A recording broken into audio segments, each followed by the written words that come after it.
Get 8 gigabytes of all-access power. To do it all. Plus only TikTok to scroll and share non-stop. Power, work, life, and more. With Smart Power all-access data now up to 90 days. Load now. No signal, no fun. If only you could switch in an instant. But wait, you can with the Smart eSIM. Backed up by nationwide coverage. Get your Smart eSIM now.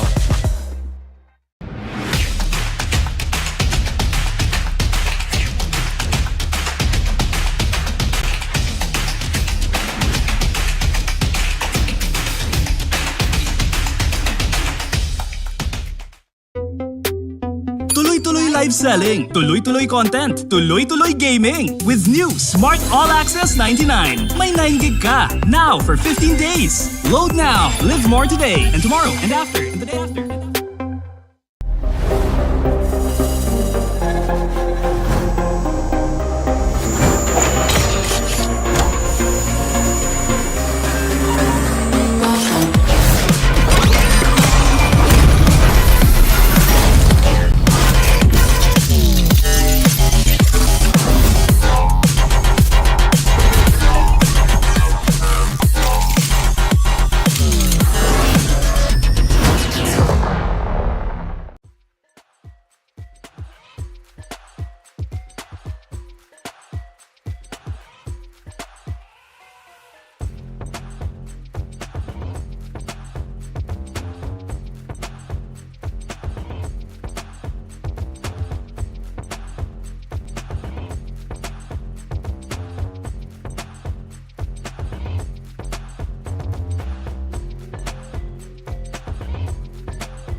Malakas, Pilipinas, malakas Kahit anong lane, we become the monsters Malakas, Pilipinas, malakas Face the golden sun and reppin' for the 3 stars Look at us, to the top, no ifs, no buts Winning any game, para to sa PINAS Di mo matitinag aming boses sa new level Nasa kalye man o mobile, you know I become a legend Open fire, we unite, we winners Built with pressure, like diamonds are made of Switch na lane na parang gera HP racing, may reset na built na katang buhat ni Hilda Full load SS parang Lyra Susundan ko ang iyong bakas Kasama patas tagumpay natin ito dahil tayo'y malakas para sa Pinas.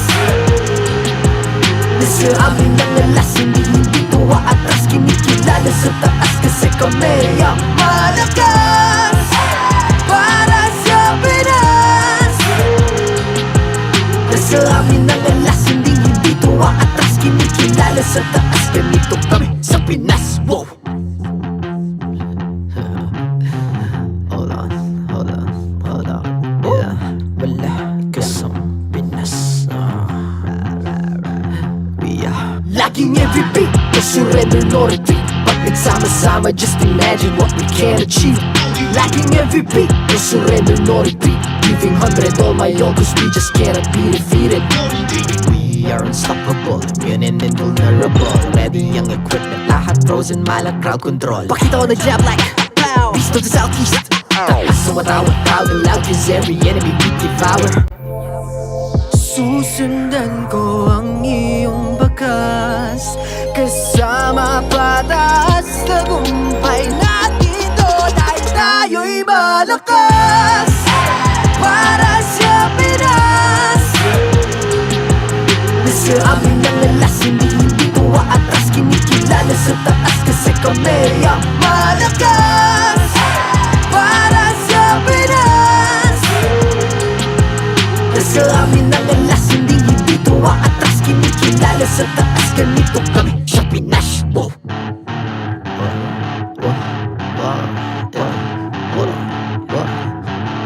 Malakas, Pilipinas, malakas. Kahit anong lane, we become the monsters. Malakas, Pilipinas, malakas. Face the golden sun, I'm repping for the 3 stars.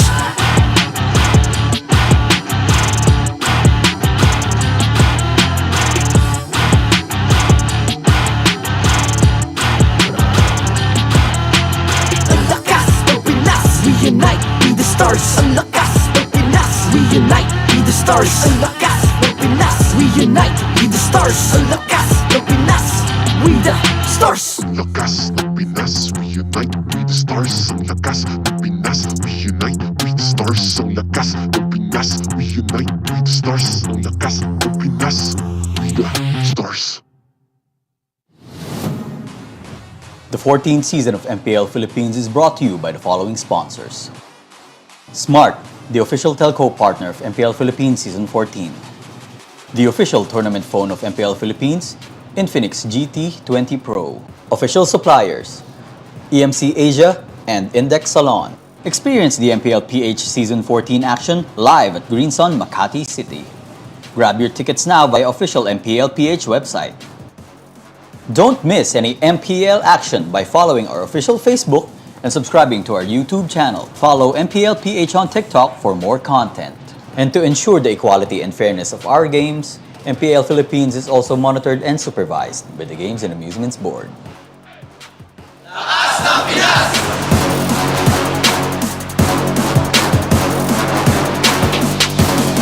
Lakas ng Pinas!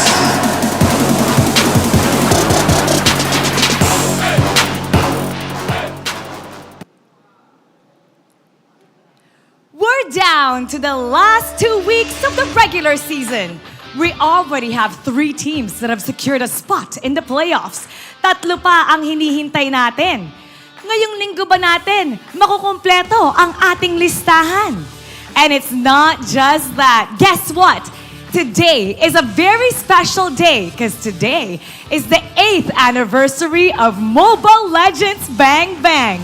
Ako po si Mara Aquino, and this is MPL Philippines Season 14. And all together now, Happy Anniversary MLBB! Happy Anniversary MLBB! This week is gonna be full of fun and surprises. So let's get Week 7 started. Casters, pasok!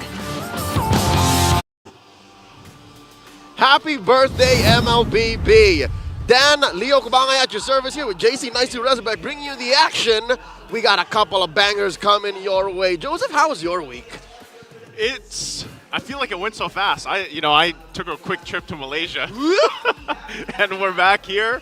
I feel like I got a good catch up from around the world, you know, from our dear friends out there, the other casters. But yeah, we're here, and we're here to celebrate not only the anniversary of MLBB, but it's one of the final 2 weeks left of the regular season. That's right, we are in the twilight of the regular season of Season 14. And any day you can play MLBB is a good day, an MPL game day more so. But when it's the 8th birthday of Mobile Legends Bang Bang, our beloved game and much celebrated esport, well, what better place to be than here? Join us now as we witness two best-of-threes looking to secure their spot in the playoffs. Still, if I'm not mistaken, all 4 teams in action still want to get in. But real quick, we want to remind everyone that you can be part of the digital transformation in the world of connectivity. Say hello to flexibility, convenience, and local connectivity with a smart prepaid eSIM. Now available for digital delivery through the Smart Online store for only 99 pesos. And I like that you already mentioned it here, Leo. All the teams playing today, obviously still fighting for that spot. You know, some higher chances than others, I'd say. And I think a lot of people have been seeing, you know, the talk around online and everything else. But nonetheless, there's still quite a few slots that need to get locked in. And we're in week 7. You know, like I said, we have this week and then we have our week 8 next week. But maybe, you know, by the time we get done with week 7, we might have more of those teams locked in. That is possible. That is possible. Locked in, not just the upwards way, but even down. Even the teams that are confirmed to be eliminated could be found out, if not tonight, by the end of this week. As you can see, 3 teams have already locked them in. Still no shoo-in for upper bracket. Still no shoo-in for 2 lives. Yeah. But we have Fnatic Onyx Philippines, Falcons AP Brennan, Smart Omega sure to make it into the playoffs to fight for the championship and, of course, 2 slots to the M6 World Championship. But down bottom, you'll see here, no one is confirmed to be eliminated. Yeah, my eyes are on RSG Philippines and Blacklist International. Like, both sitting at match points for 3 right there. Anything at that point, you know, one of those teams could really just switch up and bump one of each other out or in, you know, to the playoffs even as we go through these games. But more or less, another thing people might be looking forward to is obviously Fnatic Onyx still being undefeated, like we've mentioned. And will they be able to, say, break the league record, which is, what is the record? 11. 11, so they need 12, right? 12 is the magic number. They could hit that this week. They could. And if they do, they'll make history even further. And looking at today's schedule, we're kicking it off with TLPH and RSG Philippines. That's right. The defending champions in Team Liquid Philippines, the Cavalry, facing off against the Raiders. Ever the consistent contender, RSG Philippines. Joseph, I'm going to ask you now, in the history of this franchise, is this not the scariest it looks for RSG? As a fan as a Raider myself, yes, it is. It's probably the scariest that it's been. We know that there's and I know the panel will go into this a little more. There's a lot of things, obviously, that have to fall in place for the team still looking for those last 3 spots. RSG Philippines being one of them. We know this match versus TLPH, like we said, is crucial. And even later on, like RORA and TNC. As rough as it's been for TNC, what if they win that, you know? What if they beat RORA here? This could be their first series win in all of Season 14. And not saying that it's impossible for them to make it through the playoffs, but the beginning of a Hail Mary run. Who's to say? Anything and everything can happen here in Season 14. Week 6 is a testament to that. Not only that, but I do believe, too, that given the way things are, if RORA wins, they should be securing their playoff spot. That, too. So there's that. So both matches have quite a bit of contingencies here for them and could lead to, like we said, teams already locking the slot for playoffs here. Tonight is a monumental night in the history of Season 14, and we would love for you to join us all the way. 2 best-of-3s coming your way. The first about to be broken down by our analysts over at the Infinix Game Tambayan. We have Renmar Santa Cruz and Brigida Ramos. Thank you so much, casters, and welcome to the Infinix Game Tambayan. Happy birthday, MLBB. Today is such a special day. I think we could already see it based on our key visuals. But then, as mentioned by our casters earlier, this is a week where we gradually might just get to know all of our playoffs teams. And we're starting off the first match with a very important condition, or let's say there is a very important condition for the second or the next matchup that they have to watch out for when we talk about the first match. Yeah, if any of the teams, if our teams today don't want to get shampooed, they got to meet their conditioners, you know. Win. To put it simply, just win If you're RSG, you want to win. If you're TNC, you're hoping the TLPH wins and RSG doesn't. Yep, that's it. There are a lot of things that have to come into play for TNC, considering their current situation in our regular season standings. But for anything, of course, we would like to thank Infinix GT20 Pro, the official tournament phone of MPL Season 14. And going back this week, the second to the last week before we put a close to our regular season, is a week wherein we may potentially get to, especially for the teams today, know the lower half, like final standings for the lower half. Because for this particular first series that we're about to witness, TLPH, the magic number, all we have to know is that the magic number is 7. For those who want to make it to the playoffs, they have to make it to 7 points. And TLPH, they're 2 points away from securing that magic number. But for RSG Philippines, they're far, far away from securing that. So it's a little bit surprising to see TLPH in this current situation, especially as they were our previous champions. But there's another team in a different region that's currently undergoing the same situation. Yeah, Fnatic Onic. I was about to say Fnatic Onic Indonesia. Yeah, it's still proper to call them Fnatic Onic Indonesia. Yeah, they're struggling. They were swept by the Indonesian counterparts of Team Liquid just last week, and there's a really heavy discussion online about what's really going on. How come the defending champions of both of these two, of the Philippines, of Indonesia, are both struggling? At times, I feel like though for Team Liquid Philippines, it's just a matter of finding consistency in the drafts, consistency in their execution. For Team Liquid Philippines, I feel like for the longest time, one thing that we've liked to point out or analyze about them is that when they're really going, they're one of the world's best. They're one of the titans of MLBB.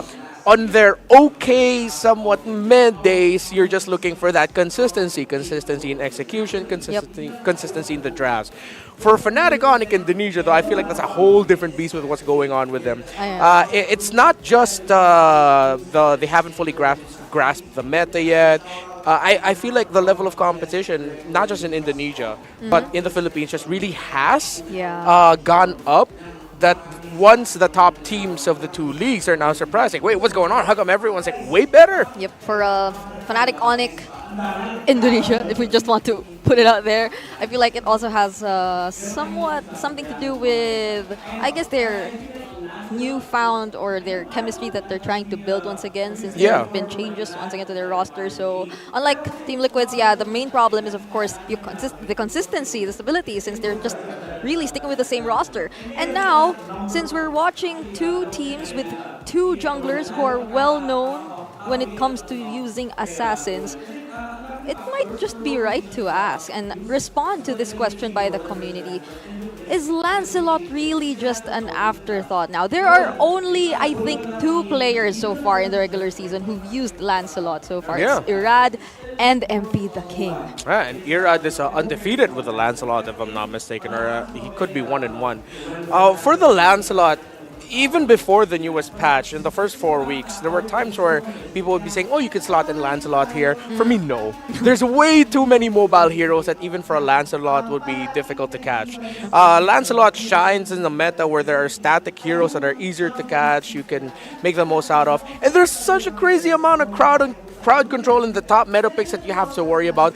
And even 2 of the best mid-mages that we have abilities in their kits where they can just survive through damage or make a Lancelot combo feel nothing. So it's not just he's an afterthought. More of it's so hard to find the right draft and the right time to slot in a Lancelot. And I mean, even looking back at RSG Philippines and Team Liquid Philippines' first meetup in the regular season, there aren't any Lancelot picks here. But then I'd think here we are seeing the idea that initially both RSG and TLPH wanted to stick by for the rest of the season. RSG Philippines, particularly for this entire series, made Irad use the Julian for 3 games straight. There were some changes in Team Liquid Philippines, and these were, I think, some of the first few times we've been seeing the adjustments where in Carl TZ, he was starting to bring back the assassin meta in their team.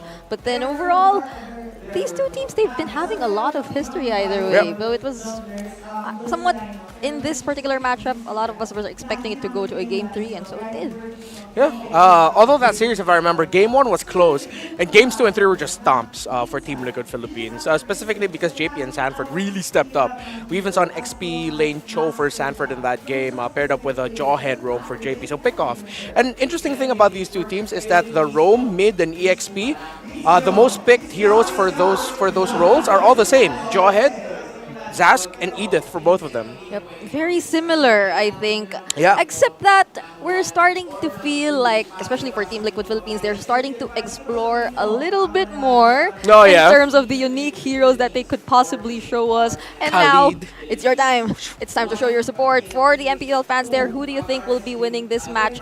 Team Liquid Philippines or RSG? It's time to vote now via the online poll. And looking at you. My prediction is TNC Pro Team. Okay, put up TLPH for me. All right, mine's TLPH as well. Oh, Brigida, so biased. Yes. TLPH? Oh my goodness. You know, I was just really thinking about Hey, Naisu! What? She didn't want to vote for RSG. Oh, Naisu. Okay, so if we could put Naisu up here, you know he'd be voting for RSG as a raider, so... It's our bias board, by the way. Yeah, that's our bias board, by the way, so... We do arts and crafts now this season. We went on a workshop, and this is the best we could do. We chose our respective emojis, Yeah. which resemble, I don't know, what. Mine's a dinosaur, I couldn't explain it. Renmar's a panda. Yeah. I think it's a favorite animal. Is it your favorite animal? I don't know. Are you trying to lose something? Are you trying to tell people I look like a No, panda? no. Because I'm large? Oh, Brigida. I think it's his favorite animal. I think it's his Yeah, no, favorite yeah, it animal. is. It is. Right? Yeah, it is. I'm safe. Okay. Anyway, you know It's what? so fun messing with you. You know what? I just cannot wait to see what could possibly happen here. It's interesting to think that we aren't seeing any highlight matches yet for today, at least.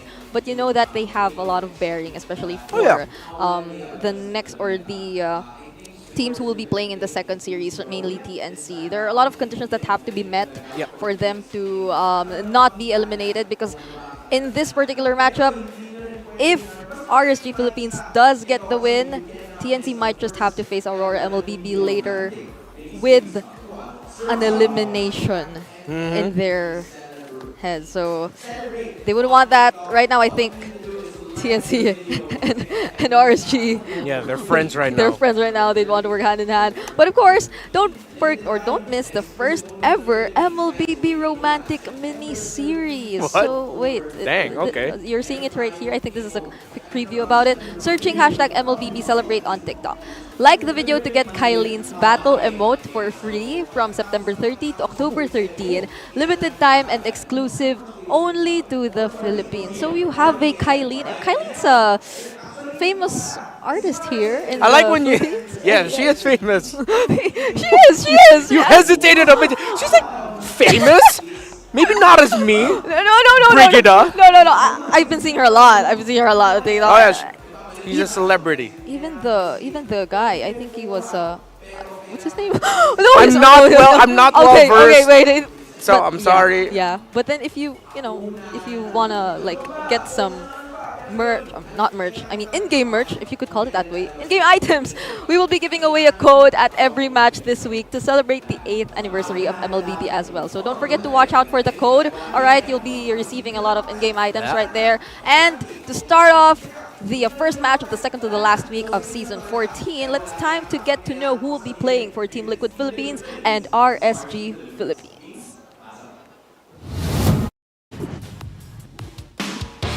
Match 1 of Week 7 is about to begin. Here's our marshals, Jeff, Chico, Pat, and Wilbert.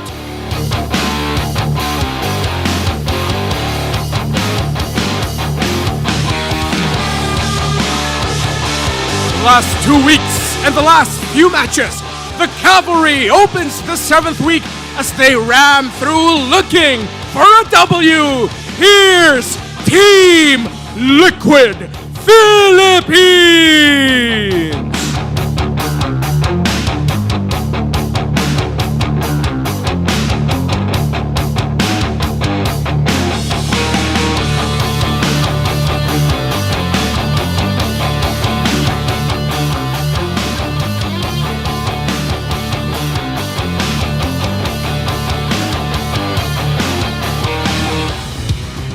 and their opponents, the Raiders, the rivals, have their eyes set on those remaining spots in the playoffs, and they won't stop till it's theirs. Welcome, RSG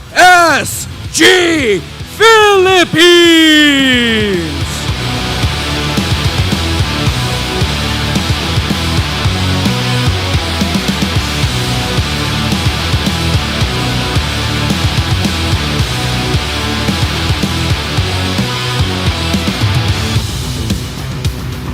And their coaches for Team Liquid Philippines, Coach CJ. For RSG Philippines, the legendary Coach Panda.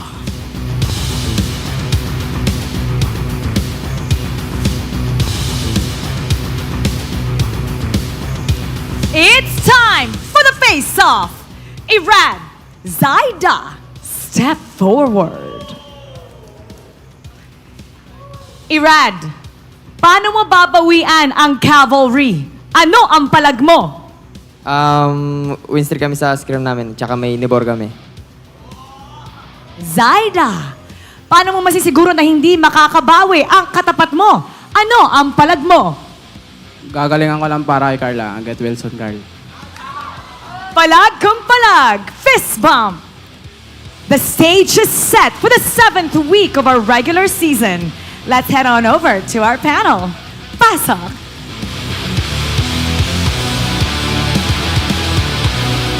We're seeing Zaida once again play for Team Liquid Philippines, and all I want to say about this team coming into week number 7 is that they really were vocal last week about how they needed to bring something new to the table. And so they did, and now we know that they're open to exploring those possibilities. Zaida now getting fielded for over Carl Teasy for Team Liquid Philippines, although for 2 seasons now, that's something that they've been playing around, changing out Zaida, changing out Carl Teasy. Last week, they were able to sweep Smart Omega, which was, by all means, a surprising result, considering what we were heading into with Omega being on a bit of a streak, Team Liquid Philippines on a bit of a slump. So now they just have to continue what they did last week. Does that mean picking the Khalid again? Maybe, I don't know. Or maybe. But I like the idea of one unique pick that we haven't seen yet from Team Liquid Philippines. Yes. Plus, just make sure you get your comforts and Sanford and JP are popping off again. Yep, and I think this is a surprise to RSG Philippines as well, who will be facing against Team Liquid Philippines for the second time around with the same roster once more. And I feel like we've been talking about RSG Philippines gradually getting their groove in the latter portions of the season, but could it just be too late right now that we're in the second to the last week? Do they still have enough time to really look for that particular groove and experiment around? Because even though we've been seeing them stick with their signature styles, it seems like they're still struggling to this point. As a great Roman philosopher once said, it's probably never too late to get points in MPL Philippines. RSGPH, when we got to talk with Coach Panda, he did admit to us, like, it will take time. Yep. Will this be the season where they, with a relatively new, young-ish roster, make it into playoffs? Maybe. But first, step by step, let's look at the Infinix keys to victory for TLPH rather. Let San dominate. Because Sanford and Sanji were great last time against Smart Omega. Oh yeah, it's been a while since we've been able to highlight the San duo, and maybe it's time that they bring back that level of synergy and their kind of that level of play that they're able to show us whenever they work together. And that's how we've been describing Team Liquid Philippines for the longest time, but they changed things up a bit even off-season. They started doing like a different approach to taking the turtles, which I think there have been some sort of adjustments for their side. But for RSG Philippines, since we've been seeing these changes from Team Liquid, they've been tweaking a little bit of their usual playstyle. Maybe they'd want to exploit these adjustments that Team Liquid Philippines might not be completely comfortable with just yet, especially in terms of the drafting. Yeah, it's funny because this meta that we're in right now, that's why I'm so excited for this season, because we don't know how it's settled in the scrims. There are still new picks floating up. Teams I know in other countries are trying Argus in the gold. There's a team in NACT, I don't know who I'm talking about, played Bauman and Angela Gold, and they made it work.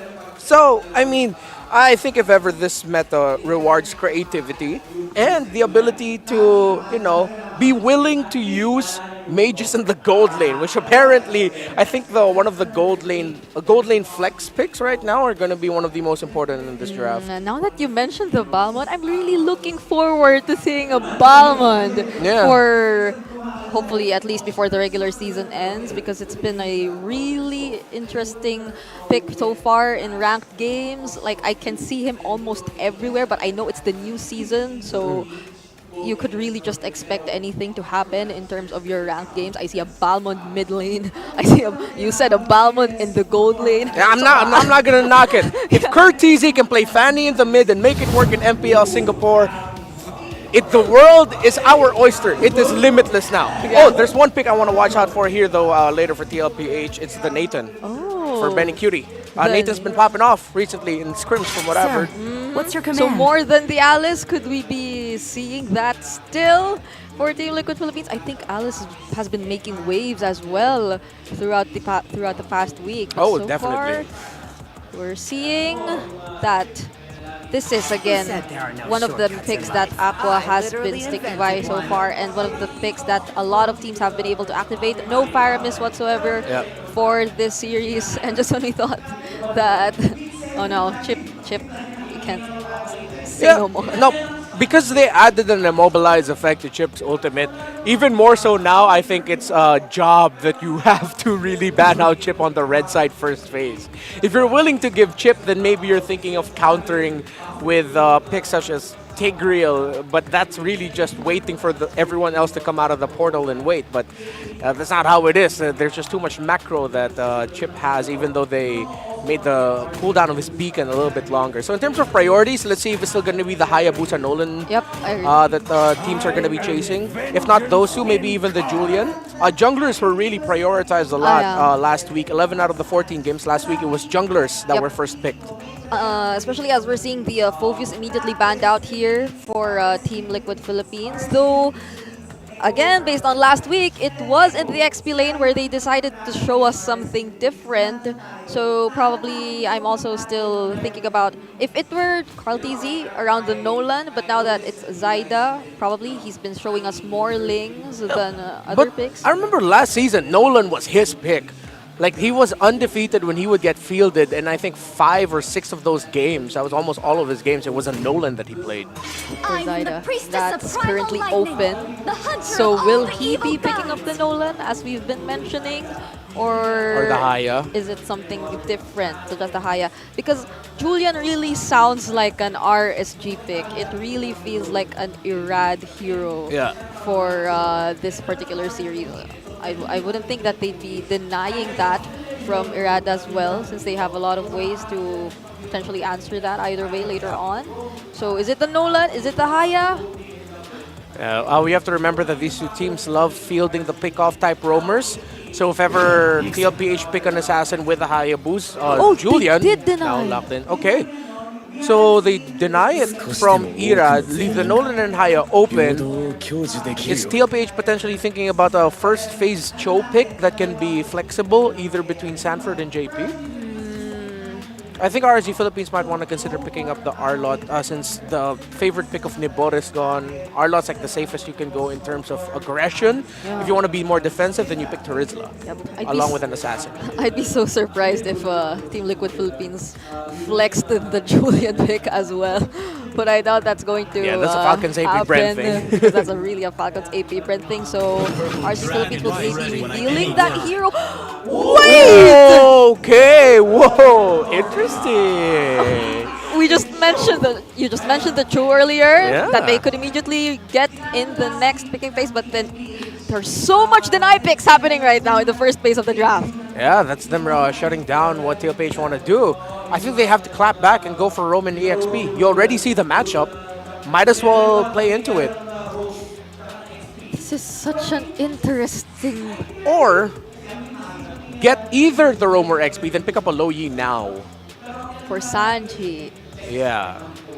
But then that would immediately reveal whichever combos or duos the Sansan duo might be playing. Yeah, I mean, if it's a key to victory, it's a key to victory. Chase it in the first half. All right, so is it going to be a Sansan? Oh. No, it's JP Sanford. All right. So the trio mid for Team Liquid Philippines is currently revealed right now for RSG Philippines. Wow, we're not seeing the gold laners being as prioritized anymore in the current meta. So will they secure Irad's jungler right now, or will they leave it for later? Since at this point, I think a lot of assassins are still open, but then this seems like a very aggressive early game draft for Team Liquid Philippines. Yeah, there's a lack of hard catch. They can potentially just pick up the Claude now if they want to. There's no picks right now in terms of the drafting, unless TLPH swerve and then put the Matilda in the mid lane and then pick up a different roamer that will mess up a Claude entry like a Grog. Wait, that sounded like a Hayabusa. Okay, yeah, so they go for the jungler instead. Okay. So now, both gold laners are yet to be revealed to us. Yeah, mid and gold is what we're looking for both. Oh wow, there's a... Is that a Makima cosplay? Yeah. Is that Andy?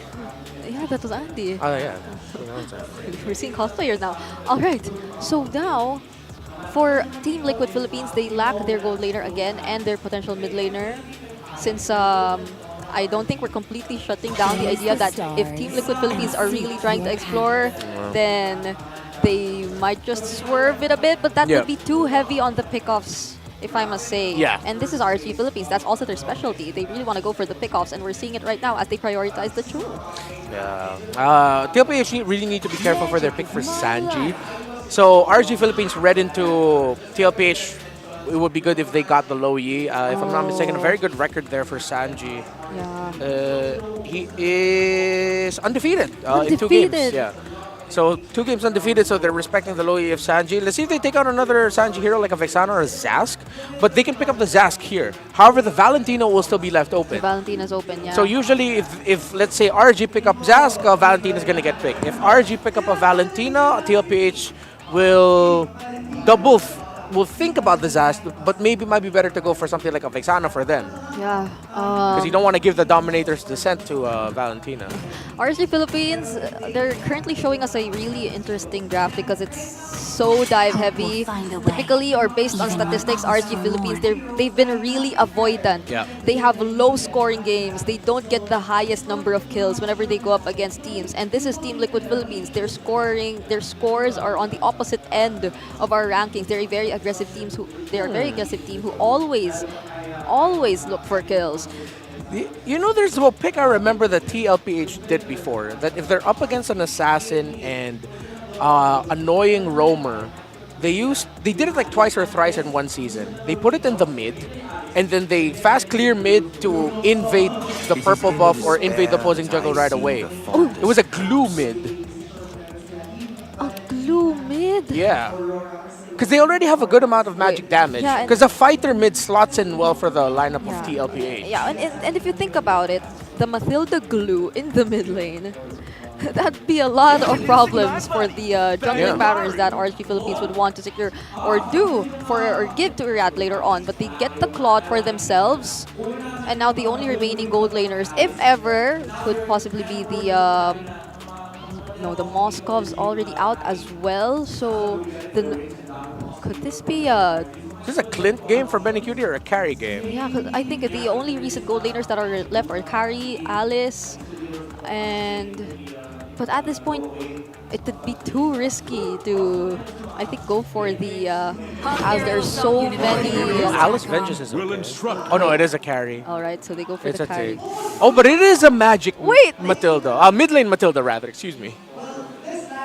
Not entirely focusing on the pickoffs. Still, it's the JP's Tigreal. Yeah. I don't know, unless it's a mid lane Tigreal.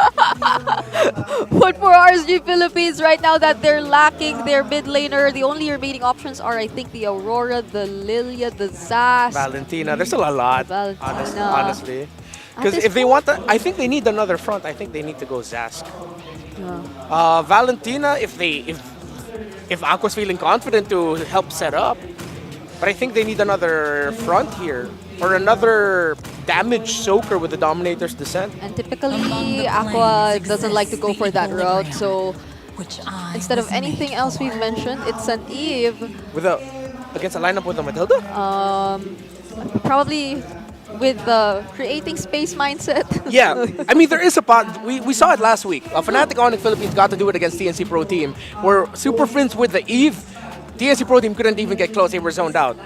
Yep. So this is quite the adjustment from RSG Philippines with their Eve last pick going into the hands of Aqua. But then I'm watching out for the early game pressure that could potentially come out for RSG Philippines as well, despite this sudden last pick, since at the end of the day, it's still a Khalid again. It's a True in their hands. Yeah. So really, if you're Team Liquid, you'd want to be careful. But let's see what happens as we head into game number 1. Casters, take it away. Way into the land of Dawn Control. This is game 1 in the best of 3 between the Team Liquid Philippines and the champions up against RSG Philippines. Leo and Naisu bringing you the action. Joseph, is this the first mid-lane Matilda we've ever seen? All season long? All season long? I think so, man. I can't recall the last time we saw mid-lane Matilda. It feels weird to me. It does, but, you know, in the hands of Sanji, we'll see how he plays this out. We're already used to seeing most roamers play Matilda pretty aggressively. But this time in the hands of Sanji, we'll see how they respond to already their early aggression coming out from RSG just for the orange buff. So a flicker already burnt. Rest of the team, Sanford's got to make his way to allow Zyda to get his buff safely right now. Because even Light obviously staying around, takes a couple of shots, gets thrown in the air, and the first blood goes to TLPH. With nothing to show for it, too. RSG with a stolen Khalid, looking to pressure. Daddy JP just forced him to back off. Didn't even use the flicker. You see this? Yeah. It's still a fresh flicker on this Tigreal. And Ira did go ahead and steal away a little bit of Zyda's camp, nullifying that first blood drawn onto Light. But here's the thing. Looking at TLPH's lineup, I can see their damage coming from Duo. Oh, wait. Okay, JP. Right, going right for Irad. Good thing he gets away, as you were saying. TLPH's damage coming from 2 solid spots right now. It's not from Sanford, it's from Zyda and from Benny. That's it. Really, you expect this Julian to burst down. Yeah. Again, what was the reaction? Whoa! You expect him to do that? What they do to his damage? When Sanji and JP, ask those questions, right? When Sanji, JP, and Sanford find a CC, or from Benny later on. And that's 2 solid sources of damage with a great damage profile. DPS on Benny, that's true damage, and then burst magic on Zyda. So that's what they're working on. That's what their curve looks like. And right now it's Light just trying to be a nuisance. The Morgan joined the fight too. They go in. Zyda goes in, cleans up the turtle. Fight's still going to break out. The focus in, but again, a flicker. There's the circling eagle as Irad gets taken out of the jungle under the purple, and they actually keep going as another body falls. Sanji finally goes down as well, but they're going to push 2 down of RSG. Plus, look for more. JP gets the implosion and brings Light back. They ain't done, and now they're going to steal away Irad's purple. And why it works is because in the absence of either, right? Without the DPS true damage, if let's say Zyda doesn't get the perfect full-on combo with the enhanced everything, they can just out-CC you, and that's what they did in that sequence. That's what put them now 1,000 gold ahead, a stolen buff, and a turtle to boot.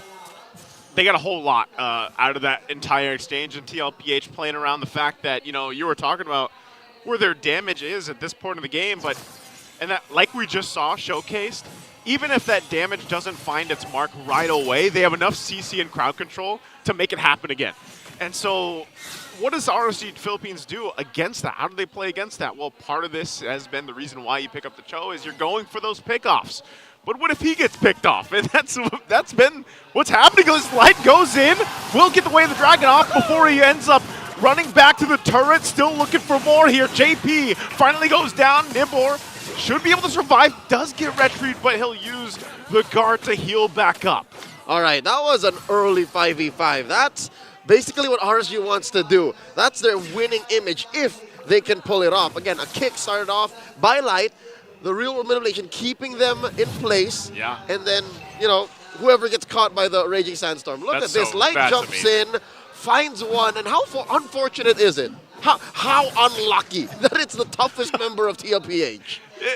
I know, and that's the thing, man, is like, only certain players are going to be able to pull something like that off, Light being one of them. But yeah, it's unfortunate that they couldn't make more happen.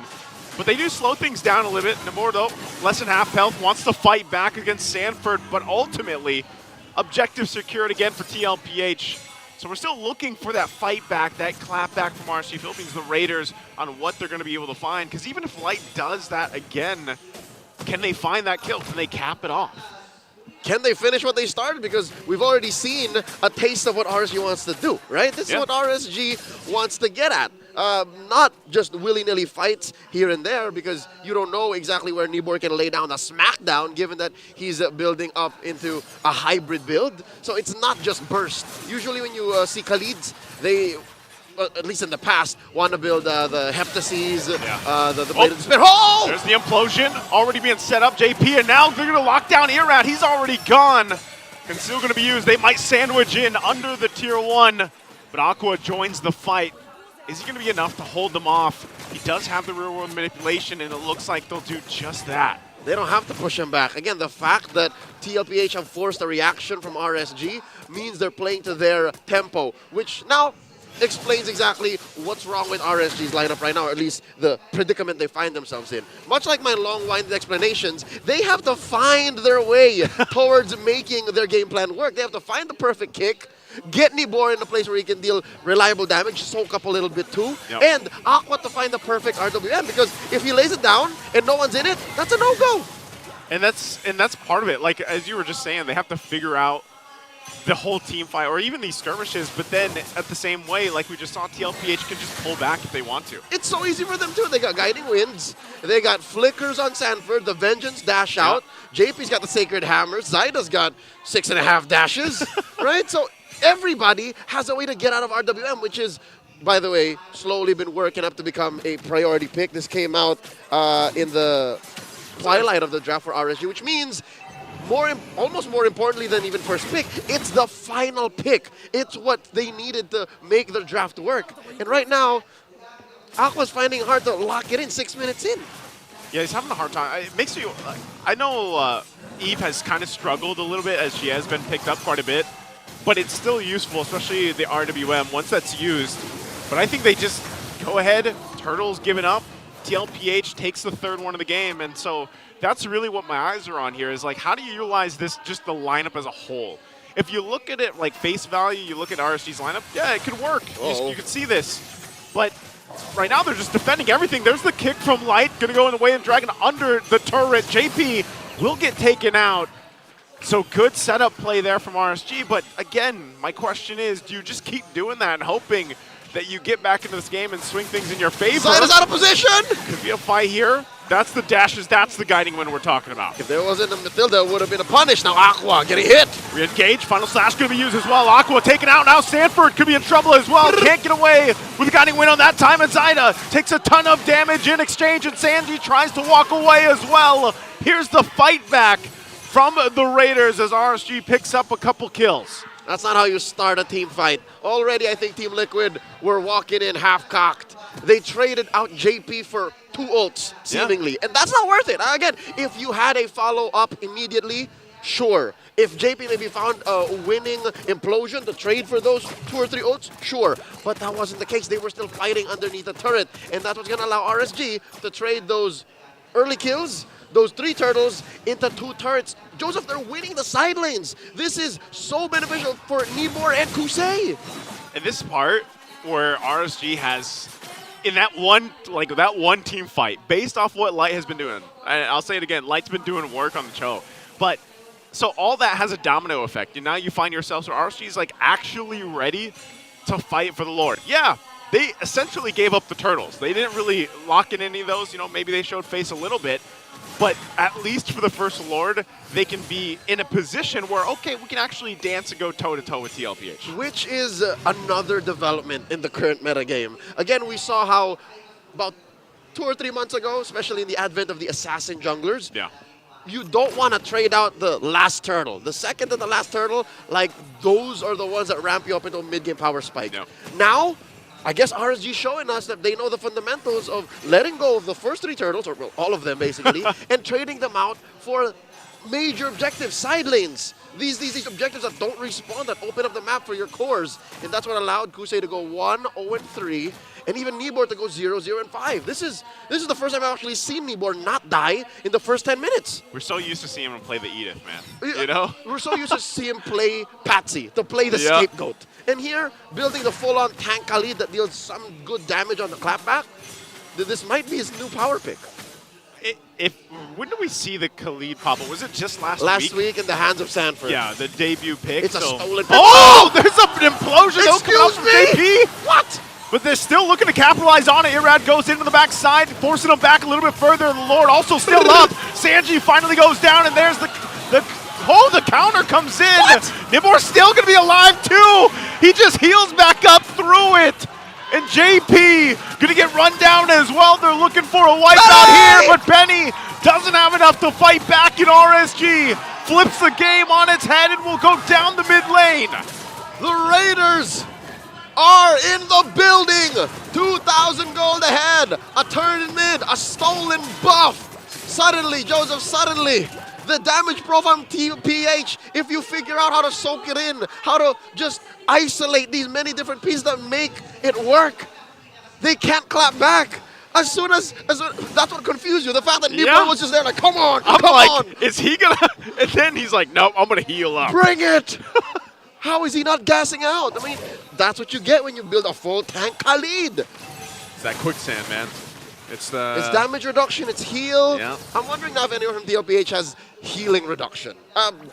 Maybe Sanji can build it. Maybe there's a de-ice on JP, or at least on the way. But even the tenacity plays its part in there. The sure. emblem, right? Like, there's only so much you can do with heal reduction.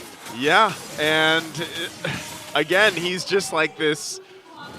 Khalid, we're going to see a lot more of, I feel like, especially for some teams, because he's a good enough distraction and even does pretty good damage. Like, he does pretty good damage in the lane, and then even for these team fights. Save for a massive penalty zone, I think he's just a pound-for-pound better Terizla. Yeah, he's faster, too. He's faster, too. That's one of the problems with Terizla is he's just wailing away with his massive mallet. And then, all right, wait, give me a sec, bro. I gotta make it to the team fight. Kali's like, all right, give me 2 seconds.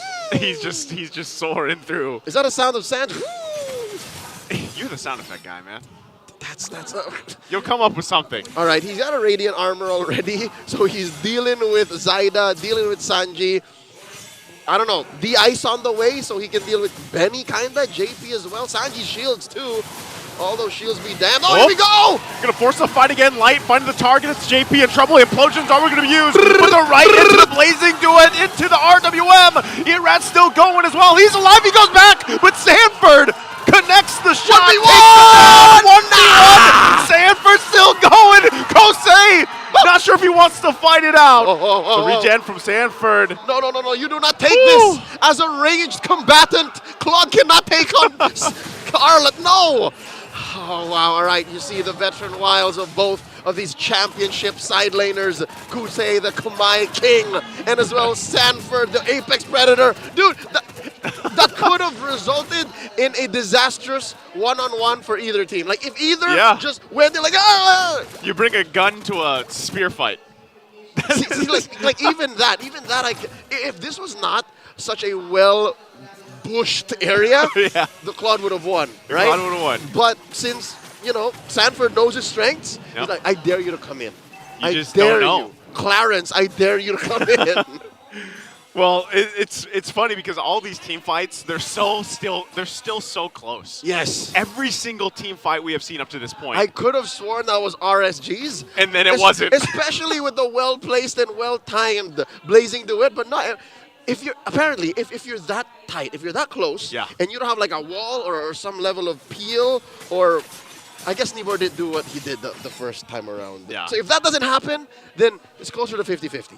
Closer to 50-50, but you can also see how like the real-world manipulation from Wako can still be deadly in those choke points. And TLPH played really good against that, even though being locked down and everything else. And I would say that even JP's implosion was a part of that, which kind of slowed things down a little bit. So ultimately, you come down to this now, where the Lord is up.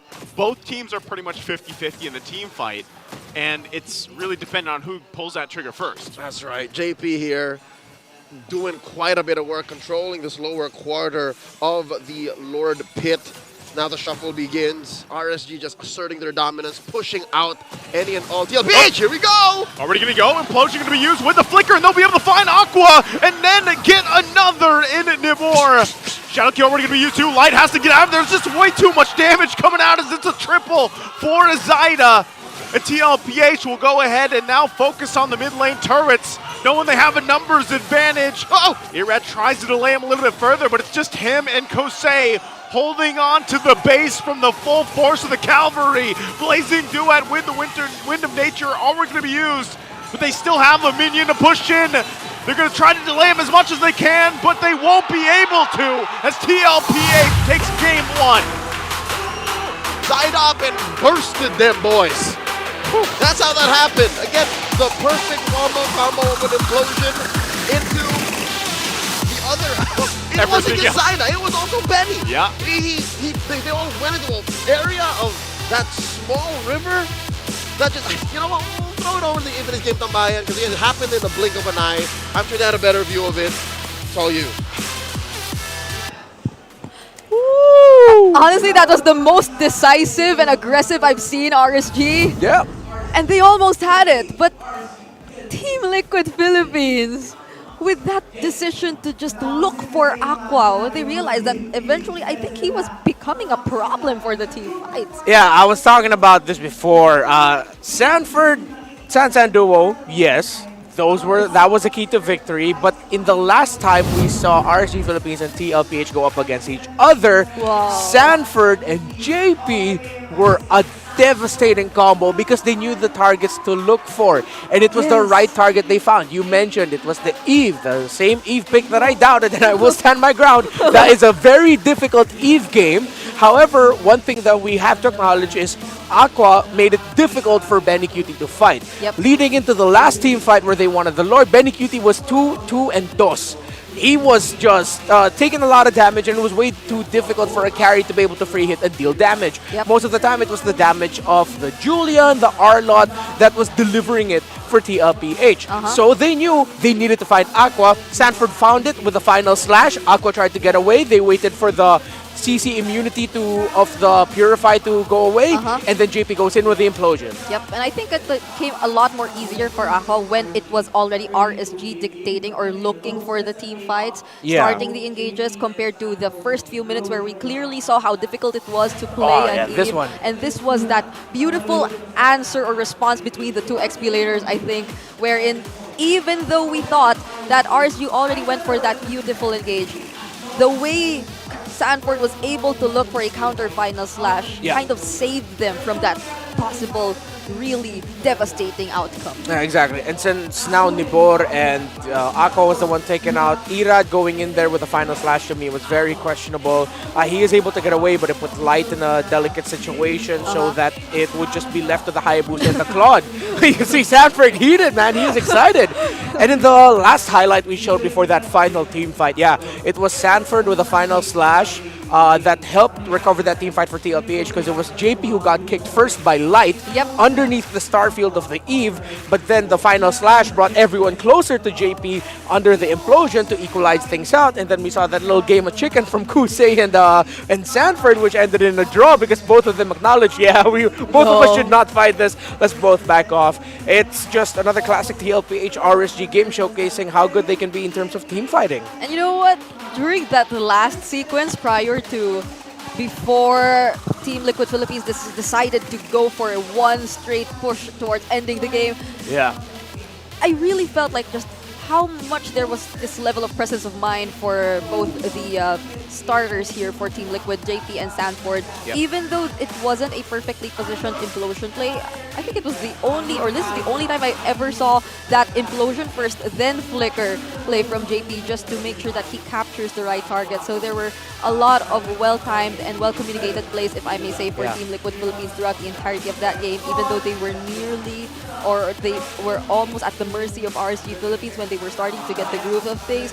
And honestly, going back to what I mentioned earlier, I really liked this gameplay from RSG, the way they handled things, even despite the previous situations that they were in, because I think they were starting to recognize, oh no, we have to be just as aggressive. But at the same time, still with that flavor that they've been showing us for the past few weeks, where they were sort of avoidant. They really knew how to go for the trades, which, as mentioned by our casters, gradually opened up the map for them. As they didn't, they just decided to really let go of all the turtles. They still looked for trades, but at the same time, it wasn't completely them avoiding the team fight. They were ready to take them on. Yeah, Kuse was helping split open the map. The team fighting of RSG was a problem for TLPH, especially the tankiness of the Khalid. It was good that they were able to take down Khalid as one of the double kill targets for Zaida there at the end, because it was really the Khalid that was posing majority of the problems for the team fighting for Team Liquid Philippines. So for TLPH, they got out of this with the skin of their teeth. They needed to execute really well. Because if they didn't, then yes, at the end of the day, I'm still gonna doubt the Eve. You know, it was tough. But Aqua got to do the job of the Eve in this one, which was to make Benny Cutie struggle. Benny Cutie struggled, yes, so it's a good thing that the other members of TLPH stepped up. Zaida with the damage, great circling eagles and guiding winds from Sanji's Matilda, and of course JP and Sanford with the right execution of their crowd control abilities. I really like how they shifted their targeting when they realized that, we're at this point where we need to really let Benny play his game. And so they just immediately went after Aqua to allow Benny to do get that Eve down. And I feel like even Aqua, even on the Purify, was really caught off guard, because if he was forced to use it from that final slash, then he wasn't completely safe just yet, because there was a follow-up implosion right after that. Yeah, and Aqua's actually a very patient mid laner with using the Purify. So I noticed it analyzing their games last week, wherein Aqua would really maximize the crowd control immunity you get after popping the Purify. So the Purify has that cleanse where you remove the initial crowd control, but then there's like a second and a half or 1 second where you're immune to crowd control. So that's what Aqua wanted to maximize. Unfortunately, TLPH were also counting the seconds that was used, and great timing from JP. I cannot believe, we're seeing these two teams with that close of a fight for just game number 1. This brings us back to the first time they met each other in the regular season. Hopefully this means that game 2 and 3 this time aren't stomps. Last time, what happened was RSG TLPH. It was close game 1, then TLPH stomped game 2 and 3. If we get 3 full games of like that, I'll be happy. Oh yeah, what a way to open up the second to the last week, I mean, of the regular season. We know that there are already 3 teams in the playoffs, but then we're seeing 4 teams who really want to still make it to the playoffs with these much improvements in a span of just 1 week. Because I think, based on RSG's previous games, based on Team Liquid's previous games, yes, they got a win, but previously they weren't really that consistent. And so I think right now we have to check out our MPL arena first. There are things happening out there, so let's first go to our host, Ms. Mara Aquino.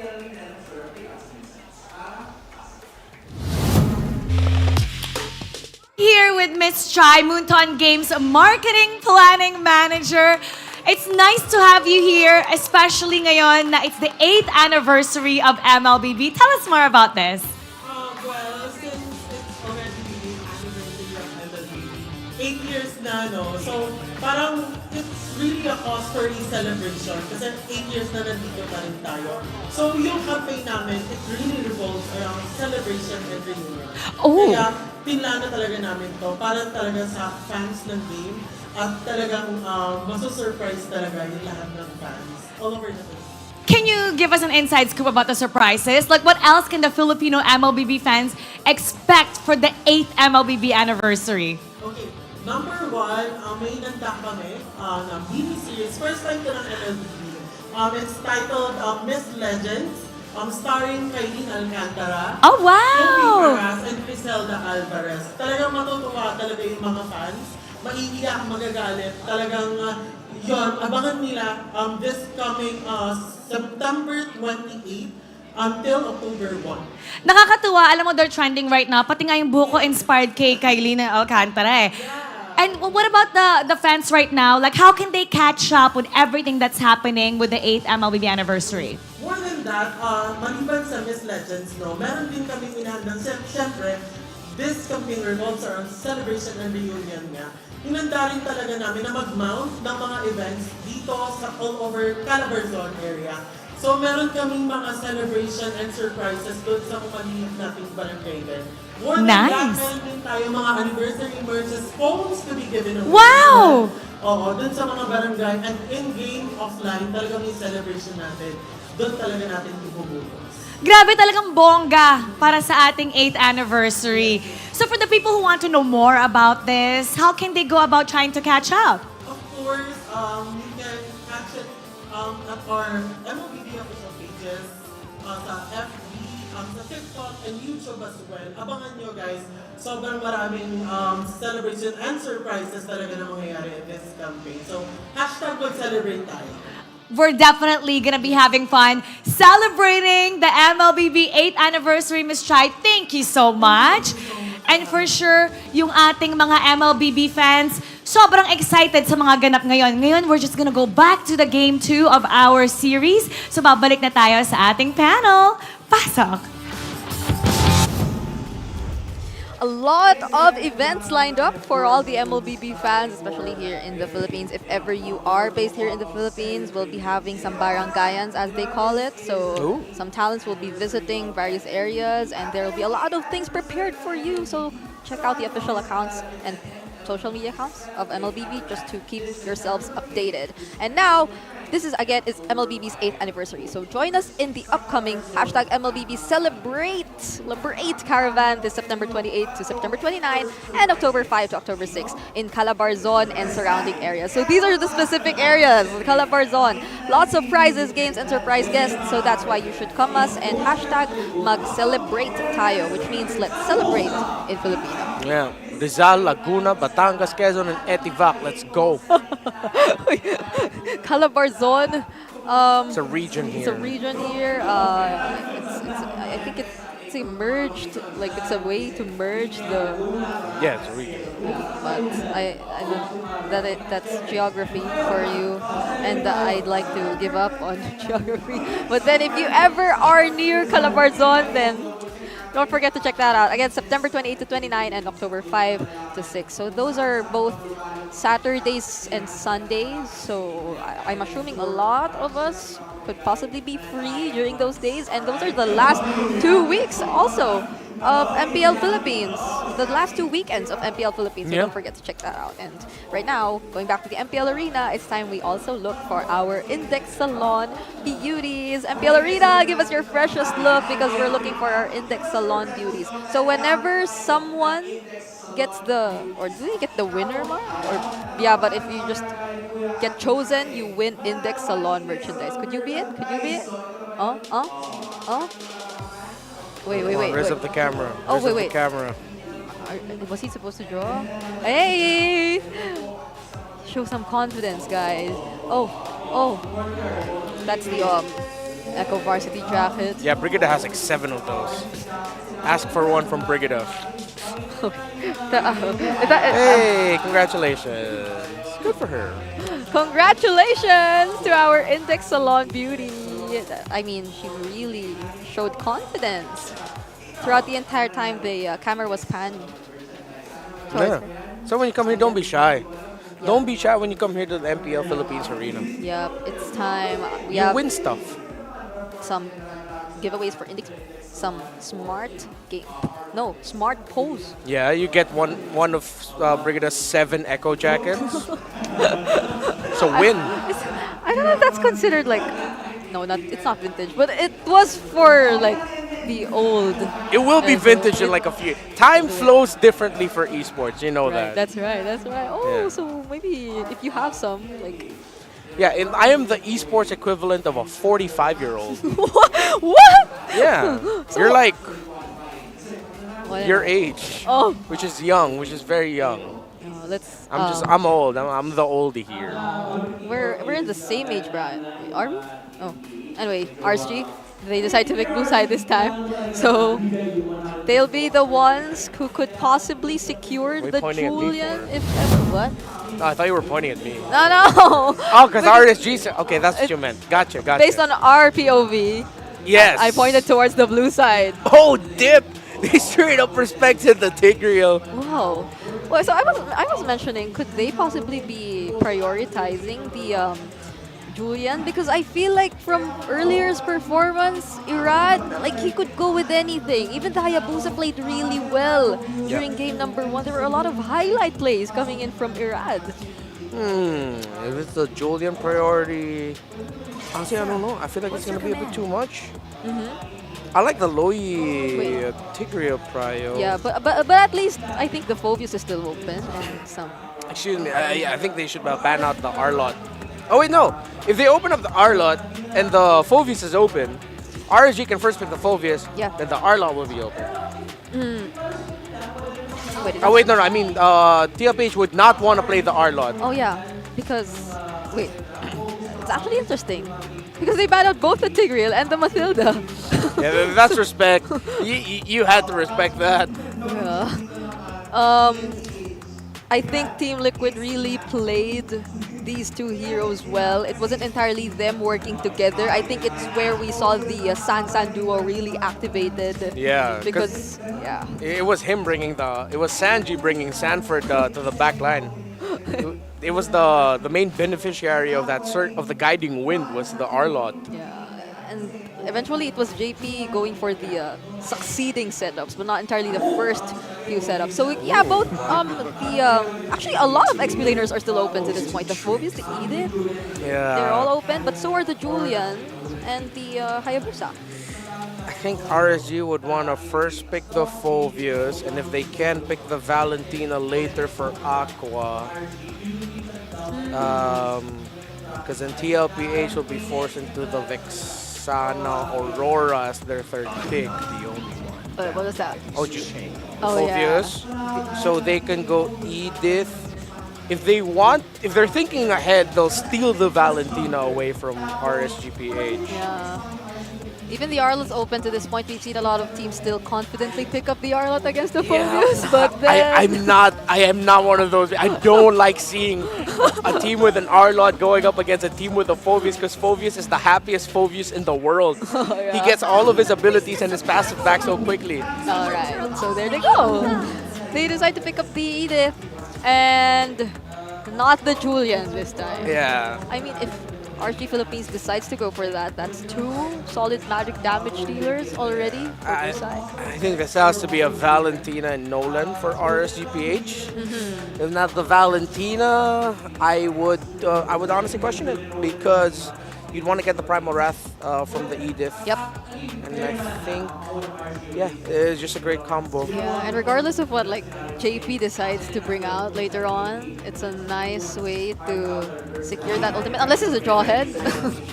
Unless it's a Jawhead, that's the unstoppable force. So yeah, they get the Valentina, and for the first time in the series, the gold laner is already revealed to us. The funny thing now is I think TLPH needs to pick their mid laner. So if this isn't it could be an Aurora or Vexana pick already. I don't want to see Zask for TLPH, because that's giving the Dominators to send to RSG. Zask plus Phobius will just is a nightmare to go up against for a Hayabusa. And I wouldn't oh no, the Luis ban, but then either way, it's not really part of the options anymore since there's a Valentina again. So I think that was a Vexana. Yeah, it was. Okay. So good. I'm not just saying good drafting because I'm hitting my predictions, but that's really just good drafting by both. They're answering each other well. Yep, and now we might just see probably the Nathan banned out again for RSG Philippines. They seem to be very key on that for Benny Cutie. Even in the previous game, they really took that out for him. But the Claw's open as well in the carry. Yeah, I'm glad you mentioned that. I think it'll be good to ban the Nathan and the Claude here. But I would understand if they would ban out Nathan and the carry that you mentioned. Because now if you're RSG, you don't worry about the Harith at all. You're worrying about the gold laner for Benny Cutie. Oh, they're opening it up, huh? Oh, and they ban the Kaja. They were thinking it's going to be a EXP Edith? And now the only remaining options for Irad might just be the Nolan, since even the Julian and the Ling are taken out. So Unless we're gonna see him pick up the Lancelot. or even the Roger, but I doubt the Roger in the jungler role. will Rogers be Rogers happening. dipped out. No, because oh no, Roger's not even being prioritized anymore. At least for this series or for today so far. Yeah, we're so not far. seeing it. Slightly. No, even last week teams were. I mean, As the week went on, teams were slowly Yeah. putting Roger into the next 2 picks, and then the next phase, and then the last pick, or just completely overlooked. Until it wasn't anymore. Yeah. Oh, that's interesting. They banned out the Kaja and the Arlot, so a lot of gold laners are still possible or available for Team Liquid. They're willing to give the Nathan? The Nathan, the Claude. or even- I don't understand why you'd want to get the Claude because it allows you to open up the map a little bit, but I'd rather see the Nathan. Oh wait, no, but that might be an overload on magic damage. magic damage. You're right, and then the Phobius can just go ahead and rush to the Radiant Armor, and their spike is gonna be so slow. What do you pick if you were Team Liquid Philippines? What if he ends up with a Clint? Oh wait, no, but Carrie's still there. Let's not get ahead of No, ourselves. actually, I also think they might be planning to show us something new for their gold lane. Wait. So they save it for later. This might be a Hylos roam. The way we're seeing it right now. So Hylos Vexana for Team Liquid Philippines in the mid lane. RSG Philippines. They're lacking their roamer as well as their jungler. The Nolan, we've already mentioned it. Other than the Nolan, we've seen other heroes from Iran. The Lancelot, was he able to use the Bane previously? I think there have been some surprise or some unorthodox picks coming in from Irad from time to time as well. But then in this current situation, I'd go for the Nolan. Yeah. And then there you heard it. Nolan, Joe, still pick the off. Cho. You know what's funny? If they decide to go Alice here, RSGPH might not have the right damage output to give the Alice difficulty. Not until the late game. Yeah, it's gonna take time. It's gonna take and TLPH will need to commit rotations to speed up Benny Cutie. They can play safe and just go carry or claw, you know that. But Alice is so good. Wait. I'm hoping something unique shows up for the last pick here. Wait. Nah, I think it's a Nathan. Okay. Okay, it is a Nathan. At least. So, but it's still through though. That's a lot of magic damage Yeah. for Team Liquid Philippines. The Hylos, Nathan, Vexana, and the Edith. Yeah. Okay, pick off 1, 2, damage output. This feels like another 50-50 game in terms of what we might see. Although in the lineup rating, RSG Philippines, early to mid and late game potential looks very good for them. With Nolan, the Phobius, those are the stat patters in that regard. Plus the Valentina ult that you can steal will be the Primal Wrath. This might be tough for TLPH if TLPH don't get the Hayabusa Snowball. All right. So it's dependent once again on the snowball, and we've seen RSG Philippines go for the invades. So what could be happening in game number 2? Let's head over to our casters. Thank you so much. Regular and Redmar. Back at it again. Welcome for game to number 2. Mobile Match Legends. point for Team Liquid Philippines facing off against RSG. Joseph, how you liking this adjustment? Because it was kind of tricky in game 1, but after just one turnaround, Liquid goes for the throat. How about this time? I was just thinking about this as you were leading in. The index that we had from both drafts in the previous game was nearly identical. This one, it's different, favoring, who's it favoring? TLPH's draft? Well, either way, I know it's not the same like we had in game 1. Now, the biggest thing is if Light does what he did in the previous game, great. He can pull that off, get the executions off if he can with his Cho pick. But I think that was the thing. If you want to get to the late game with this lineup from RSG Philippines, you're going to be facing a Nathan late game. That's something that's tough to deal with, especially when what do we coin that? The Nathan bomb? The Benny bomb. It was the Benny bomb that started it, right? Here specifically, it's the Benny bomb. And, okay, Light jumping in, doing some damage, of course. Has a concussive blast, but still Kosei there to help him up. And that's what I'm saying, man. Late game, if it gets to that point, I'm worried for RSG. I'm worried for them. And look at this already. I'm worried for Kosei. I'm not sure why he stayed so long. They already saw Zyna make his way down there. All right, here's one of the main reasons why I think you're scared for RSG. Not just because of the potential for the Betty Bomb. Yep. Not just because of how far out maybe they might place Kusei early on while they're waiting for this power spike. Is compared to game 1 even, they don't have as much on-demand engagement as they did. Because look, sure, Nibor can put up a solid peel like a front line and a half because that's how chunky Povius are, Povii. But him aside, and lights kicks, who else do you rely on when TLPH go full force? When they full sail lean hard into a fight? There's nothing. Look, you get laid down a glorious pathway, you kind of scramble. The only thing I think is, like, who do you rely on? It depends on what Aqua takes, because there's initiation that we're talking about. Into the Eternal Guard as well. Trying to get away, Nibor jumps up into the air, but he'll be taken out. Sanji in return, still going for it as Aqua picks up a double. The fight for the Turtle's still going to break out, and it's Irad that gets the Turtle. Going for the fight. JP will pick up the kill himself. Spear Destruction not going to be able to land, but JP already gets a triple. He's looking for another as he runs down Aqua. He doesn't have much space to move, but he will get away as JP gets a triple. Daddy JP says it's time to go home. Sending him back with a TLPH TM recall. Well, TLID as well. I was going to say, so fitting. It's both. It's both. So there you see immediately how it could go very preemptive.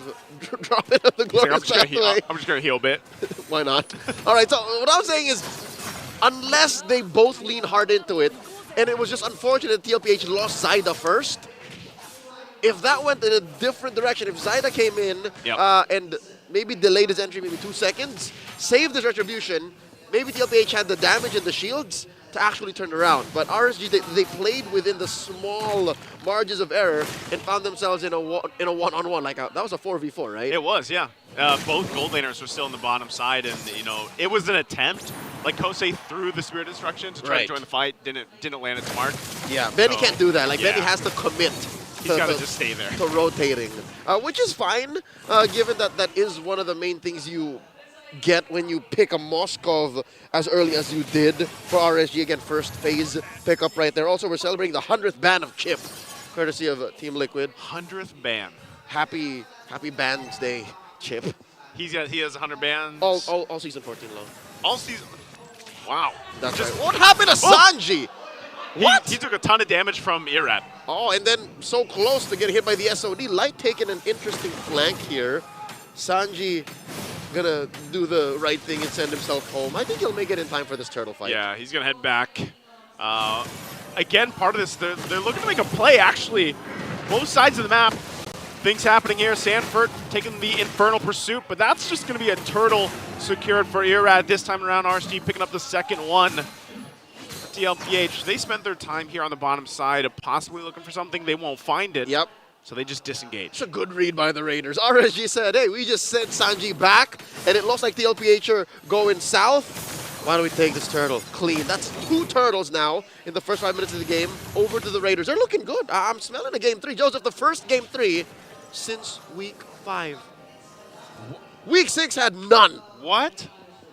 First game 3 since week 5? We haven't seen a game 3 since week 5. Man, we just been in Sweep City, huh? That's right. That was 14 games, all straight sweeps last week. And you know what? I know we like you look at a sweep, but then sometimes it doesn't paint the whole picture. Oh, like yeah, some of those sweeps were like super close games. For sure. Like some of them should have gone 3 games. Even if you look at game 1 in the series. This series alone. I was going to say, this series alone, yeah, TLPH won that, but it came down to like one fight, essentially. There's the kick. Wait, the drag going to be able to go on. Oh, Sanford will be able to escape with his life for now. Still Light, the one to get taken down.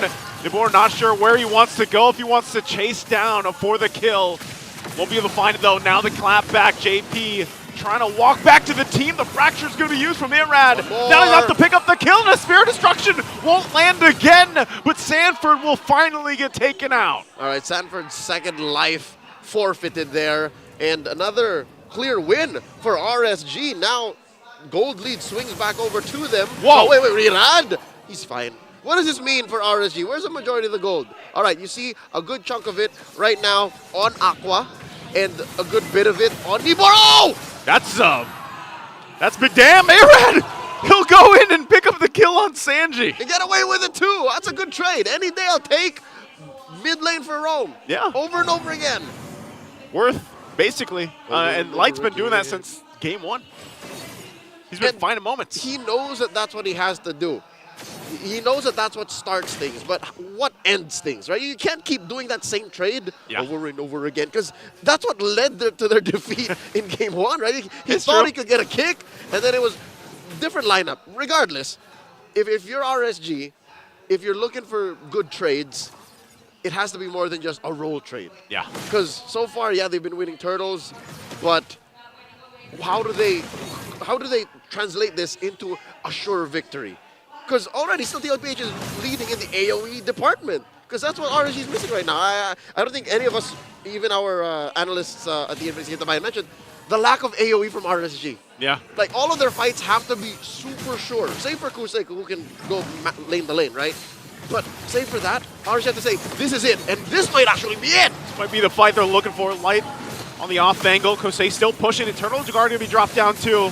They go inside, looking for the entry point. Irad will get the turtle. Still going. Spirit Destruction going to land that time. Kosei joins the fight. Sanford's going to be the one to fall, and the shadow kill goes on. Kosei going to be in trouble, but the Spirit of Misery will stun him into the wall, and RSG will fight on back as they find 3 from TLPH. Irad possibly going to push JP back further so they can take the tier 1 in the mid. Kusei coming in like Rambo. His first SOD that actually hit the target in 8 minutes. That was a turning point. That was. And it's not even like a clean SOD, you know what I mean? Like, it was in front of 3 or 4 chunky members of Team Liquid. And luckily, his team came in clutch, and his spear came in clutch. Yeah. Pushed back Zaida, who had, I'm pretty sure he had a kunai with Kusei's name on it. And luckily, the damage was there, which barrels RSG forward now 3,000 gold as they try to convert. Okay, so earlier we were looking for conversions, right? Bottom lane, clean, all the way till the second. Yeah. Mid lane, first tier, down. Up top, this is inevitable. RSG's going to get the push as well. This is a good position for the Raiders. This is a great position. They have a pretty good-sized lead now at this point. Kosei, you can see this. I mean, both teams are locking in some key items for them all around. Irad, too, we already saw a preview of the damage earlier on. Now that he gets a Malefic Roar, it's even more devastating. And so now you're wondering for TLPH, when do they hit that spike of theirs? And we mentioned this earlier on, as they have to watch these turrets get taken out, where Benny Cutie is a integral part of that. And he's close to the Holy Crystal. Wait. Oh, hold on. Wow, we didn't get a glimpse of it. Not at all. That's how fast the mechanic works. That's that Malefic Roar. That's Irad. Again, never doubt Irad's mechanics. Oh. Even when you don't see it, he will use it. And Sanford did pop the Primal Rat there. Oh, now Light looking for a kick. Oh no, Sanji. Can Sanji get away from this? Joseph! I don't know if he can. He's going to bob and weave as best as he can. Waits for the team, but he'll go down. Shadow Kill going to be used as well, and JP has to get back to the base. Don't forget to grab your code while you can. 8th anniversary. Oh, wow. RSG now about 5,000 gold ahead. Takes the first lord of the game and turns it into a fight. All right, he got his purple at least. Zaida got that. But man, are we just... The damage overload, this is Raider form right now. Yep. Like, this is what they're known for. You know, we used to say back then death ball strategy, and it's all, I mean, a lot of this is on this guy right here, Light. 37 so far of his many games of professional MLBB he played as a Cho, and won close to 60% of the time. Yeah. So consider that, Joseph. It's his second most played hero, with Kufra being number 1. By a small margin. Just a handful of games over. Oh! With the light. Oh! Irad! That's the damage we were talking about, Irad. And he took Sanji too! He took Sanji out of the picture. Sanji not having a good time. So TLPH will go ahead and try to defend the base. Keep up the base turrets the longest they can here. But look at that, I mean... They didn't have to buff Nolan, but they did, and that's what happens. What do you do? Where is it from? All right, you got a Sky Piercer. Doesn't even have a Blade of Despair just yet. That was all Hunter Strike, Sky Piercer, Malefic Roar. Man, that's... Casual Legion Sword, and... and a Fury Hammer. And a Fury Hammer, that's it. And, like, part of that, too, is, like, they were stacked up, like three guys in the back. And one died. Boom. Right? Like, just lay it on the them. softest one. So far, 12 minutes about and counting. We're still waiting for that Benny bomb to drop. Man, we're going to have to come up with a name for the Nolan, I guess. At this point, they're going to force the fight. That's what we're talking about with the damage from Benny Cutie. But he still has to go back. So they all do this for that purple buff. And right now, RSG, total control of the game. Joseph, I seem to be eating my words, and it's almost as if I can hear Light saying, Coach Leo, look, I have AoE. You see that 3-man knockup? Did you see that concussive blast from my emblem? I mean, sure, he can just kick one, but if all you need is to knock up 3, set it up for Nibor to get another mini stun, and then Ira to just blast him into oblivion, should be enough. And that's what RSG's been doing so far. 12 and a half minutes in, 11-8, the map is totally blue. It's Raider country right now. Yeah, we are in Raider Nation at this point. And for TLPH, they want to try to turn this game on their head. It's going to be tough, to say the least, because Irad is enough in himself to put enough pressure on the lineup. How can they do that? Number one, maybe let Sanford bait him out. Because again, it seems like Irad has something for Sanford. Like, he's been looking for Sanford all game long. Yeah. Right? That a majority of the 4 kills look at the stacks on Sanford are on Irad. And I believe that's max. Yep. I believe that is max stacks. Maybe if it wasn't 60, it was prior 80. Before, like, the first iteration? Yeah. I don't play as much Assassin Jungle anymore, so I don't build the Sky Piercer, but yeah. It's all Bane. Yeah. So, that said, the way that TLPH can actually turn this around is, number one, bait out Sanford, have him have the closest to death you can, Primal Wrath, and then send JP to bonk Irad. Just stop it. Just stop. Behave. That's all he has to do. Right? And then from there, you work on the rest of them. But it's easier said than done, and you're committing so many resources to stopping just one from RSG. Just Irad at that point. And you know, he deserves now, it. He deserves it, though. He deserves it, but then, you know, even Kosei, he's been farming up here on this Monscop, and that's where we usually see this.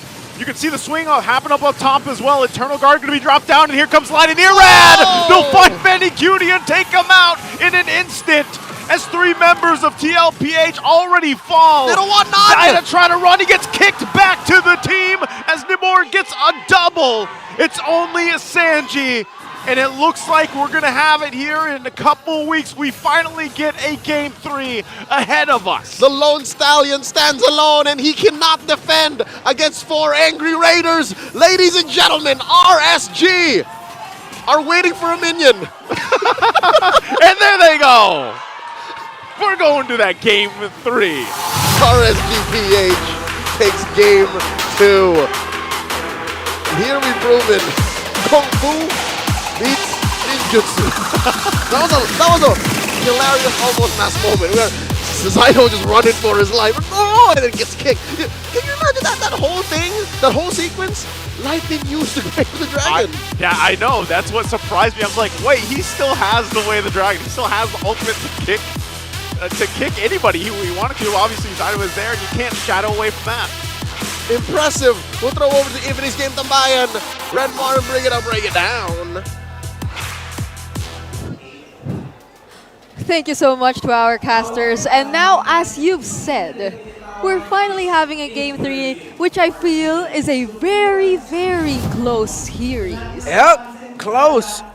For majority of the part and for the beginning of game number 2, but as it went on, we got to see the thing that we mentioned right before we head into the game, that TLPH, based on the lineup rating that we saw, the strengths of the lineup of RSG Philippines, and the fact that they have the Valentina. Yes. That was their main bridge to get to the point, to balance out the snowball that TLPH would be looking for to help set up what Irad can do in this Nolan. The Valentina would be the X-Factor pick. And so we got to the point where Irad was 7-1-2. Besides that KDA, the man was getting the right retribution battle wins. Yeah, I agree. It was so surprising to see that first turtle take escalate to a point where it was surprisingly RSG getting the advantage. Yeah. Because it did seem like Team Liquid Philippines were able to set things up for them to actually get the advantage or the win during that first Team Turtle fight. And it was, I think, in this entire game where we've seen how Irad was just so focused on his targets. Apart from, you've mentioned the retribution spells, if Sanji was available, then go for Sanji. But even the tanky heroes, even Sanford, he really tried to shut down the XP laner of Team Liquid.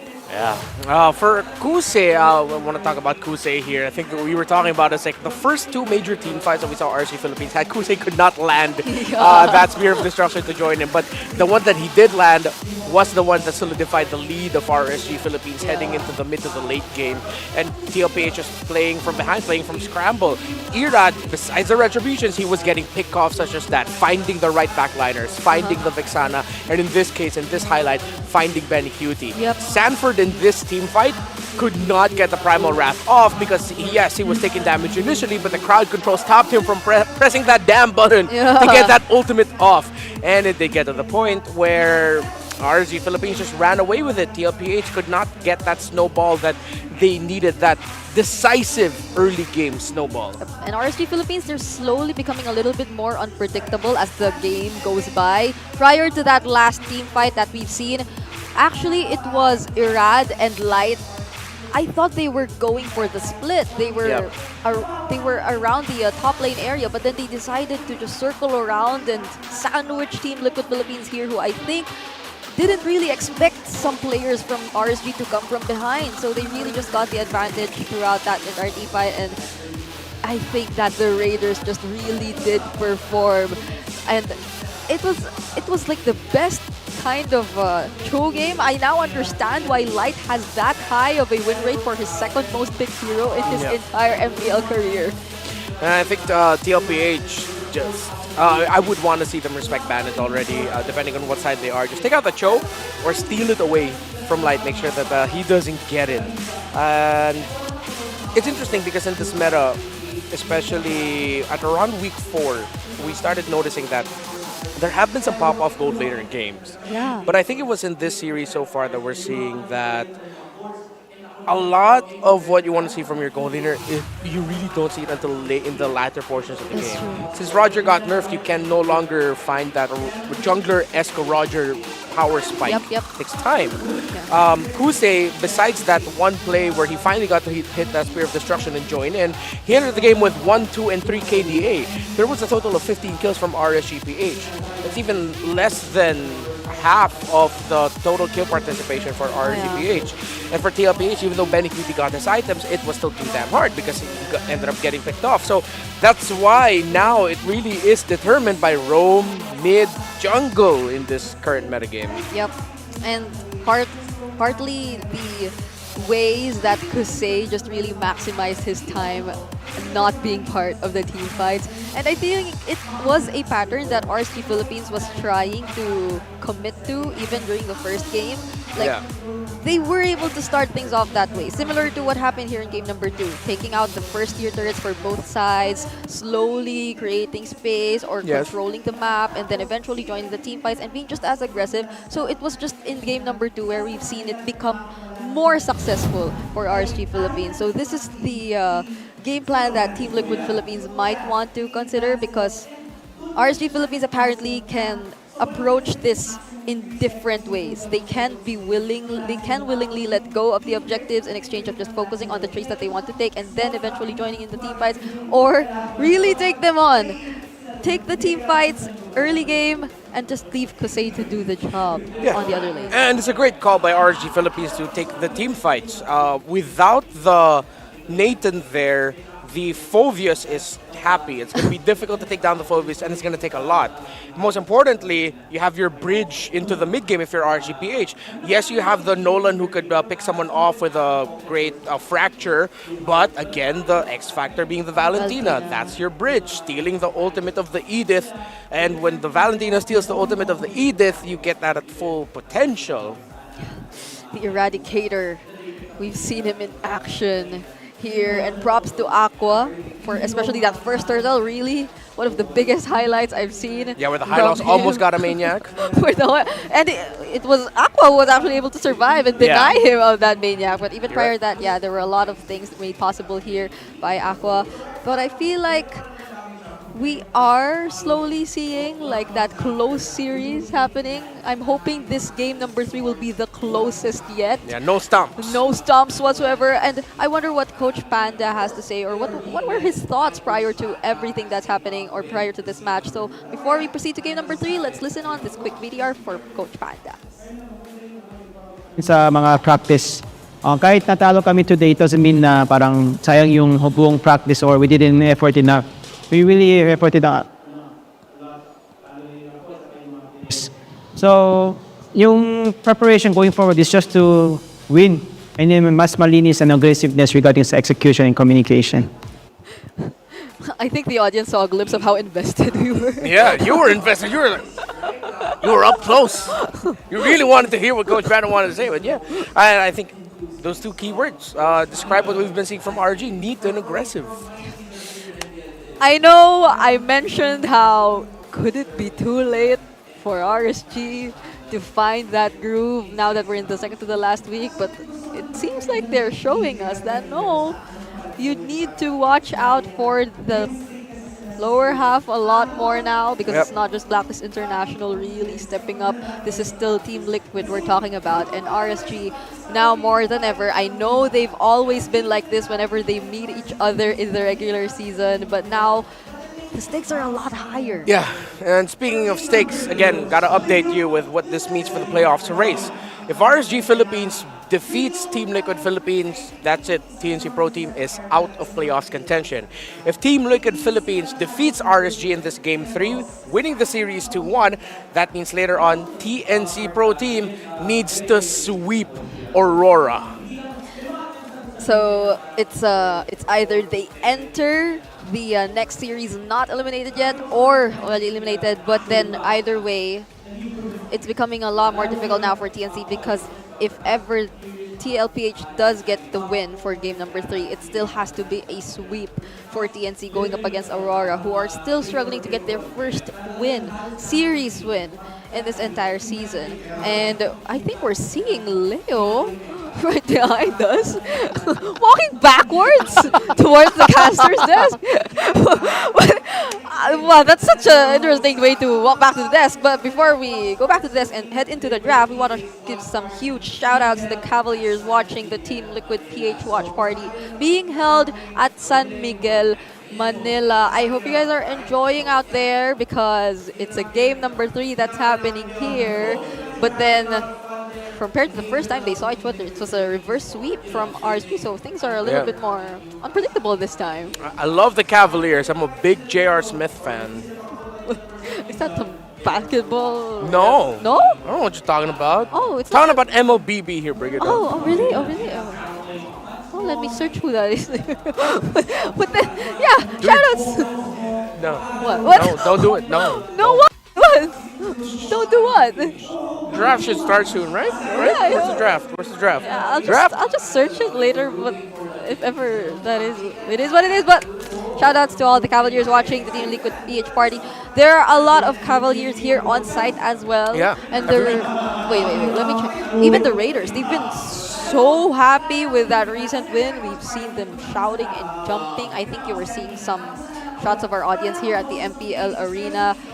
And I hope you guys as well are giving your all-out support since Team Liquid would definitely want this to get one win closer to securing their playoff spot. And they're 2 wins away from getting into the playoffs. 12 is 12 the magic number? 12 the magic number for upper bracket, right? I haven't counted in a while, so let's just say yes. Yeah, so I think, yeah, it is. It's 7 and 12 that they have to watch out for when it comes to the standings. So now, Game 3 side selection update. We're back to the blue side being a little bit higher in terms of win rate for the teams who pick it today. TLPH in game number 1 were blue side. RSG in game number 2 were blue side. Now it's TLPH back to the blue side. But then the difference is there were a lot of respect bans coming from RSG earlier, even if they were first pick. So all the more, definitely, now that they're in the red side. Okay, so we're at 100 games right now this season. That's a 100-game anniversary for Chip. 100 games banned. Same spot. And because of you having to do that, it is now 55%, 45% in terms of the blue side versus red side win rate. And if we look at this draft, the Team Liquid Philippines going into the blue side now. Earlier, it was Phovius, Chip, and Edith that was banned for RSG Philippines. If ever, I think RSG Philippines might be more willing to give up the Edith ban, replace it with something else, because now they know they can just prioritize a Valentina. Yeah. If ever the Edith gets picked up. Oh. And now it seems like the Tigreal and the Matilda are both open this time, unlike earlier.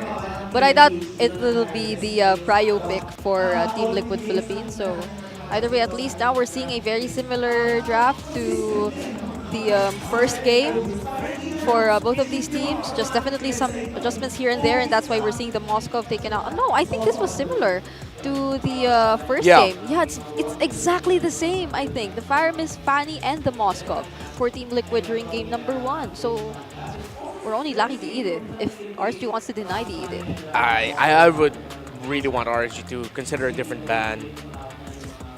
Even like a Tigreal ban would be okay. Or a Matilda ban. A Tigreal or a Matilda ban, because that really worked well for them. All right, there it is. Yeah, because again, if TLPH decides to prioritize the Edith, RSG can just go ahead and rush the Matilda. If TLPH gets the Edith and RSGPH do not get the Matilda, I will be questioning things. Oh, I'm actually having second thoughts about the immediate Edith pickup now. Yeah, exactly. It's like, Liquid. Do not. Prioritize something else. Get the Nolan or get the Haya. Nolan gonna be exactly the same with game number 1. The Julian is still available here for Team Liquid, but it didn't feel like RSG was prioritizing the Julian anymore. It did feel like Irad was really onto the other assassin junglers for the past 2 games that we've been seeing him play.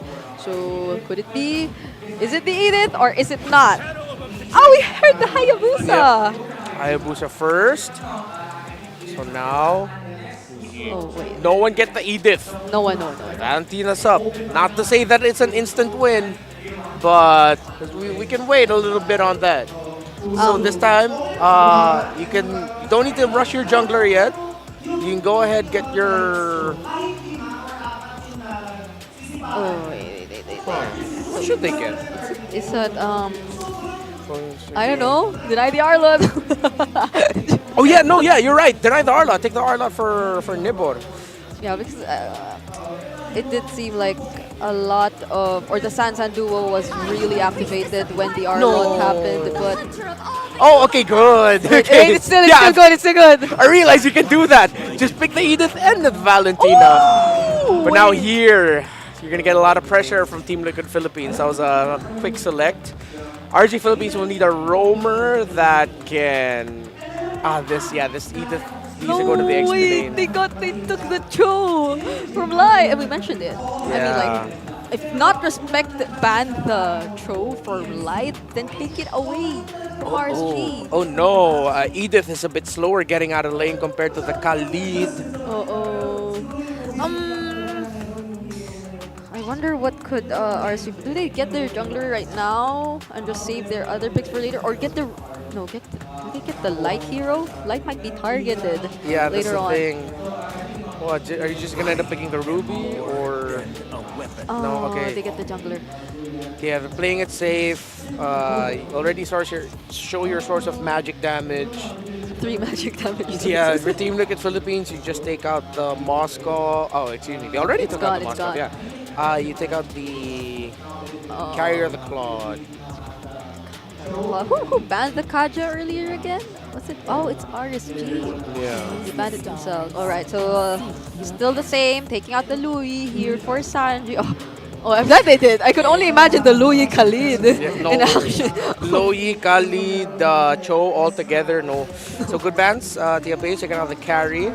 If you're RSGPH, you can't go magic anymore. You need to go physical or true. Yep. It does seem like Light still wants to heavily focus on the pick-off type of roamers. Previously, he showed us the Guinevere, but then in this kind of composition, I'm starting to think twice of whether or not they should be sticking with that kind of approach, since there's so much pressure that can potentially come from TLPH. Looking at their first 3 picks right now, Like there's the Hayabusa, there's a pickoff type of roamer. That's a Cho, and Yeah. there's AOE from Yeah. the Khalid. Exactly. Pressure is like the problem here. I wouldn't be surprised if RSG just end up picking an off-kilter gold laner. If it's not the Claude, you're stuck with either a Melissa or an Ixia. I'd rather go Melissa at this point. Yep. But the thing is, there's not enough protect on the side of RSG that you can pair that up with. Yeah. Way too much dive. There's still the Aurora open later for Sanji. I was thinking about the Paramis earlier, but then there's a Valentina here for RSG. No, it's already banned also. It's so bad. I wonder what Light and Kusei will be picking up here for RSG Philippines. There's the carry. It needs to be tanky. It's, or if they want to go pick off for pick off, I'm not sure. Yeah. Still, those are available, the carry and the Melissa, as you've mentioned. Wait. Oh, okay. So they bring it back? He's not forgotten yet. Yeah. But if any, I think the Roger in the gold is a bit more manageable than the jungle Roger. Yeah. The RSG need to... I think Light's gonna end up with what, like a Grog? A Kaja? Well, I wouldn't mind. At least they have like a front type of roamer that isn't just reliant on positioning himself. Don't tell me RSG's just gonna pick a Hellcurt again. Oh! It's gonna be rough, buddy. Well, you're right. That's What? Wait! I'm sorry, I was so happy.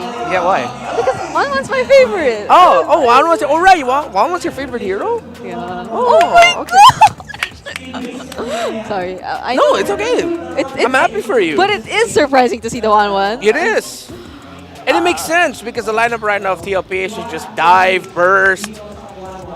And they don't have hard catch. RG are forced to pick off and just go Kaja or Franco, but it's so tough. You put so much pressure on the Edith. TLPH, yes, the Cho is pick off, but you could say that he can take a good amount of damage before having to get away, and he has two major sources of crowd control. The Khalid will be difficult to take down. So yeah, Kaja, that's it.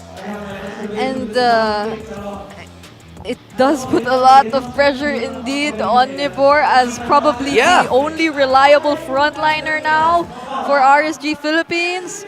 So we're back with the idea that yes, this is the strategy that they want to stick by for the entirety or probably the remaining matches we're seeing RSG Philippines. But then in this current situation, there are just so many surprises from Team Liquid Philippines in this draft. Well, Team Liquid Philippines, in terms of the lineup rating, a little bit very even in the early to mid, late game, and the potential for RSG Philippines very strong. Light, we're looking at the roamers. Light versus JP. They said it. Happy birthday, MLBB, and welcome back, Wanwan. Let's head over to our casters and witness the action. Ready to celebrate, including the very first Game 3. Welcome in to what seems Mobile like Legends. forever. Welcome to TLPH versus RSG. Leo and Naisu bringing you the action. You expect to see 1-1 today? You know, I didn't, and I appreciate the whole bring it a fangirl moment for 1-1 because I am still happy, man, that we are in week 7 and we still have these heroes popping up, like different heroes. The meta, I'll always say it, I know you agree with this, is just the healthiest it's been in a long time. I love it. The meta right now is at like 2% body fat. It's lean. Wait, is that... No, that's not. Its metabolism is just through the roof that you can just keep injecting hero after hero after hero. And wait, look at this. You would have thought that in a laning phase that has a 1-1 and a Roger, that the rest of the map should kind of respect that. Yeah. They don't. TLPH, Whoa! Already has a level 4. Waited as well for that, and Aqua's going to get taken out. Zyda, early kill, first blood. All right, here's one of the symptoms of what TLPH set to do in the drafting phase. Real quick, look at the emblems here. If those who want to build like 1-1 in the current meta game, do that. Warcry, Tenacity, and then Swift. But yeah, regardless, TLPH besides the whole 1-1 pick, looking at their first 3 picks, Haya, Cho, Khalid, they're super proactive, Joseph. Like, they want to set the pace. And all throughout every beat, 1-2, 1-2, RSG, they've just danced at their own tempo and are now forced to react. They have to every single time that you see them. And the fact that the first blood kill went over to Sanji, you know, we've seen the snowballing effect actually happen with Aurora, no pun intended. But part of that is you're just locking them down. So even if you don't get that initiation you're looking for, with JP being on the Cho this time around, you can actually just stop them in their tracks if RSG tries to press the situation with what they have. And the fact that we have to say Nibor's best performances so far in Season 14 has typically been on the Edith. Yeah, for sure. They're almost synonymous with each other. And now a fight's breaking out. It's going to break out. JP trying to zone out Irad a little bit further here. And now Sanford jumping in as well. Still going for it. Sandstorm comes in from Aqua. They get frozen down with a frigid glacier. Nibor will pop the Primal Wrath, but he gets kicked and taken out of the picture as Sanford picks up a kill, looking for possibly some more damage, but Light and Irad will have to go back to base. Between sand, snowstorms, and swift kicks, I don't know what RSG has to do to get out of those pits and those fights with a dub. All right, 2-0, 1,000 gold in a turtle, the Team Liquid Philippines' name. Joseph, prior to this, you're talking about how like CC dictates what RSG can do, and how Nibor is one of the main source of CC from RSG, and how he's so, again, he's so prolific on the Edith, right? Yeah. And right now, he's struggling to go lane to lane. No, whoa. Zyda could be in trouble. Jose trying to chase down, gets juked though with the Shadow, but Zyda goes back. Shadow kill already going to be used into the frigid glacier, but finally goes down, and RSG will be able to pick up a kill. So good response there, and you saw it. Light used his divine judgment to start things up. All right, and they finally get the punish onto Zyda, who, by the way, could be one of the main targets for RSG, and one of the reasons why TLPH might actually lose the early to mid game. Yeah. He's one of those softies from TLPH that if he goes in without the shadows to back him up, he's gone. Like, everyone else has an out. Everyone else has some sort of insurance policy. Zyda, if he's caught out without a shadow kill or a quad shadow, he's gone. He did. Yeah, he's gone. And so that might force Zyda also just to approach the game a little bit differently as the game goes on. Yeah, late entries are like 99% of what he wants to do. Exactly. And also, the caveat to that too is depending again, what does Aqua take for the most part in terms of ultimates throughout the game, because that could also change. He could do pretty well with the Sandstorm. He could also obviously go with the Way of the Dragon or the Frigid Glacier from Sanji. So there's so many options that can actually help them with this as well. Light gonna go in, Flicker. There's the Sandstorm on the response, trying to help out JP. He will be able to survive, and now the fight under the purple buff. They go in, crossbow of Tang, pops off. We'll be able to find Irad, and now still going for it. His turtle's already secured as well. Benny Cutie finally goes down in the exchange, but Zyda looks for more, and Aqua's in trouble as well. A double kill picked up. Sanford forcing Nibor back under the turret. Man, TLPH gets a lot of that one.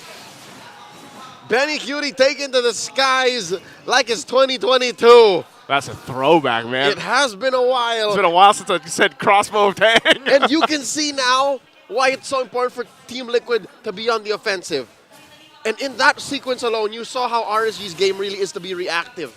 To be like a wizened... Whoa, what a kick! With the drag coming out from JB, they're going for Nibor. He tries to get away, but he can't escape. Benny Cutie picks up the kill, and Sanford goes in further.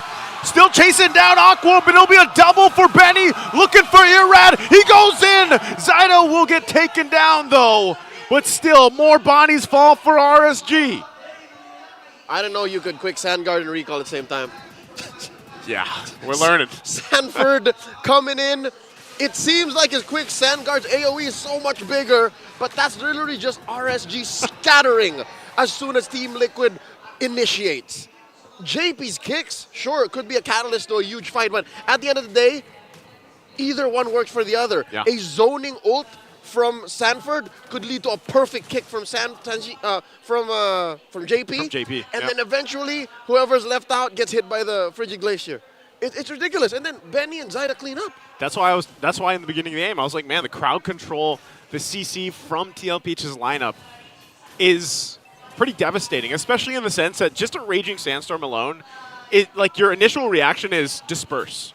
Right. So RSG, when they want to clump up or fight up and follow through with whatever Nibor's doing or Light, a sandstorm is sometimes enough where you're just like, yeah, we're gonna split from this and not get hit, you know, and that seems to be an issue. Forget about it. Forget about it. We see it. Oh, Sanford walks to the Sanford, three. he's gonna get Divine Judgment pulled in, trying to stay alive, and he does because he's able to sandstorm on out of there. And now Nibor caught off from the team as he falls. As we were just talking about it. That's literally a got him moment. Nibor got. And what's crazier is Sanford walked away like nothing happened. He literally rode on the sandstorm away. And nothing did happen. He's fine. And now the last turtle of the game going to be secured as well for TLPH. All right. That's all three. Score. Oh, Light! Oh, Light's still going to be alive. Frigid Glacier already dropped down. Fine. Might just have to disengage, but they are going to focus on the Tier 1 turret mid lane. All right. I'm curious. What is on this young man? What is Sanford playing? He just picked up his tough boots here, who now he's building a roam onto. So he's transitioning into being a secondary support. What does he have? I'm pretty sure it's all tank items. It's got to be. We got to see. Because we also saw, like when we saw the Khalid in Game 1. It was all tank. It was all tank. Yeah. Sanford's also. It was an MVP winning performance, if I'm not mistaken. Also was all tank. You see what happens? Like, this is all for the purple buff, right? And that's going to be the effect the entire game. Sandstorm, disperse. Sandstorm, disperse. So RSG, they got to come up with an answer for that because, like you said, you know, he's at this point where if he does go all tank, like he's tanky enough, he can heal enough from that too. And, you know, meanwhile, while you're sitting there trying to fight them, you're getting all the weak points hit, and Benny Cutie will just get the airtime that he's looking for. And, you know, even with Winter Crown's changes and possibly a Wind of Nature being built up by Kusei, it doesn't matter. Like, they can time that out. That's just one of many. And check it out. The last time we saw 1-1 played in MPL Philippines was in the playoffs of Season 12 by Benny as well. He's played it 17 times all throughout his career with a 53% win rate. All right. Is that the name of his kid, by the way? His daughter? A nickname. Nickname. Yeah. Sorry. I was going to say nicknamer. So I know he calls Season him 12 means early 2023. So this is off of the height of it in early 2022. All throughout 2022. All throughout 2022, yeah. So that was the last time. So that's what I said. Throwback Fridays. Huge. Flashback Friday. Flashback Friday. That's what they call it. Hashtag Flashback Friday. Oh, hold on. There's go. a Divine Judgment going to pull JP again. And JP's even alive. Irad already went down to the exchange, and now they're going a little bit further as Nobor gets taken out. But Benny Cutie, just look how fast he's moving. The recalls come out. Grab yours while you can, because right now TLPH will go and grab the Lord for this fight. Look at the effort. Look at the timing involved of doing it together at the same time. They got to be talking about this. There has to be some comms to this. But talking about that sequence, again, Sanford got him. He put himself in harm's way, gets out of dodge, and then the rest of Liquid, the rest of the cavalry trample through. He's almost saying, like, just pull me. Take it. Just get me, Light. I'll be fine. It's him or JP. It doesn't. It's him or JP. It doesn't matter. They're not going to get away with it. So far, they've not gotten anything. All right. All it was a Thunderbelt and Radiant Armor. Joseph, just a Thunderbelt and a Radiant Armor. That just seems very... Looking at RSG's kit since they were down like, what, 6K when that sequence happened, 6K, 7K? I understand. That's it. I'm playing Khalid tonight. The items just don't add up. Like, there's not enough kit on RSG to burst down 40.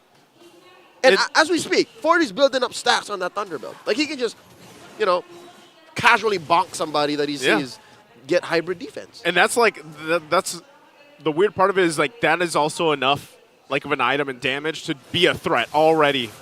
And part of it is just being a distraction. So with this, he's going to try to distract them, trying to defend the base. RSG has the Holy Shields being popped on the base turrets.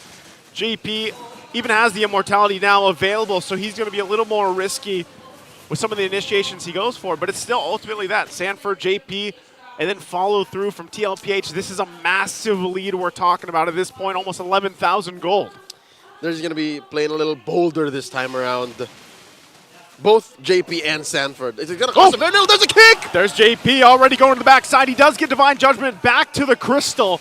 Immortality already going to be popped. They're looking for it. Zyda will jump in with a shadow kill. He pops off enough damage, but he gets zoned back out. Primal Wrath from Nibor, and Sanford once again raging sandstorms on out of there. They have to disengage without JP.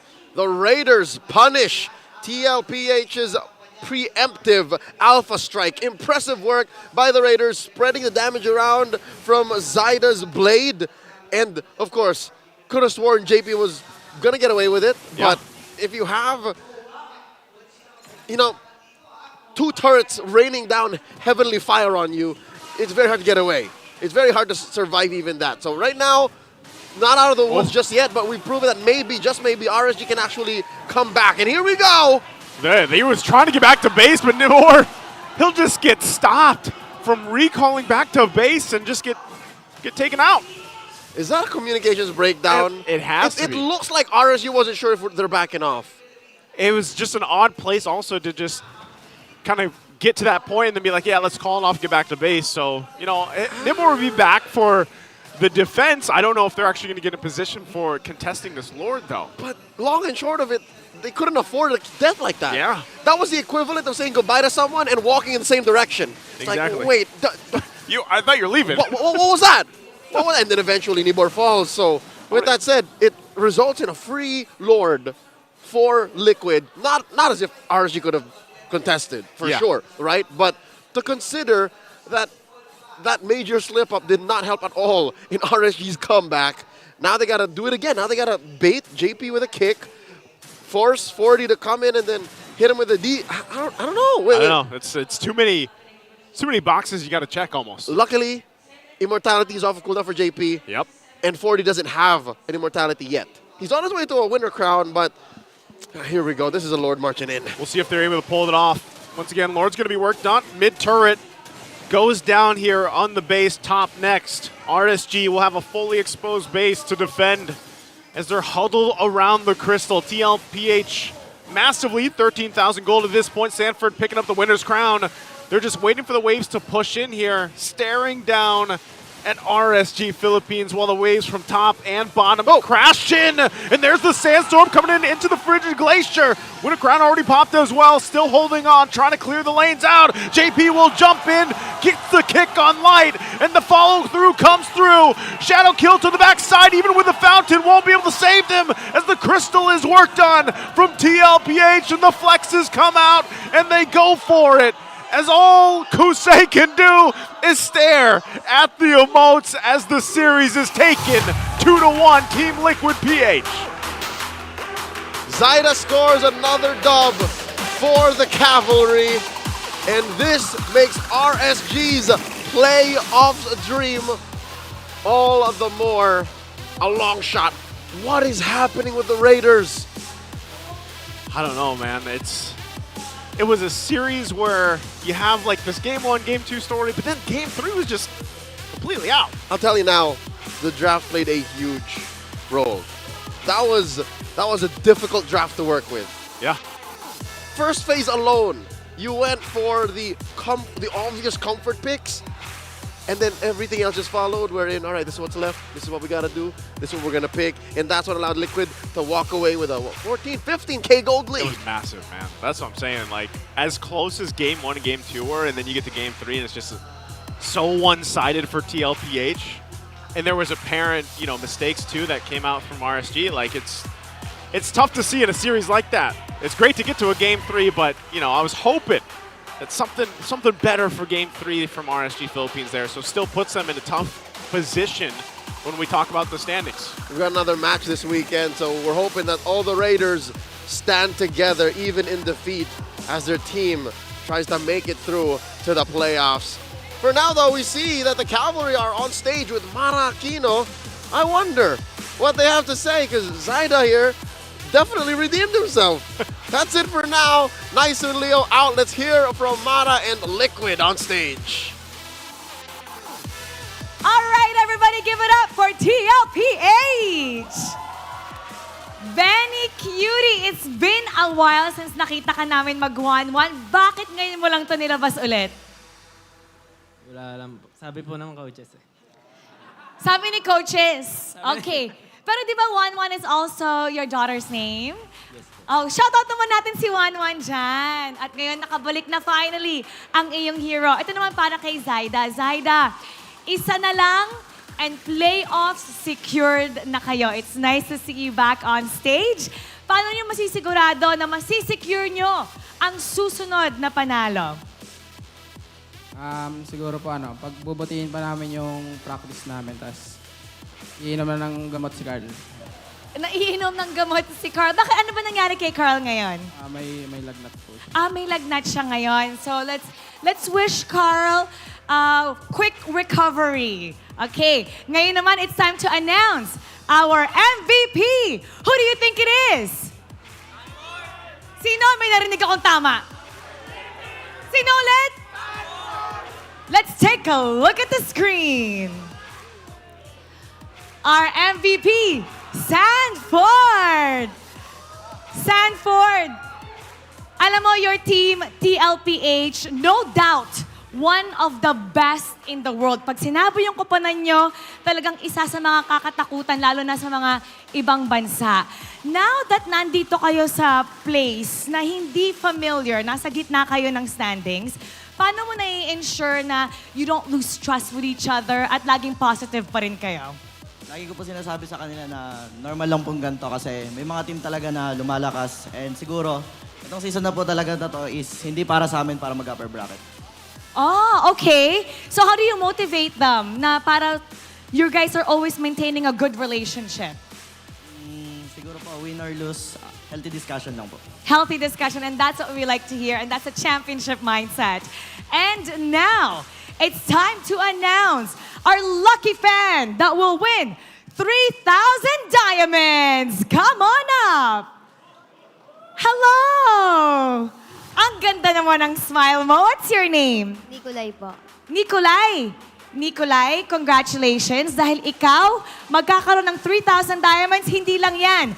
Meron ka ring ticket para sa Day 1, Match 1 ng ating playoffs. Let's give him a round of applause. So, sino dito yung favorite player mo? Si Kuya JP po. Si Kuya JP! Okay, tabi ka kay JP. Ay, bago yung highlights mo ah. Ang ganda naman ng buhok. Okay, bakit si JP ang iyong idol? Magaling po siya mag-tank. Magaling mag-tank. Okay, nasa harap mo na siya. Ito na yung pagkakataon mo para magbigay sa kanya na kahit anong gusto mong message. Idol, galingan mo po para makapasok po kayo sa championship. Yes! Ikaw naman, JP. Nakatapat ka ng batang to and whatever you say can inspire them forever. Wow, pressure. Anong gusto mo sabihin sa kanya? Mabuti may pag-aaral tapos huwag ka magsiset sa hangin. Congratulations! You won 3,000 diamonds and a ticket to Day 1, Match 1 ng ating playoffs. Ito yung gagawin natin. You get to take a bow with the team and you get to take a walk, okay?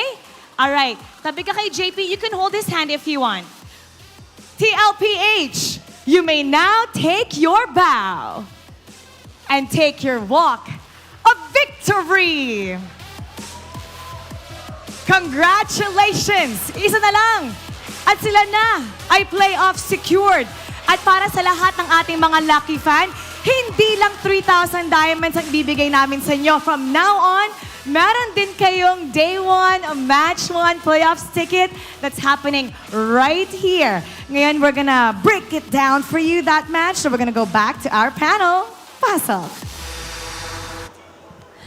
I know we were talking about how we wanted close games, but let me ask you, was that a close game for you or was that a stomp? That was a stomp delivered to you by the feet of Air JP and the Apex Predator Sanford. Their Cho and Khalid combo, that's the new deadly combo you have to respect when you're up against Team Liquid Philippines. Yep. But when you have people setting things up, you gotta make sure that the follow-up is there, and that's what Sanji delivered. Not just follow-up. Sometimes he'd be the guy starting things off with his own crowd control agree. setups. You know what was the best follow-up ever from Sanji for me in that entire game? It was that game-ending follow-up where he decided to flicker in, use the Frosty Freeze together with the Frigid Glacier right after Sanford set things up for him with that Raging Sandstorm surprise in the face of RSG Philippines. But other than that, throughout the first few minutes of the game, we're seeing precise positioning again once from Sanji, and the way I think he rarely died in the entirety of that game. Props to his passive, of course, but a lot has to do with the way he also decides to position himself. It seemed like Benny Cutie was just so safe and he need not worry about anything because he was well guarded by all his teammates. Yeah, other than being well guarded, he was just well positioned as well. So when you have strong frontliners providing you the vision of where you can safely place yourself, but then at the same time you yourself, you're making it hard for the enemy to catch you, then that needs to be respected as well. This is TLPH at their finest hour. This is jungler helping set the tempo in terms of being aggressive and dealing the damage. You have Sanji making his own plays. You have the roamer and EXP laner being nuisances to the lineup of RSGPH. And it feels like as the draft went on, we were starting to think of more and more picks for RSG Philippines, and we were thinking, oh damn, this feels so difficult to think of good picks for them. While for TLPH, it seemed like they already won it once they had their 3 picks locked in with the Haya, the Cho, and the Khalid. And part of me was thinking that why is it like TLPH was literally waiting for this moment that they could bring out this 1-1 pick, and when they saw that, again, there were little to no problems that it could potentially face. RSG Philippines were even forced to bring out the Roger in this situation, which I think could have fared well, but then it wasn't solely reliant on him and his laning anymore that could potentially bring RSG toe-to-toe against Team Liquid Philippines in that particular game. And Nibor, I don't know why, but Sanford and Nibor earlier, they were just so heated. I mean, again, we were talking about it. Nibor would struggle in this game, and that's exactly what happened. Again, the difference between the Kaja and the Cho. The Kaja has that one big pull based around his ultimate, and then it's just going to be a bird slowly flapping trying to get to a safe distance, while the Cho can, you get the pick off, but at the same time you can weave in and out of the fight, dish out a good crowd control with a knockup of the Jeet Kundo, get shields, even poke a little bit. It's a little bit better for Cho to act as like a front line compared to Kaja that really is pick-off focused. By the way, if we learned anything from this series is that yes, if you're an EXP laner, you can definitely still rush the Thunderbelt. Sanford did that in this game, and this is a Kali that went for Tank Emblem, Concussive Blast, Thrill, and Wilderness Blessing. So the times that you were thinking, why does this Khalid hurt? Well, I'd answer with the same response as, even I don't know. Because that's a defensive Khalid with just a Thunderbelt as a quote-unquote damage item. Probably just reminds me of the R-Lot. It's just the nature of the hero being kind of painful every now and then. And I feel like even though we were mentioning how this would be such a huge responsibility on the shoulders of Nibor because he would serve as probably the only front, and he did have a hard time, it also felt like Light had so much responsibility to carry out. I don't know if it was entirely a reactive pick to just secure the Kaja because you had no ways to answer the 1-1, but then it didn't really do what was needed of it as well because of, like, just again how you mentioned, JP and Sanford was giving so much information and setting things up for Benny Cutie and even Sanji in that entire game. So a lot of conditions weren't met for RSG Philippines, but ultimately I feel like they were also faced against they were backed against the wall in terms of the drafting that TLPH showed. That was Wolf. What did he do? And that was a hand heart. For a second, I thought I was going to throw hands with the dude passing behind me, but no, he threw this up. Not another thing I was thinking. Week 8 start match. Which should it be? You can decide if it's going to be either FNOP, FCAP, TLPH. Oh, wait. These are all bangers. Wait. RORA Blacklist, banger. Omega Fnatic Onic. Banger. You know, just be the ones to decide because I cannot decide based on the options I'm presented with right now. Because we already saw FNOP versus FCAP. I feel like other teams would be... We also saw FCAP and TLPH. Yeah, as a star match. So, I mean, again... You know, if this season ends, if FNOP versus FCAP is the last game FNOP will play to potentially, you know, go undefeated this season, Maybe then it should be. Maybe that should be it. I don't know. Check out the schedules, y'all. Search MPLPH on your favorite browsing site. There's only one. It rhymes with poodle. Search it there.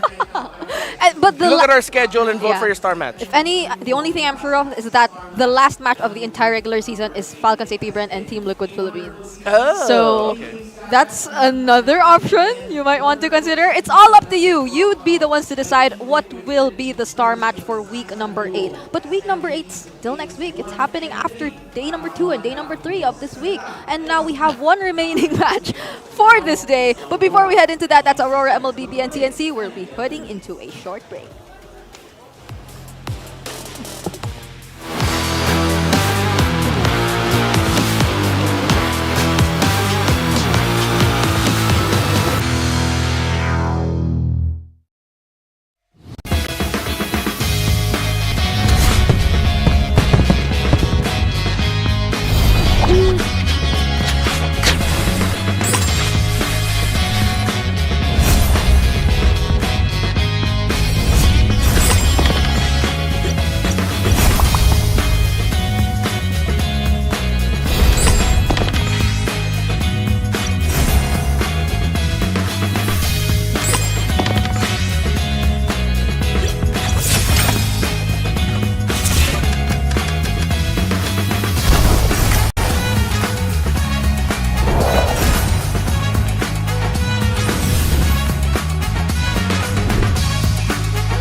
Welcome to the land of God!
Don't know the power of the dark side.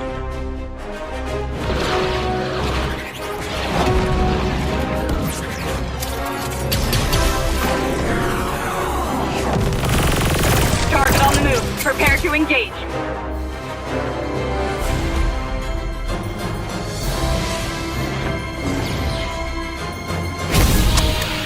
May the Force be with you.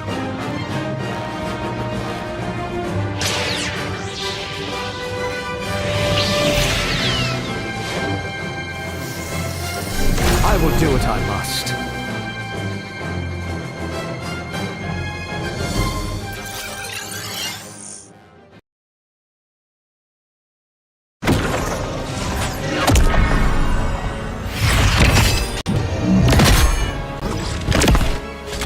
At last, I am complete.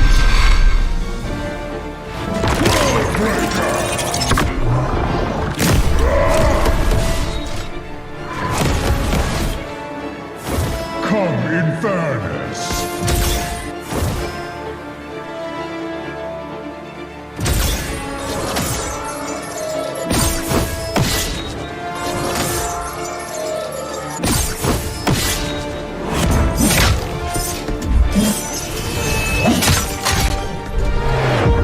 Annihilation awaits. This is my hunger.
Get 8 gigabytes of all-access power. To do it all. Plus only TikTok to scroll and share non-stop. Power, work, life, and more. With Smart Power all-access data now up to 90 days. Load now. No signal, no fun. If only you could switch in an instant. But wait, you can with the Smart eSIM. Backed up by nationwide coverage. Get your Smart eSIM now.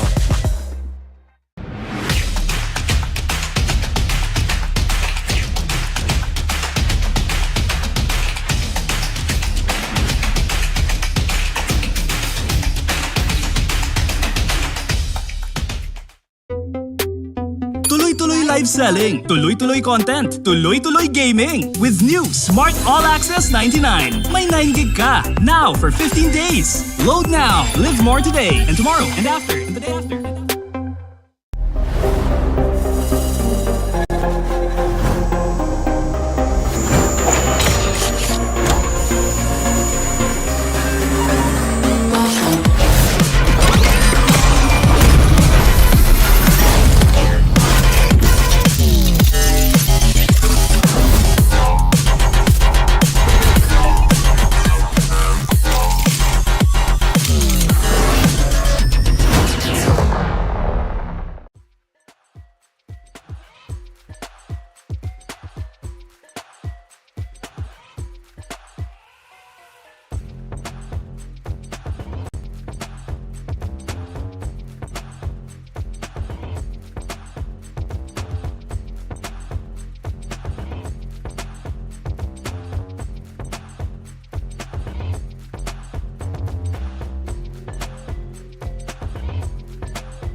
repping for the 3 stars. Look at us to the top, no ifs, no buts. Winning any game, para to sa PANAS.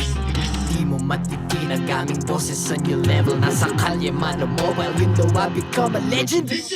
Weapon fire, we unite, we winners. Built with pressure, like diamonds are made of. Switching a lane na parang gera. HP racing, may reset up. Built like a tank, buhat ni Hilda. Full load SS, parang Lyra. Susundan ko ang iyong bakas. Kasama patas, tagumpay natin to. Dahil tayo'y malakas. Para sa Pinas. Nasa amin ang lalas, hindi tuwa atras. Kinikilala sa taas kasi kami ang malakas. Para sa Pinas. Nasa amin ang lalas, hindi tuwa atras. Kinikilala sa taas, ganito kami sa Pinas. Wow!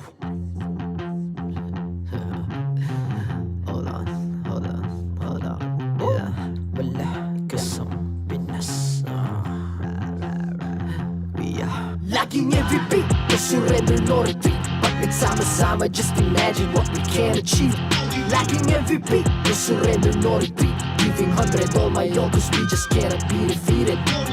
We are unstoppable, immune and invulnerable. Ready ang equipment, lahat frozen, malang crowd control. Pakita ko na jab like pow, east to the southeast. Taas sa watawat, proud and loud, cause every enemy we devour. Susundan ko ang iyong bakas. Kasama patas, tagumpay natin to. Dahil tayo'y malakas. Para sa Pinas. Nasa amin ang lalas, hindi tuwa atras. Kinikilala sa taas kasi kami ang malakas. Para sa Pinas. Nasa amin ang lalas, hindi tuwa atras. Kinikilala sa taas, ganito kami sa Pinas. Wow!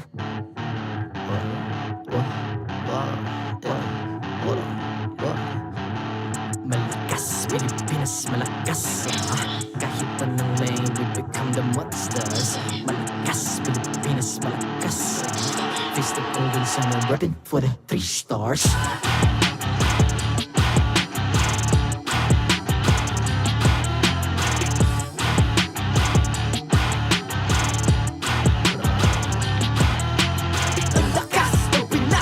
Unite, be the stars. Ang lakas ng Pinas. We unite, be the stars. Ang lakas ng Pinas. We unite, be the stars. Ang lakas ng Pinas. We the stars. Ang lakas ng Pinas. We unite, we the stars. Ang lakas ng Pinas. We unite, we the stars. Ang lakas ng Pinas. We unite, we the stars. Ang lakas ng Pinas. We the stars. The 14th season of MPL Philippines is brought to you by the following sponsors. Smart, the official telco partner of MPL Philippines Season 14. The official tournament phone of MPL Philippines, Infinix GT20 Pro.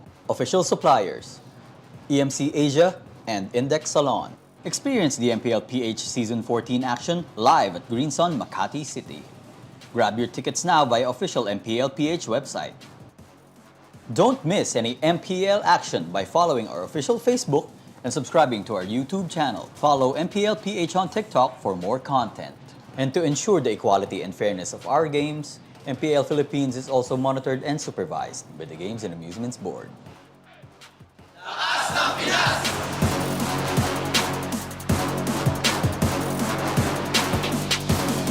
Lakas ng Pinas!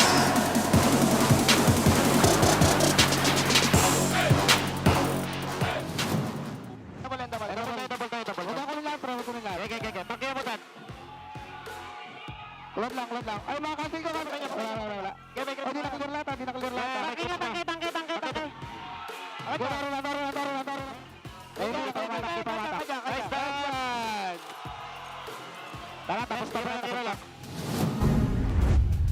Welcome back to MPL Philippines Season 14. You just heard the mic check for the previously concluded bout between Liquid Philippines and RSG PH. Dan Leo Kabang here at your service with JC Naisu Rezabek. Bring you the action for this next upcoming matchup. It's Aurora versus TNC Pro Team. Yeah, and you know, it's a match that, I don't know. I think a lot of people are just going to say they're going to expect RORA to come out winning. I think TNC, they've proven what they can to this season, but you know, obviously now that we're at this point, you want to just still see them get that first win. Like, I would personally love to see them get that first win, but you can see, to referencing what you just heard on the mic check there, Sanford leads TLPH past RSG. They step closer to the playoffs. Yep, not quite the secured slot just yet, but because of his antics as a Khalid, slowly but surely they are moving on through. They're now tied up with Aurora MLBB, smack dab right in the middle of our standings. Both teams racing for that playoff spot, which I think is safe to say. After this best of 3, if Aurora wins, they get their slot. They do, yep. They just need that 7 there to get there with a Smart Omega, of course. And so a lot of people, I guess, if you're an Aurora MLBB fan, and I know there's a lot here right now in attendance and watching, around the world. Yeah, and around the world, their chances are probably looking pretty good. Like, if you guys are just put it, you know, head-to-head here. I mean, again, a team that has gone toe-to-toe and even some wins over the best of the best in the league right now, going up against TNC, who, as mentioned, has yet to win a single series in this season. What else do they have left in the tank? Again, as poetic as it is, a phoenix rises from the ashes, and I think it's safe to say they have been down in the ashes. Maybe today they blind the light and make it through for a dub. Be a spoiler to Aurora's playoffs spot. Real quick, let me remind everyone that Akai's 8th anniversary exclusive skin, Marvelous Maestro, Spawn Effect, Killing Notification, Avatar Border, Battle Emote, and more epic skins are waiting for you. Kagura's brand new epic skin will also be available for free starting on October 18th. Don't miss out. I know we still got some time for the Kagura skin, but hey, make sure you guys go ahead and get the anniversary stuff right now, because there's a whole lot for you guys. And also, just a side note, because some of you guys might have missed it, I believe for this weekend, or maybe for the rest of the regular season, depending on how long, obviously, we're doing the anniversary thing, there's always codes. Yep. So even in-game, there's codes for you guys. So you're not going to want to miss it. And you're going to want to be playing a lot of MLBB games over the next couple of weekends. Real quick, let's throw it over to the Infinix Game Tambayan to break down this bout.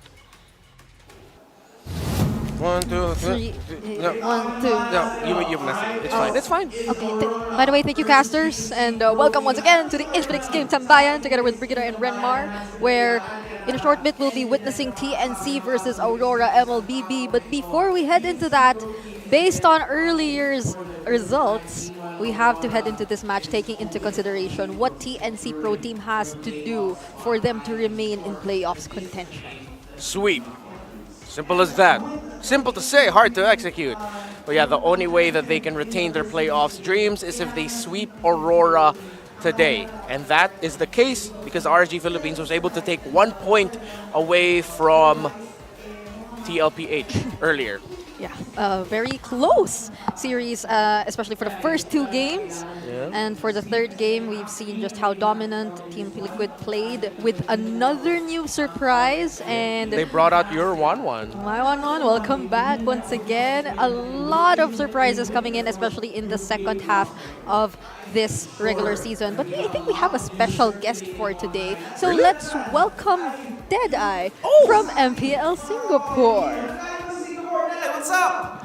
How are you there, Deadeye? Hello. Hello. It's so nice to Hello, have guys. you Hello, here. Deadeye, again, ikinagagalak namin na makasama ka. Also, we are together with the English panel. That's Brigida and Hey, guys. Santa Cruz over there. Hello, guys. Wonderful time that you guys have going on there. Pero again, Deadeye, we just want to say congratulations on making it as one of the talents for MPL Singapore. I am sure that you are making all of the Philippines proud, and I'm sure na ang dami ring mga ganap dyan, right? How are things going for you right now? Pwede tayo mag-Taglish, no? Oh, pwede. Yeah, go for it. Yeah, very overwhelming. Until now, actually, Hans, I'm still really cannot believe that I'm in the talent of MPL SG here. And of course, big thanks, first and foremost, of course, to Coach Leo. I've been under his wing sa kanyang program like sa Madrigal Project. Because of that foundation, actually, I was able to reach this kind of height. So thank you so much. Coach Leo, hopefully you're watching and hopefully you're proud of me as well. Aww. And big shout out as well to my wife.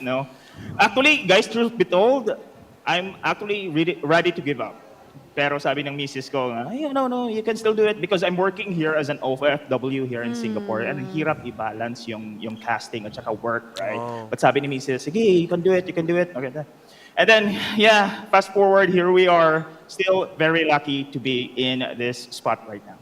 We are so proud of you. We've seen your journey right from the start at sobrang natutuwa kami na, even there are even Filipinos, usually Filipino import player lang eh.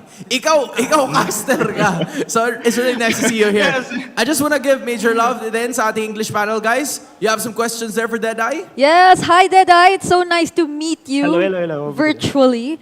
And for the English panel at least, I know you've already mentioned kanina like how you really pursued or stayed here despite all the challenges. But we're just really curious, how exactly did you end up as a talent for MPL Singapore? Okay, so actually I was active during pandemic as a caster and everyone knows that I've been in the professional scene as well. However, post-pandemic, as a family man, ang hirap, it's really difficult to sustain unless you have the salary of Coach Wolf, no? So,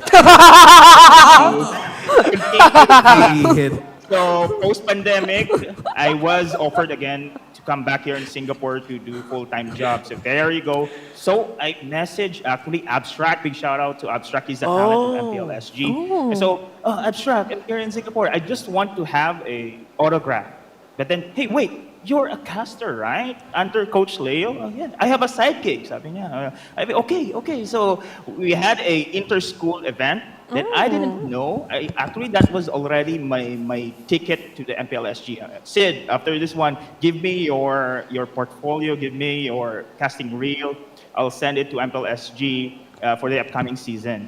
So there you go. I just received a GC from MPLSG Season 8, and they say, MPLSG, that's the title of GC, added you.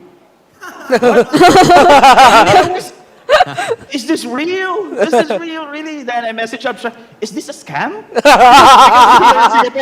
there's so many online scammers, And then he messaged me, and then we met together, and he said, Sid, congratulations. Goodness. Yeah, the journey, guys. The journey is just, as you can see here in the video, this is my first day and my casting here in MPL Singapore Season 8, of course, courtesy of Zanway Productions. I'm having fun. As you can see in the video, guys, I'm really having fun. And I thought I'll be pressured as the new guy, of course. But, the talents, the production team, they're very welcoming. They help me improve.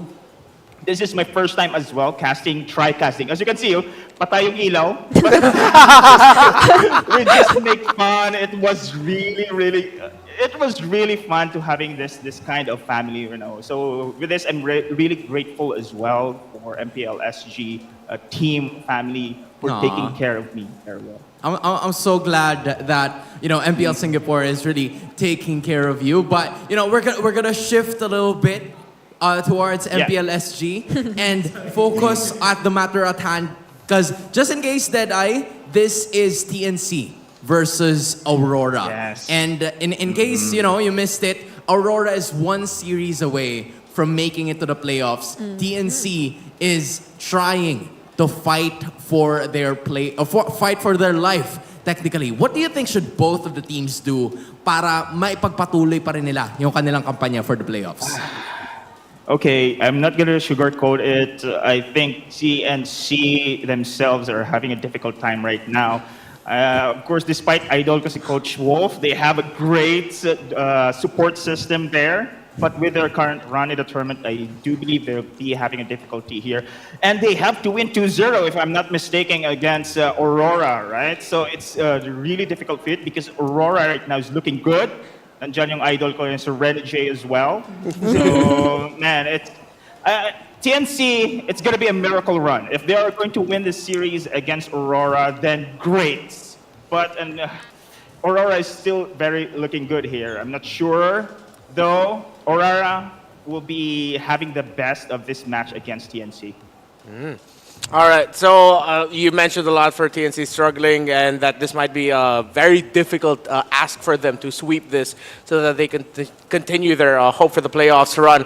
So one very little thing, if you're analyzing this game right now, if you're on the desk right now, what would be the one thing that you'd want to point out that TNC needs to do so that they can potentially sweep the series against Aurora? What's your main area of focus here? It can be a position, it can be a player. Who do you want to stick out here and focus on for TNC Pro Team? Okay, I'm not really pretty sure because of the previous match we have seen merong 1-1, no? Yeah. Many shake-ups, many surprises picks, but this time around, TNC must stick to their guns here. It's not really experimentation anymore. If they are comfortable to use such heroes, they will use it. And I think Coach Wolf on the support staff will do it this way. It's really going to be a comfortable picks here against Aurora this time around. No more experimentations. I get you. All right, I like that. No more experimentations. Wala nang, kumbaga, wala nang intro-intro. Kami rin, wala nang intro-intro para sa'yo, Deadeye. Prediction for this match. Who do you think is gonna be getting the victory? Sorry, man. I had to get, yeah. So, kailangan may score. Kailangan may score. Put it in the spots. Yeah, it's gonna be 2-0 for Aurora for me. Coach Wolf, big shout out to you, idol. I'm a fan. It's just making sure, but again, Deadeye has already given, his thoughts para rin sa ating audience, alright? Pwede nyo ring ilabas ang inyong mga bias. So just in case, malalaman natin yan in just a bit. But I feel like, for now, it is time to say goodbye to Deadeye. I am sure na a lot of people have learned so much from you. Deadeye, maraming salamat once again. And, we'll probably see you next time. And for the English panel, Brigida, Renmar, I guess we're gonna go back to duty again. See you guys. See you, Deadeye. Bye. See you, Renmar. We'll be right here doing our jobs. Bye. Dito lang. And we're we're right back. here. And we're back. And we're doing our jobs again. Yeah. Thank you so much. That was so cute for Deadeye, sharing his background, the way he made it to MPL Singapore after just taking a chance. So you learn a lot. You might just really not want to miss taking some opportunities that are presented directly. Sometimes all you need, it seems like, is the love of a great partner to push you to the next level. Yeah. And in Deadeye's case, to push you to go to the MPL. Oh, congrats and good luck to our fellow Filipino at MPL Singapore right now. But as mentioned earlier by the Filipino broadcast panel host Hans Galleria, it's also time that you guys show your support. So similar to how we've been doing it for all the previous series, who do you think will win this match? Is it Aurora MLBB or TNC? It's time to vote now via the online poll. And of course, the panelists will have to answer this as well. Just say it. Okay, mine's Aurora. Aurora, I'll be that guy. For the sake of a good story, for the sake of a potential miracle run, even though I agreed with Deadeye, this most likely will be a 2-0 for Aurora. Just put TNC up there. All right, so put TNC up there for me. We'll have different votes this time. Oh wait, have we updated our bias board? We need to update it. So now I have 5 okay, correct. So now I'll have 3 dinosaurs here. Did you? I acted out the. Did you just act? Can you wait? Sorry, I didn't see that. Can you do that again, please? I just did that. Yeah. Oh yeah, there we go. It's a dinosaur. I'll have 3 dinosaurs now, and you'll have 4 pandas. 5. Wait, really? Yeah. But we also have to update for Leo and Naisu because they also have their predictions because we have like a spreadsheet that we put in our predictions. So yeah, for Ingan also need to update for Rockhart. So yeah, it's our good old little bias board. Did you say what consequence you're gonna do if you lost this? I think we haven't decided on it yet. We haven't. I think we gotta make it official for like the playoffs or something. Yes, and align with the Filipino broadcast at least on whatever the consequence might just be. But if you also watch the previous series, I think you witnessed the numerous recalls spammed by TLPH. It's not just them; it's a lot, or the other TLPH teams also having their own specialized recalls. So those are all available now, and you will be able to represent your favorite teams in the most unique way possible. So don't forget to log in the game and get yours now. It's ongoing for a very long time, but at least it will take 1,000 diamonds to secure each. So around choose wisely. on whichever recall you want to get first. This is the Team Liquid recall that the entire team was spamming earlier. I'm not going to tell you exactly what to get. All I'm going to say is, hop into the game, go to preparation, and then go to the area with a spawn or recalls. Yeah. So that you can see which one is best to spam. You can just spam it in the preview, even if you don't own it, so you can see which one is the best one to spam. Yeah, you just... But I will tell you, TLPH, Fnatic, Onyx Philippines, they're pretty good, guys. Yeah. They're pretty good to spam. Even those from Dewa and other teams, I think they're pretty decent. Like they look good. The animations, even I think RSG looks well. Decide for yourselves. We each have our own taste, but those are a lot of MPL, PH, and even ID recalls that you can potentially get for yourselves and spam in game. So don't forget to check that out as we slowly go back to the last series we'll be watching for today, Aurora versus TNC. It is a must sweep for TNC Pro Team if they want to remain for playoffs contention, but Aurora MLBB, they can go to the playoffs if they get this win. So let's see who will be playing for both of these teams and how will we be ending this final series. Let's head over to our team intros.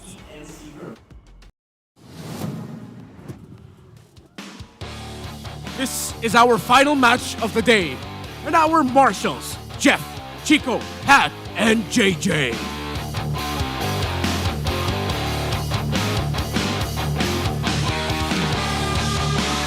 Turn up the lights in here, baby, because they are ready to take that spot in the playoffs today. Give it up for Aurora!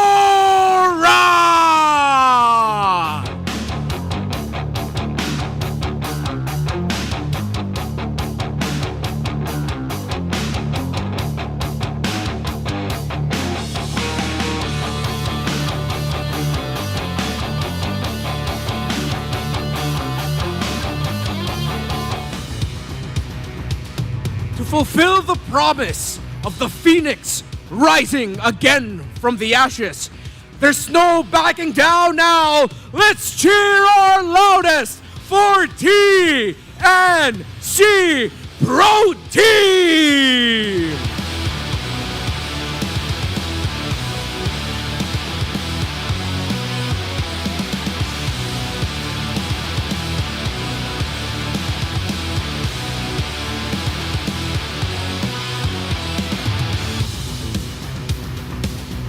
And their coaches. For the side of Aurora, Coach Master the Basics. For TNC Pro Team, Coach Wolf.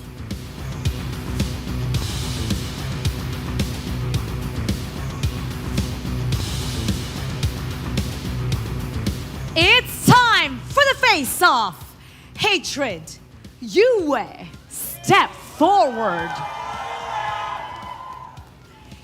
Hatred, paano mo babawian ang Auroras? Ano ang palag mo? Gagalingan namin kasi gagalingan rin nila eh. Yue, paano mo masisiguro na hindi makakabawi ang katapat mo? Ano ang palag mo? Spread love, not hate. Palag kang palag, fist bump. The light of the Auroras or the fire from the Phoenix. Let's enter the Lanadon panel. Pasok. I don't think there's any translation needed for that. Spread love, not hate. According to Yue, the mid lane magician, and this is Aurora MLBB, again, one match away from securing their playoff spot. Yeah, Yue needs to... I was about to say another thing I just realized would sound off. But yeah, Yue will definitely need to continue his aggression here. If he ends up with either the Valentina, the Zask, if it's possible for him.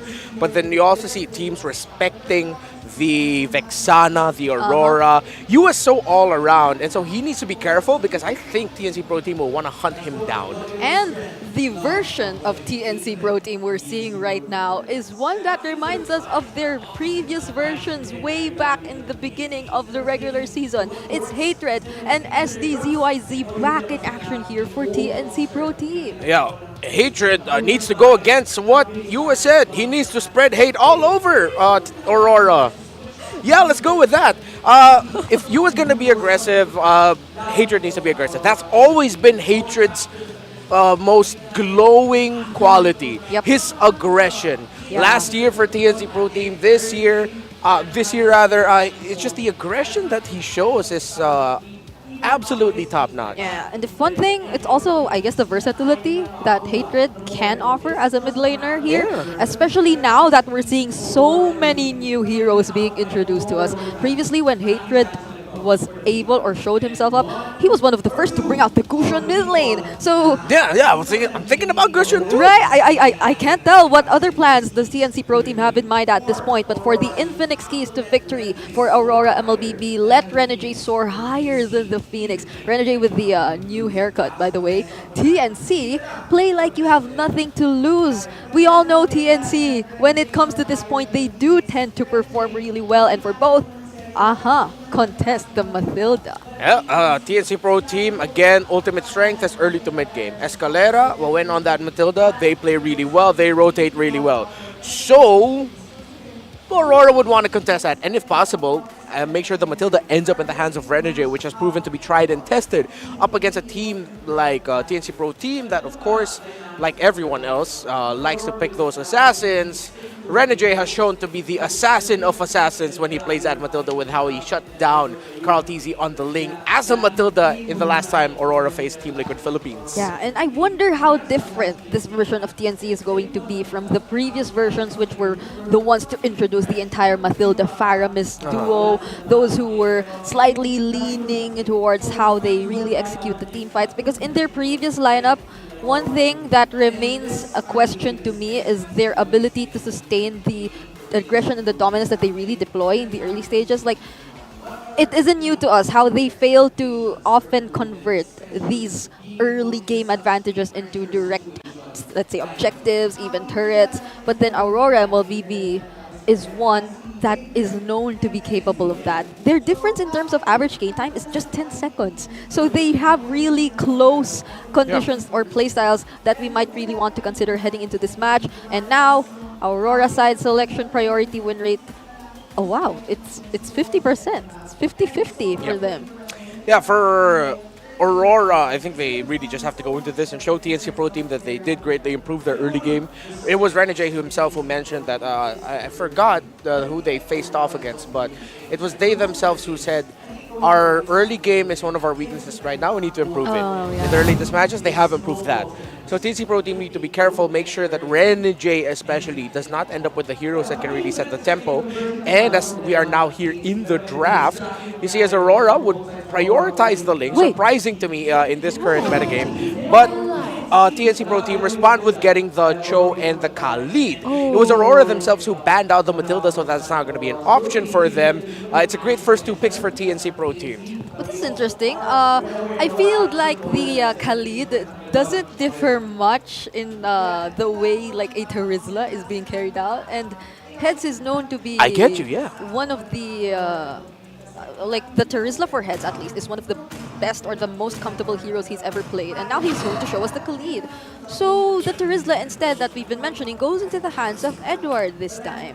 So both cores for Aurora MLBB have been revealed. Well, this is such a quick draft. Yeah. The first phase passed by so fast. Yeah, they're just drafting fast. I mean, knowing the tendency here of Coach Itamax, Coach Itamax has gone up against, was rivals with these group of players for a very long time. And back in Season 9, it was Demon Kite and RSG that he faced. For a good amount of his career, he had to try to draft and outplay against Edward and now even Renegade, Yue, Doming, those variations. So if you add to that the factor of like, if you go back at the previous casts of Wolf, he could, similar to a lot of the analysts here in MPL Philippines, you could easily call out or predict the picks of teams like Aurora, the coach master of the basics, the coach Bonchan staff. Then it's no surprise that they're drafting into this so quickly. It seems like everything that in their game plan is happening right now. Yeah. I wonder if now we could potentially see the Julian being flexed since it's Hatred going into the mid lane here for TNC Pro Team. Yeah. It might be good for them to secure a different jungler depending on the approach that they want to do, because based on the picks that TNC Pro Team are showing so far, they might just want to amplify their early game presence. Yeah. This is a Khalid and a True, so it might be Demon Kite being the target for the early game here for TNC Pro Team. A good ban here on the Angelo by TNC Pro Team. I think one of their problems, again, really is going to be the pick of Yue. The Valentina will still be open alongside his favorites, the Vexana, Aurora. But don't forget, one of the best heroes that Yue has played and has shown great gameplay with a great comeback is Lilia. Yeah. Because if you look at the lineup of TNC Pro Team, I wouldn't be surprised if once again they win the early game. Yes. But if they can't end it, it might be because Yue ended up with a Lilia. That's going to be a problem here.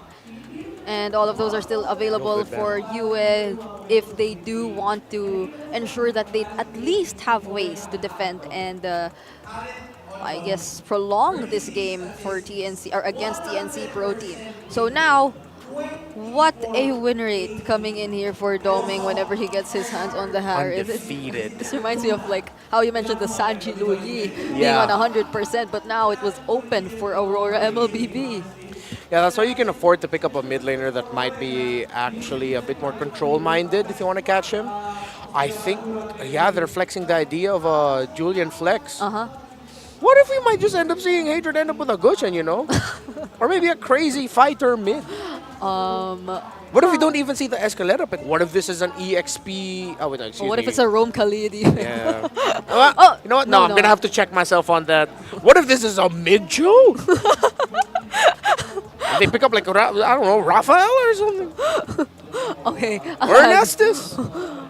I would have said Golcho, but then there's a clause, so never mind. But there are a lot of other opportunities still possible here for but TNC Pro Team. if we follow Deadeye's advice and no experimentation, then the most basic thing that you can go for is a jungle Julia and then go for your normal mage. Vatina gets picked up. I would like them to consider picking up either a Lilia, if they want a bit more crowd control, Aurora over the Vexana. However, they will be giving the Aurora ult to the Valentina. Yeah. So that's something they really have to consider.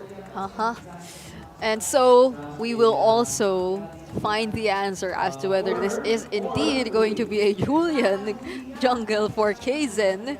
Yeah. Because I remember Kaizen prioritizing the Nolan whenever possible. But again, yeah, the Nolan's banned out, so there aren't any possibilities. Hayabusa's still open, actually. So if ever they decide to flex the Julian into the mid lane, they still have the Hayabusa available. Wait. Who's that? Oh, it is the It is Aurora. Aurora, yeah. All right, so following Deadeye's advice, they stick with the standard drafting, the comfort picks here for TNC Pro Team. And I remember Hatred also being able to show us the Aurora already previously when they played earlier into this regular season. But so far, looking at it, the early game potential remains here for TNC. And I think we're already seeing it here in the draft index. They're double the amount, the values of the early to mid-game potential against Aurora MLBB. Yeah, I mean, look at that. This is as TNC as you could get. Crowd control, the push, early to mid-game. That's very TNC. But then if you look at the late game, RORA might bring it there. Let's see what happens in game number 1 of TNC and Aurora. Casters, take it away. And away we shall. Welcome to the land of Dawn. Game 1 in a best of 3. Aurora MLBB versus TNC Pro Team. Leo here at your service alongside Naisu. Here we go. I hate how the draft just fits their character, man. I hate it. For both of them? It's too perfect. Well, you know what? I think, the panel, I liked with some of the ideas they were going through here and what it's ended up doing now for TNC. And part of that is just, I think going back to the keys to victory, play like you have nothing left to lose. And historically, we've seen TNC in that position where when they do kind of have that off their shoulders, they play their best. And it's unfortunate that, at this point, it's like, remember what they have to do here. They have to sweep this, right? That's right. Every game 1 means we'll end the night quick. And if TNC have their way, that's what's going to happen. Luckily, again, as previously mentioned, they have the draft on their side. Now check this out. Whoa! Whoa! Already early damage. Good flicker, though. Changing. Good flicker from Edward, as you were saying. Looking at that draft, lane per lane, let's start with the XP lane. Again, Escalera, what's up, Escalera? I don't know if you're going to get a chance. First blood going to the hands of RSG. So, yeah, Escalera, I mean, you know, he was just trying to do what we usually see Cho do. I don't think he got the memo. They got a little too aggressive down bottom. They're like, Jomi, we're going out. What? Whoa. Jomi, I said, we're going out! Now they're looking for more under the turret. Heads does take a couple shots. He's fine. From themselves, and now joining the fight. Demon Kite's there, looking for Heads. Does get the flicker out, so Heads is going to keep alive for now. But at least they get on the board. All right, you know what? I'll double down. XP lane and mid lane. Because you can kind of count Heads as a part of that mid game. All right, that mid lane, rather. And now, gold-wise, I'd give a slight advantage to Doming. Doming is... you know what? I have to do it now, live on broadcast. I have to apologize to Doming. I don't appreciate him as much as I should. He's a diamond in the rough, and I don't sing his praises hard enough. And now look at this. Demon Kite and Doming force out a blazing duet. Yeah, force that out. And I think it's just one of those things where Doming is just a little more low-key than a lot of the gold laners. Hold on. In the jungle, there's the freeze. RSG is going to get taken out. My boy. Hatred helps cap that out. So TNC finding another kill on the board. I mean, they sent 4 dudes. Yeah, they did. They used a lot. They used a lot, and here's the thing. They didn't commit to stealing away the buff. I wonder how bad that's going to bite them in the behind. Yeah. Because look, like, they got the objective. They got the turtle, you know, and eventually pick up the kill. And so far, I think, yes. I think the TNC are now back in the driver's seat. Can't confirm. So save for the gold lane, TNC win every lane from there. I'm going to go back to what you were saying there. What do you think it is about Doming? Is it just, hold on, Escalera, hold that thought. He's looking for the kick. Won't be able to find it. There's the response coming through. They jump in, they get the flicker out, and on to defense. TNC, no one falls. So I mean, this gold lane itself has been very action-based already. By themselves. By themselves. They are an island at this point, and I think it's in those moments I can truly appreciate Doming. Weirdly enough, more than I can appreciate him in team fights. Because he doesn't get to the point where in team fights are automatically won when he comes in without weathering the first 5 or 6 minutes. And I think that's where the magic of Doming lies. That's where I think again, much to my own misgiving, do not give him enough credit. Because he holds it down so well. Like he just scraps in the gold lane. He just scraps it. That's why he gets to the point of being called Pal Doming, which is in English just a rich guy. A rich guy. Rich Doming. I remember even Doming Nation before There when he was playing the Claude. So how do you establish a Doming Nation? You gather your resources. You invest in the right funds. That's true. And now that benefits the rest of Aurora. And they're going to need that. They're going to need that insurance policy because TNC is not going to let up. They're not, because Escalera's jumping in Nice with kick. the kick. Going to find the mark. RSG already taken out. Good response, TNC. Momentum in their favor. Edward is around the corner. Doesn't have the flicker, though, but is going to get forced out of the area. Does still wait for the team to get back. Gives the information. We'll get the flicker out from Heads. Penalty zone already expended as well, and Escalera quite low. Demon Kite waiting impatiently to try to take the turtle, but he won't as SD secures that one. All right. Let's talk about TNC, and I think we're skirting a major fact here. Tell us. It's a new mid-duo. Yeah. It's a new trio, technically. You have Hate and SD. SD. That's my boys, J-Lord and Daniel Chu. Yep. It's been a while since we last them see play. Mid lane. He's going to stay alive still. We've seen this time and time again, but in the mid lane, they're still going for more as SD is going to drop. RSG will go down as well, so they trade the roam for a jungle. Going back to it, yes, it is a little bit of a different TNC than what people have seen for the previous weeks. And here's my theory. The fact why in the past 5 minutes alone we've seen back and forth, aggressive or not, TNC think twice about how they approach is because of this new duo. We were so used to Kaizen and Lancy winning the early game. Oh, Doming! Doming 1 versus 2 takes the brunt of the damage. Dom and Force under it and will stay alive. Even going aggressive just to force Escalera back a little bit more. See? He does it, man. He's a scrapper. See? That's what I'm talking about. Look, he sent the 2 dudes back. And he's not done!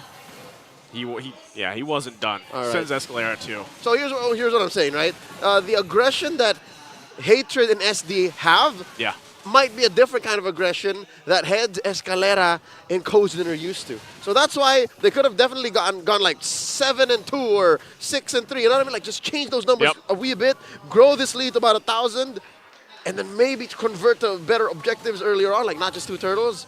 But I might be nitpicking, but that's what we're reading. That's what we're seeing from the new duo. And not only that, but like we have seen time and time again where TNC gets the control of the early game. You know, like they are locking in some objectives. They lock in some of those early team fights. Yep.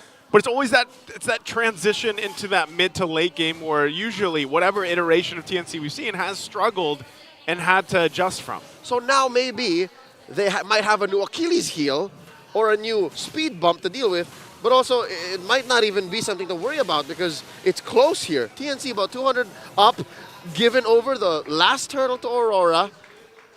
And it's not like it's a sudden turn. It's more a consistent build-up that we're looking at TNC do here. Heads! Demon Kite going for Heads. Already Sandstorm going to use. He backs off, respects the fact that Heads does have good damage and can just heal up as he did with the guard. So now it looks like they go ahead and trade turrets. Tier 1 on the top for TNC, and then Tier 1 on the bottom for RORA. Take it back, Joseph. Oh, no, Tier 2? It's also Tier 2! Oh, he's got enough damage on it. I don't think they're going to be able to stop him in time. It looks like he'll go back, though. He's thinking twice because he can't see Escalera much. And there's a kick. Goes with a kick on Edward. Gets the Frigid Glacier to help out with the fight, but Edward getting locked down. Won't be able to escape. Renegade and Domeng trying to join the fight. They'll be able to find Kozin, but he BMI's off to safety. Demon Kite now on the hunt. We'll be able to find him. Clashes down. Picks up the kill, so it's still a trade for a trade. Counting their blessings for them. TNC, luckily, Kozin didn't spend the flicker. I think he knew. He knew as soon as he saw the Tempest of Blaze land on top of him. Oh, no. I'm done. He didn't click the flicker anymore. So with that said, TNC, they're trading. They're getting objectives on the way out, but they're coming at such high costs that now Aurora has the lead. This is about 500, 600 gold. Up now at 8 minutes. And we have a Lord spawning in the lower quarter at 30. And check this out. Wow. SD is the player with the most played games under TNC Pro Team. He's played 151, Joseph, holding 472 kills, which is the most total kills amongst those stats. And you know, with that, like, you got to remember, throwing it, what was the season like? Season 9? Season 8 is the first time TNC ever became a franchise in MLBB. Okay, so, and I remember Season 9 specifically when SD really made a name for himself. Back when the jungle emblem was Demon Slayer, was it? He made Demon Slayer, Mage Slayer a thing. Yeah. Which now eventually became Veteran Hunter, Season Hunter. That's his legacy. That's his legacy right there. And now this fight for the first Lord of the game, under half health right now. Escalera looking for that angle. Heads on the opposite side they go in. Edward already jumping in with the penalty zone. Now going to fight, break it out. Kozin has to use the Blazing Do It already. Once again, Escalera's going to fall, but Demon Kite will get the Lord, and now they turn on Heads. He tries to get out, but he can't. Renegade is the only one to fall from RORA, so they get just about everything from that fight. And I see how TNC tried. They really did, sending Heads back in to get the flank. But the problem with that, the issue is, this is not your damage type Khalid. Yeah. He was trying to hunt down for soft targets in the back, but instead got rope-a-doped and could have definitely been the front line to help heal. But apparently Aurora were able to deal with that. They were happy with what happened. And eventually, wait, was that Seal? I believe Demon Kite got it, with a Grand Theft Orange. Aurora just taking TNC's lunch money. Ends up getting that, and this is always that switch. For some reason at this point in the game, now top side, Tempest Blade's already used 2 penalties over there. Demon Kite does get taken out, but they're just fighting under the turret. So it's a double for Heads. Really aggressive play from RORA. It's what they needed to do to push down Tier 2 in mid and bottom as well. Aurora understand and knew what they were doing.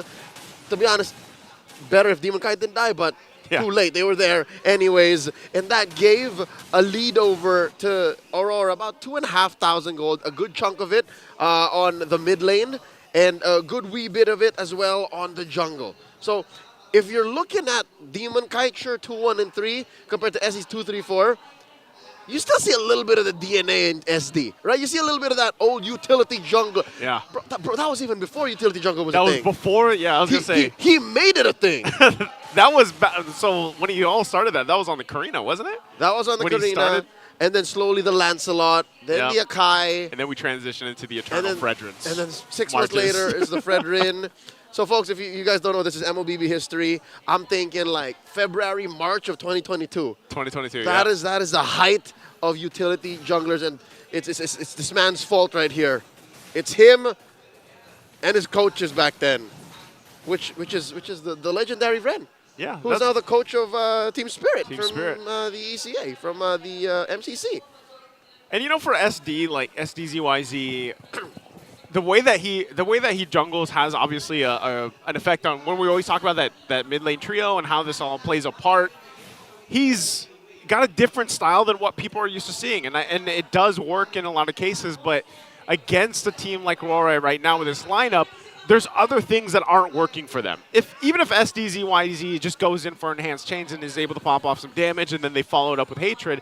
That is how they find the success. The problem with the team fights that they're going against is sometimes when Heads wants to be the initiator, sometimes he has to actually get out of there with the Raging Sandstorm instead. And you can see he kind of layers this up by now picking up a winner's crown. Yep, so if Aurora are able to skirt around Heads and dodge that part of the process, TNC has to kind of MacGyver their way to a good team fight. And for all those kids who don't know what MacGyvering is, just imagine Fortnite, and then you're just building, just build your way towards a winning position. Like, that's what it means for just TNC. Fast build. Yeah, so just fast build, whatever. I can't believe Old I used school that. Fortnite. I can't believe I used that pun. Like, no one's going to get it. Anyways, looking back, this is an enhanced lord we're staring at, approaching a 13-minute mark, and it's slowed down. Aurora no longer as aggressive as they used to be, at least for the past 5 minutes. I think they're respecting the fact that maybe Heads is learning. Because as soon as they get them skirt around Heads, it should be fine. As long as they spot him out, and then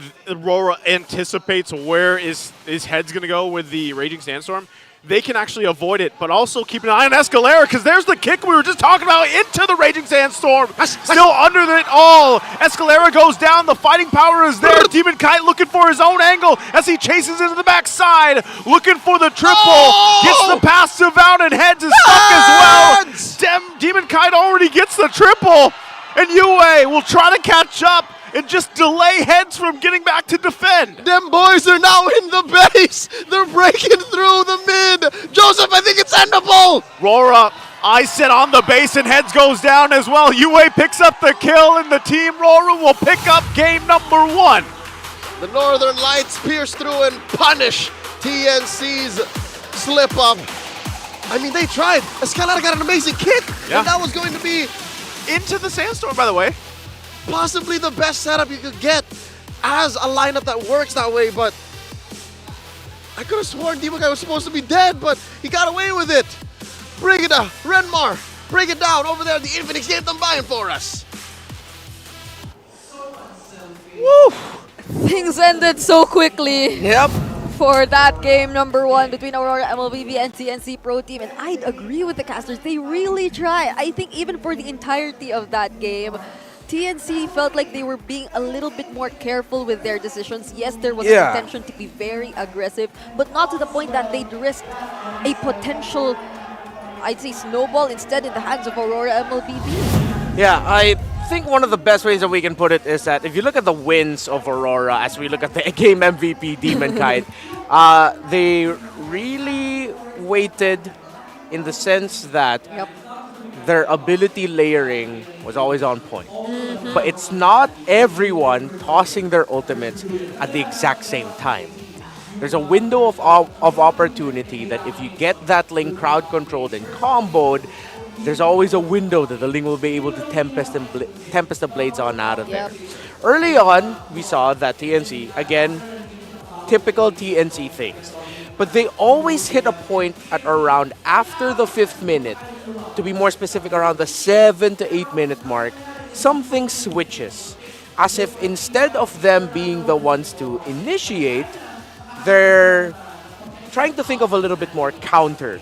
Now, at that point, yes, you get the Ling, but layer your abilities a little bit better because there are other heroes other than the Ling that you have to deal with when they enter. They blew all their abilities at once. Some got wasted because the Demon Knight was able to Tempest the Blades up. And at the end of the day, it was just Aurora from every position. Once it got to the team fight, just played better. I agree. Haven't paid enough attention to the other heroes here for Aurora MLBB, which, by the way, I think managed the laning really well. Particularly Domeng against Kozen. You would understand why he was able to dish out that amount of damage when all of the members of TNC were too focused on Demon Kite. And as you've mentioned, unfortunately wasting a huge part of their resources, and that just almost cost them. No, it didn't almost cost them. It did cost them the game. Yeah, because when you look at the sequencing for Aurora, wherein because when they're team fighting, one of the biggest conditions that they have is the ultimate of the Ling, right? So TNC Pro Team, if they just did enough to pop that Tempest of Blades early, but then necessarily not try to kill the Ling, that's okay. Yeah, that's okay. Because once you pop the templates of the blades out of the Ling, you're good. Yeah, that's now you can turn your focus to the other members of Aurora. That's a different way to look at it. A lot of times, or we all know how that tends to be the workaround for majority of the teams who aren't really at the or taking hold of the advantage. Just take out one major resource, which for TNC probably at the time was the Tempest of Blades, and that could have been it. But I guess they really just wanted to take him out completely, or there were probably a lot of factors that we have to take into consideration for TNC at the time. But then, yeah, Aurora gets the first game of the series, and I think even despite Renegade being the recipient or on the receiving end of a lot of the punishes from TNC or engages even most of the time,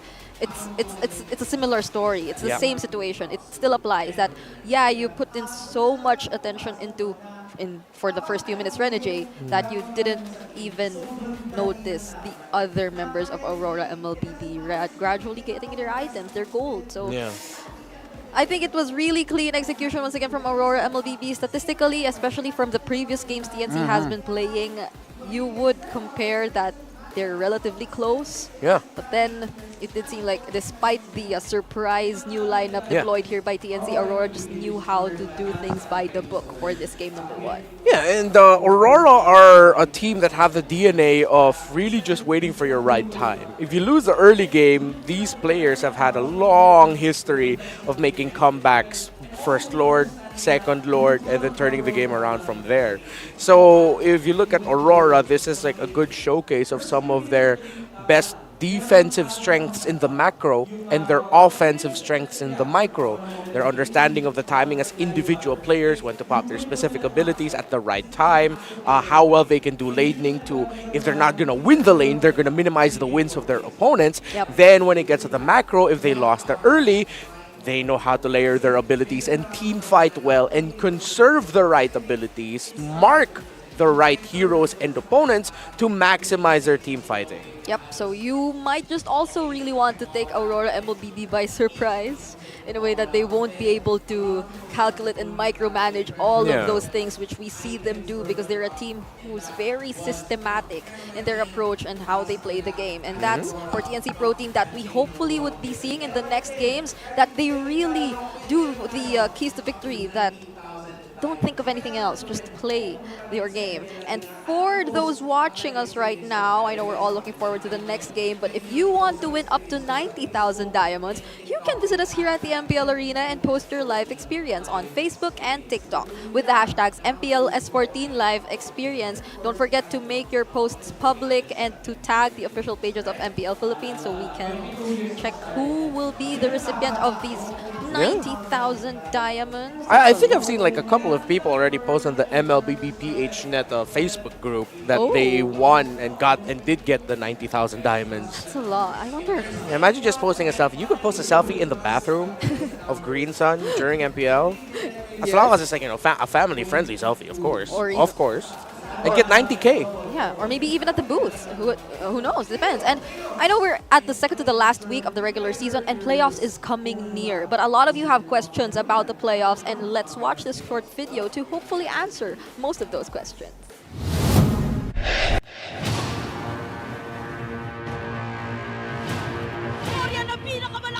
Liquid Echo!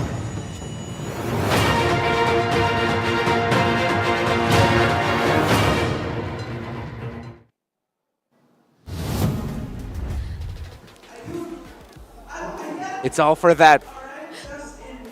You saw it. This is the trophy. You're seeing it right in front of you. It's going to be here. It's going to be here. It's so close. You know what? I always remember how we invite those who might not be residing in the Philippines to visit us here if ever they do want to. Playoffs is again coming near. It's heavy. And you know what's the great part? Is that the playoffs will be situated once again at a hotel. Yeah. So if ever you're coming from somewhere far away, you want to watch the playoffs, then it should be no problem because it's still happening here at Green Sun Hotel Makati. Yeah, and there it is. Our details. October 16 to 20 are the official dates of the MPL Philippines playoffs. Tickets are now going to be on sale starting September 28th. It is... Wait, why did I look at my wrist? I don't have a... Is it September 28th today? Tomorrow. Tickets go on sale tomorrow. Early bird prices there, regular prices there, and if you're able to catch the interviews earlier, there are lucky fans who can win Match 1 Day 1 tickets. So... now's your time. Come to MPL Philippines. You might get free playoff tickets. Do that. And you made a great point.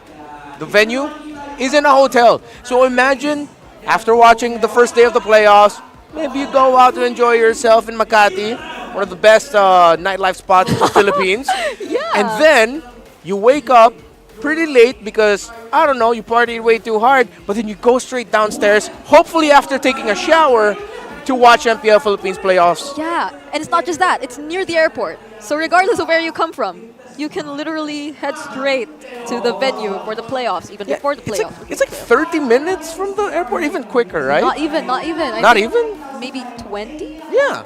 Around that. So around 15 to 20 minutes. It's a huge advantage for those who really want to watch the playoffs on site. There are a lot of things you have to watch out for. If you do come visit here, there are meet and greets with the teams, the players themselves. There are meet and greets with the talents.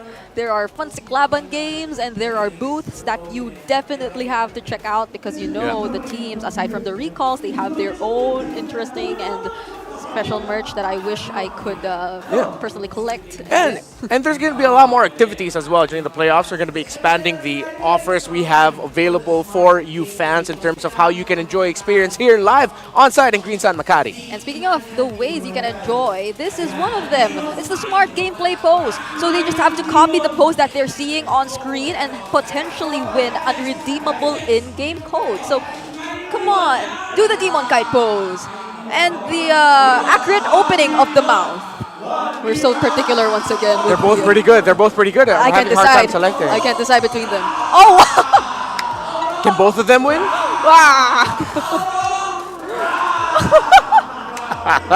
The Filipino panel. I'm sure they hear it. Yeah, hopefully you guys hear it. They're having way too much fun right now with them. Yeah. Hey! That guy knows his stuff. Yeah. That guy knows his stuff. And as I said last week, go keep rizzing. Just keep rizzing. Yeah. Follow Brigida's advice. Just keep rizzing. Congratulations. Your turn. Do it. Keep rizzing. No, do it. Do the Demon Kai pose. Oh, the demon. I thought the... No! Rizzing. Okay. Rah! There we go. Can you do it too? All right, so I feel like for this next one, TNC Pro Team need to recalibrate just a little bit. I mean, they're already, if I'm not mistaken, they're out of playoffs contention. Yep. So now let's just hope for the best. Yeah, and for Aurora MLBB, they're one step away from securing their playoff spot. So shout out to all the Auroras watching at KMC SM North EDSA for this match versus TNC Pro Team. This is so fun. Aurora MLBB has a lot of watch parties going on every single week. I think last time they were in one of the biggest universities here in the Philippines. They had a watch party at Ateneo de Manila University. That's your uni, right? It is my university. So proud. Just because you guys have a bigger lot than actual trees, unlike us in DLSU. Oh, so we're talking about that. Oh no, We've already discussed. We're from rival universities. we are, Except during my time, we still had horse carriages, I guess. Oh, really? No, of course. Oh, I mean, I was already burning myself a little bit, and you burned me even more. if you said dinosaurs, I would have. No, come on, dinosaurs, no. Okay. Dinosaurs can't read. Come on, we gotta think. Okay. But shout outs to all the Auroras watching at KMCSM North EDSA. We hope you're having fun there, especially as you're one win away from securing your playoff spot. And side selection update, TNC this time will be picking the blue side. All right. Earlier, we've seen the quick exchange of picks, and some of the priorities coming in from TNC were, if I'm not mistaken, the Khalid. Yep. Right? No, whatever TNC decides to go for, just commit. Yep. Just commit. There's a play, do it. If it looks shaky, do it. Because now, especially in this meta, if you try to be overly systematic about things, it's not going to go well. The best teams are calculated, but you see each individual player take calculated risks. Junglers, the gold, the even, the mid, the XP, roam. So whatever you draft TNC Pro Team ends up here, most likely it's going to be a lineup that can have a really great early game as well. Just keep going. Yeah, I'd probably also want to see them securing the winning matchups, the lane matchups. Yeah, that's a good point. And I think that's why they banned out the Harith. I agree. So it would be a greater help if it were just the early game, the mid trios that they were really focusing on to deliver for the early game. But it would also mean a lot for them to go toe to toe against their laning matchup, the gold lane and the XP lane. I think earlier there was an attempt to deny or shut down Edward, if I'm not mistaken. Yeah. But then Edward actually served as one of the pillars of how Aurora MLBB were able to regain the advantage for that game earlier. So it wasn't entirely successful if it were just that we're talking about. But Aurora MLBB also decided to ban the link for themselves. Interesting. And now TNC Pro Team. The Phoveus is open. Yeah, I'm okay with Phoveus first pick here. However, with the Nolan Haya, Phoveus might not actually have enough. Let's see. In terms of the heroes, they still have dashes. Yeah, I doubt Aurora MLBB is the type. No, I know Edward is one of those XP laners who still likes to use the R lot. Yeah. Similar to Swanford, but in this situation, I think we've learned already that just don't pick Arlot into a Phoveus. It's not impossible, but the Phoveus, you're helping the Phoveus. And the Matilda is open though here for Aurora. Oh, and there it is. And they decide to pick it up. Okay. So at least there's a dash. Yeah. It's a lot of dashes. That's a lot. But at the same time, they could easily rectify that with a good, strong single target crowd control, AoE, or just have the right amount of damage. Honestly, they could go utility jungler here for Aurora. They can go Bane, Alpha, Balmond, please! You know what? You know what? What? No. You know what? Maybe. We'll see. We'll see. I'm don't want to already, shut it down. Yeah, I'm already happy with seeing the 1-1 today. Maybe for tomorrow. Yeah. For tomorrow. Who knows? But So are they still gonna get the Faramis here because it's open? But the Valentina is there, so nope. I like it. And Ruby Roam, is it gonna be a roam? It has to be. There's no other picks left that they can put. That's right. It Unless can't be it's a gold. But No, it can't. The only way that can be a Ruby Gold is if they put the Julian in the mid and pick a strong basic attack scaling hero in the jungle. Yeah, that's true. And look at the win rate for Renegade on this Matilda. Almost 65%. It's 60 above is a great number. That's crazy. 80% kill participation and 8 assists per game on average. That's a great stat line. So he's very reliable. if it were just based on that. And so far, a lot of magic damage coming in for Aurora, but I think we could say the same for TNC Pro Team so far. Yeah, well, it's mainly the Phobius. I mean, the Julian. The scaling of the Phobius is like physical, and the magic damage abilities, if I'm not mistaken, are only skill 2 and a bit of skill 1. The second proc? Maybe I'm mistaken. I wonder what the gold laners are going to be for Aurora MLBB and TNC. They took out the Harith, but the Claude, that's still available here. Good man. Wow. Taking out the Louis even here for Hatred. Yeah, Might it just be time for something different? Oh wow, they took out the Alpha! Good call. Very good call. What's Again, they next? can go utility. You can take out the Bane too. Yeah, take out the Bane. Hayabusa, Ling, Fanny, all gone. Nolan, gone too. Take out the Bane. So many junglers are out. Yeah. For Happy birthday, Caleb! Oh, happy birthday! Wait, 11. Wait, 7? Oh yeah. 11. He's 11 years old. He turned 11 years old today. Happy birthday to you. That's so cute. He's celebrating his birthday at the MPL arena. Yeah. Watching, I guess he's supporting Aurora. He's at the Aurora side. What that would be such a cute birthday if they got into the playoffs. Yeah, okay. So That's going to happy. be great. All right. Okay. I think we just saw our 3,000 diamond winner already. Come on, it's his birthday. Wait, there's a thing about birthday boys and winning. Diamonds are not just even diamonds. But wait, it's not the Bane. It's the X-Mark being banned out here for TNC Pro Team. All right. I get it, but at the same time, the Bane is better against the lineup of TNC. Yeah, it answers so much. But then I feel like Aurora know that, so they might think something else. You know what? I wouldn't be so mad about a Bauman pickup. Yes! Come on! You said it earlier, I joked about it, but I get it. It's Bauman or a Bane? Bauman or a Bane. It's my 2 cents. Yep. I mean, the only remaining assassins at this point are the Fanny, Saving no, the it for Fanny's later. gone. So it's really just what? There aren't any assassins left as much. The Amon, what the Amon? Yeah, and you don't want to give the Lancelot. We can't sue you. We can't use sue you yet. No, you can't use Suyo until the playoff. Not yet. All right. So that's either a Balmond, a Bane, or something else. Wait, there was a hero on the tip of my tongue. I just I forgot it. What is it? What is it? So is it an assassin? I can't Is it a remember. You're player? pressuring me.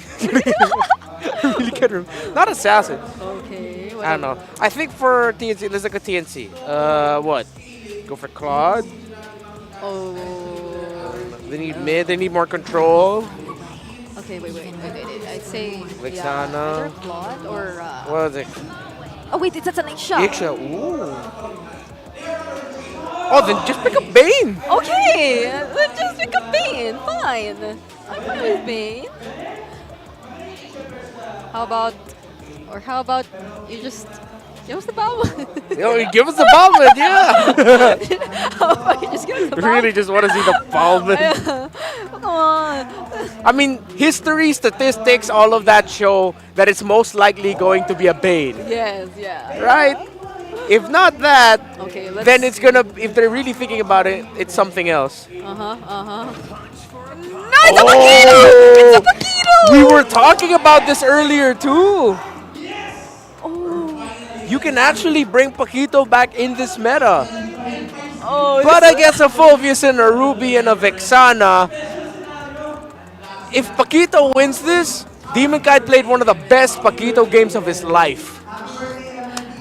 And hopefully we get to see the AP Bren champion, finals MVP skin. Yeah, I mean, it did show up earlier. But that's a huge gap between the early to mid game potential once again for TNC. Yeah. So they'll have to hold it. But one thing we have to look at, if we look at the early to late game potentials, yes, that's all TNC. But the important part is actually the damage and survival potential, which trumps for Aurora. This feels like an intense matchup. I wonder what's gonna happen. Let's get over to our casters, Leo and Naisu. With Aurora on match point, they Welcome debut to Mobile another Legends. pick. This time, the Paquito in the jungle. Welcome to this second game in this best of 3. Leo and Naisu bringing you the action.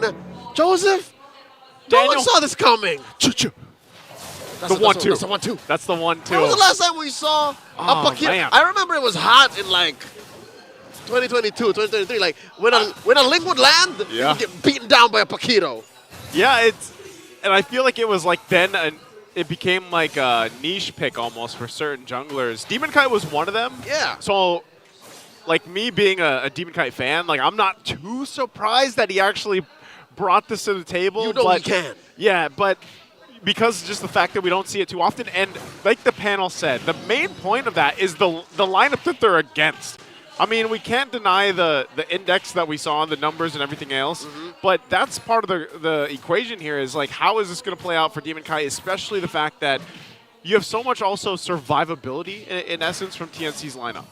And he's got to get in there. So what's the goal for him? To knock out Hatred? To punch Kozin into the ground? Edward getting a little bit of flack here from SD and Heads. Look at this, the answer. Oh. There's a fire back. Oh, Renegade has a little bit of shield to help out. Edward goes in. SD's going to be fine too, though. Gets out with the hand swords. He almost hurt my boy. Anyways, for those of y'all who want to try to do this, Demon Kite is rocking Assassin Emblem, Yeah. Thrill, Season Hunter, and the Burst, the Lethal Ignition. Yep. Yeah, so we'll see. Again, that's the mindset. If I were to step into his head, his brain, as a potential Bane player, and then suddenly he just switches over to the Pakito, I'm like, that's what he wants to do. He just wants to kill Kozin, wants to kill Hatred, but how does he get there? That's the question. How does he get there? And I think maybe that's part of the equation too here is the fact that like once you know, and depending on how the timing works, like Demon Kite can actually put enough pressure on Kozin so that, you know, you interrupt even the full barrage here. Fight for the turtle though. TNC controlling it. SD will go ahead and cap that out. The fight's still going to break out though. Eternal Guard already dropped down as well. Primal Wrath popped out. It looks like RORA is just going to go ahead and retreat from the fight. They couldn't get the objective, so no one goes down at all. The Phoenix Army asserts dominance. Again, they have the numbers advantage. Big body block in that Eternal Guard. And still, the highlight of this story is that Pakito on Demon Kite. You see in that moment, right? You saw in that little pit, bro. They couldn't come in. They couldn't. Because if they committed, if Demon Kite punched in, used his combo, he would have to commit into it. If no one gets knocked out, he's basically dead. Because even Renegade can't save him. Renegade at this point isn't as chunky yet. It doesn't provide as much shields. Maybe when Renegade gets the Flask of the Oasis, like it might change that dynamic a little bit. But also it weighs on the fact that you have to let Edward probably be the one to set things up, or depending on what UA takes too, right? Like UA most likely is going to be taking the Eternal Guard for himself, and maybe that's part of that front line, you know, plan for RORA here. But don't forget, we do have codes for you guys. Here we go, Miss Legends, type it in. That is the title of the. Oh! Whoa! Renegade. Go back to it. You guys type Miss Legends in. Drew first blood on the. Anyways, that's a new mini-series debuting on TikTok, starring some famous people here, right? Yeah. Whoa, wait, Domeng! Domeng right now on the 4v1. turret. Joseph, this is a 4v1. This is a tough situation to be in here. Domeng trying his best. Will pop off some damage, but gets zoned in. UA joins the fight. Who's he going to drop the Eternal Guard on? Drops it down right on the mark, but the rest of the team a little bit too late. You can see Demon Kite deep into enemy territory. Steal? Go for a steal here. What's he going to go for just a here? Flank. Level 7 holding on, full stacks here. Goes in, gets the flicker out from Escalera. They get knocked up with the enhanced chains, and now SD on the run. Atrid as well goes in and finds Renegade again. That's a second kill on the Hitman. Suddenly he becomes the mark. TNC now up by 1,000 gold, and another turtle spawns in the same spot they scored it from earlier here in this game. And still yet nothing from Demon Kite's Pakito. Yeah. Am I impatient? On behalf of everyone watching, am I impatient, or is there a master plan to this? You know, that's a good question right now, though. Look at what he's got to deal with. Full barrage already dropped down, tries to go on Hatred, will get taken out, though. So Renegade was trying to save him, but unfortunately, maybe you got to be a little more patient.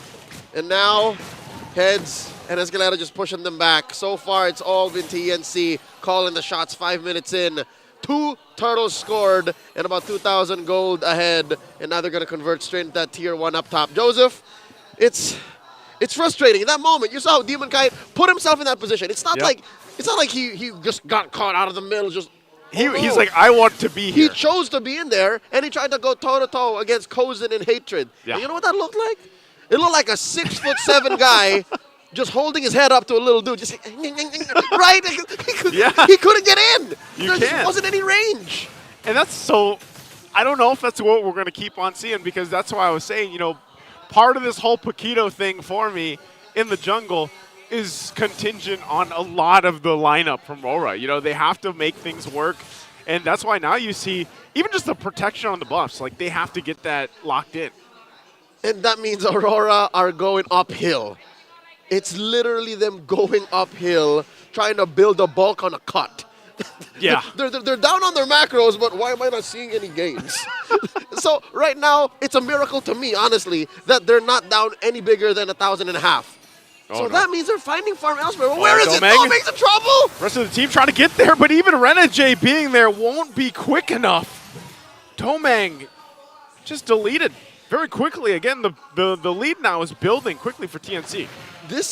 Aurora have put themselves in a position where they're less than reactive. They are the hunted right now. They are prey to TNC, and TNC are going hunting. And it doesn't even need to be TNC going around like, a pack of wolves. Perfect as that sounds. A phoenix. They're just going. They're going at 3-man, 2-man coalitions, and that's enough to isolate the rest of Aurora. Oh no! Again! Man, RSG, he is not having a game. This one, game 2, he can't even play. This is gonna ruin his season stats. That's all turtles. That's all turtles going over to TNC. All turtles. Everything else too, pretty much going to TNC right now. RORA doesn't have anything but one turret to work with. Demon Kite, you can see this heads being tanky enough to force him back on this Phobius. So still RORA kind of looking for any type of, or any glimpse of positivity in this game so far. You know what? Our friend from MPL Deadeye did say TNC don't experiment anymore. You can't afford it. Yeah. He didn't say that for Aurora. He didn't say that for Apparently Aurora here are trying something. A jungle Paquito. That seems to be what they were going for, and I can't still paint a picture in my head. I can't see it.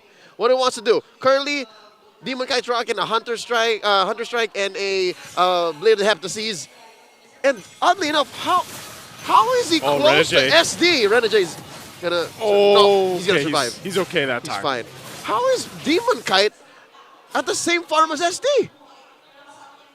I mean, he has spent a lot of time just cutting farming, through, cutting through the jungle. I guess all of those small camps went to him. Yeah. Like, he's doing that, and so, going back to the whole do I need just to be patient thing if you're sitting here rooting for RORA, maybe that's the case. Maybe this lineup will really shine once they get to more so the late game than anything, because even, again, the Roamer RSG has had a hell of a start. Like, he hasn't been able to do much at all. He just picked up, I believe, the Flask of the Oasis just about a minute ago, so he's got that. Now trying to defend this mid lane. Look at the damage burst already on UA. Gets taken out. The full barrage dropped down already. Will clear out his Eternal Guard. And still eyes set on the mid turret. But down a member. Are they going to go for the Lord? Mid lane is still going for it. Going to knock them up. Demon Kite can't even withstand it either. And Domeng tries to run away, but it's just too much. As it's a triple for Kozin and TNC. Full force right now in the mid lane. TNC are in full control. Not a single kill conceded over by TNC. A single turret scored, yes, but nothing much past that. TNC up by 6,000 gold as they take the Lord. Here's an instant replay brought to us by Infinix. Look at this, the perfect position. Look at this. Look at it. Ooh. Oh. That was with love from hatred. J-Lord just channeling everything that happened in game 1 like into that one EG. And I guess that's been the story every single time, and that's why you mentioned this back in the game when the game started. Like, you see them try to set something up like that, and then even Demon Kite, like, they just get stopped in their tracks where they can't even move. Like, they can't actually control their characters, and then they just get zoned in. Like, whether that's a full barrage or not, what do you do against that? Look at this. Conceal again. Escalera Going for the pull, gonna find it under the turret, takes a run of the damage himself, and There now it is. full barrage drop down once again. RORA on the defense, still has to work through the Lord, holding on to the mid turret. They drop down their own Eternal Guard, and now facing for Heads. They'll force them back. Oh! One wheel, not enough though, as Heads gets away with his life. Oh, look at this, the man-to-man. SD and Demon Kite. I don't think this is a fight SD wants to take, man. Again, oh, there's the main difference. Joseph, there's the main difference. What is it? 2 levels. 2 levels. Say what you will about the farm. Look at the gold All right, difference. now, all right. Something tells me that was a little bit of a little oopsie earlier. Or just suddenly, because of the Lord take and because of that push, the true net worth reveals itself. 7,500 Yeah. and about 2,000 between SD and DK. That's believable. Now that makes sense. All across the board, TNC are just far ahead. And I'm trying to think here, TNC with this kind of lead, with this massive lead, there's no way. Oh, hold on. They go into Escalera. Renegade just picked off really quickly again, time and time. And TNC now looking to maybe do a little bit more damage, maybe even initiate again. Escalera don't have enough time for your explanations. He doesn't have enough. I was going to say, what, you know, with this kind of lead, at this point, with this lineup, this is unlosable. Knock up, full barrage right there. Again, UA goes down and now fighting under the mid turret. They'll find another plus the turret. Demon Kite and Domang trying to hold it off together, but Demon Kite's already out of the picture. Domang as well, and Renegade is back. Another triple for Kozin, looking to cap out one more. Crystal's gonna be worked out. He gets the Maniac, and we go to a game 3. The fire still burns. Despite their fate being sealed, TNC plays with heart and takes us to game 3. There we go.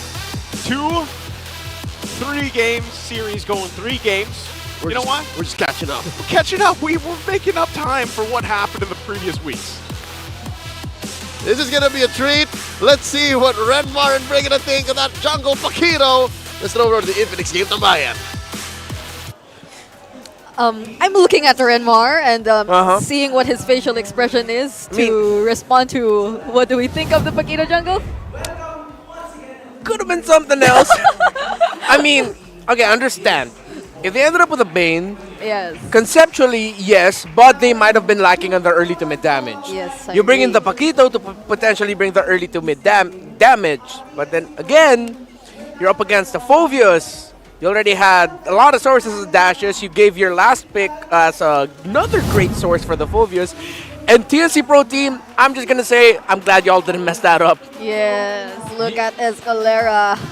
You went into that game with a winning draft. And I think TNC Pro Team during that game, it just felt like they really had that common goal whenever they were looking for the engages, whenever they were looking out for targets. And for the first few minutes, definitely it was Doming that they wanted to shut down, that they were always on the lookout for. Doming reached a 0-2 standing, and right off the bat, our MVP highlights are starting with Doming as the first to fall here for Aurora MLBB. Yeah, and they almost, it wasn't a complete, they almost egged Aurora.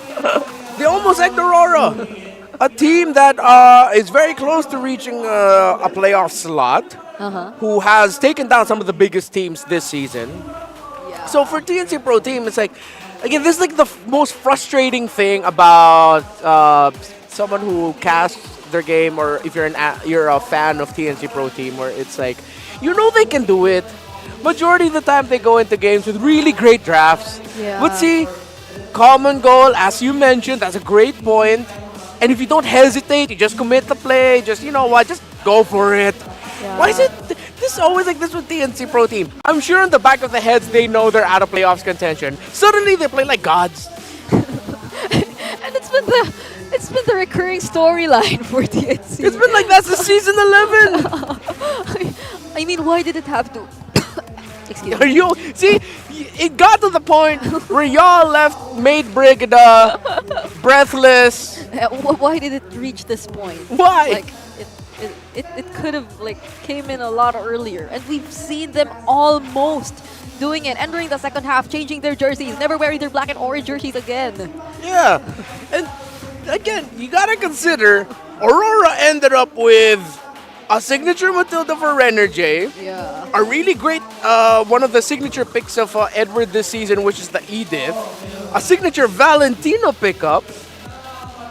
And you left them with just 2 deaths. So TNC, they do have the potential. Most of the time, they do actually win the drafts. I'm not mad. I'm not even disappointed. I'm just like, it's understandable. It's valid. I feel the same. And it was also during this game wherein I felt like they really put in a majority of their attention to ensuring the winning lanes, particularly their gold lane this time. Like Kozen getting 2 triple kills, even a Maniac towards the end. It just speaks volumes about how TNC Pro Team, they were able to focus and narrow down like who they really wanted to activate in this particular game. And I think this brings us back to, if not week 4, if not week 5, week 4, the way or the time wherein they introduced the entire Matilda Paramis combo, and that was a different mid jungler that they even used at the time. But then now we're seeing it a very similar playstyle for this lineup or this version of TNC Pro Team still working. And beating Aurora MLBB in this manner, a 16-2 kill score. yeah, it's incredibly commendable. Which makes everything get a little bit more frustrating. You know what, if TNC Pro Team can end up with an extra pick again, just go ahead. Some of the best performances that Kozen has shown off has been with that Matilda. And the one winning game that they had, they also won a game with the Nathan. So that might be one of the things there for TNC Pro Team. Have a gold laner that doesn't necessarily need to dive in the front, but is strong with staying in the back, has a strong crowd control space creation ability, or can damage from a really good range. It didn't feel like the usual Aurora, really.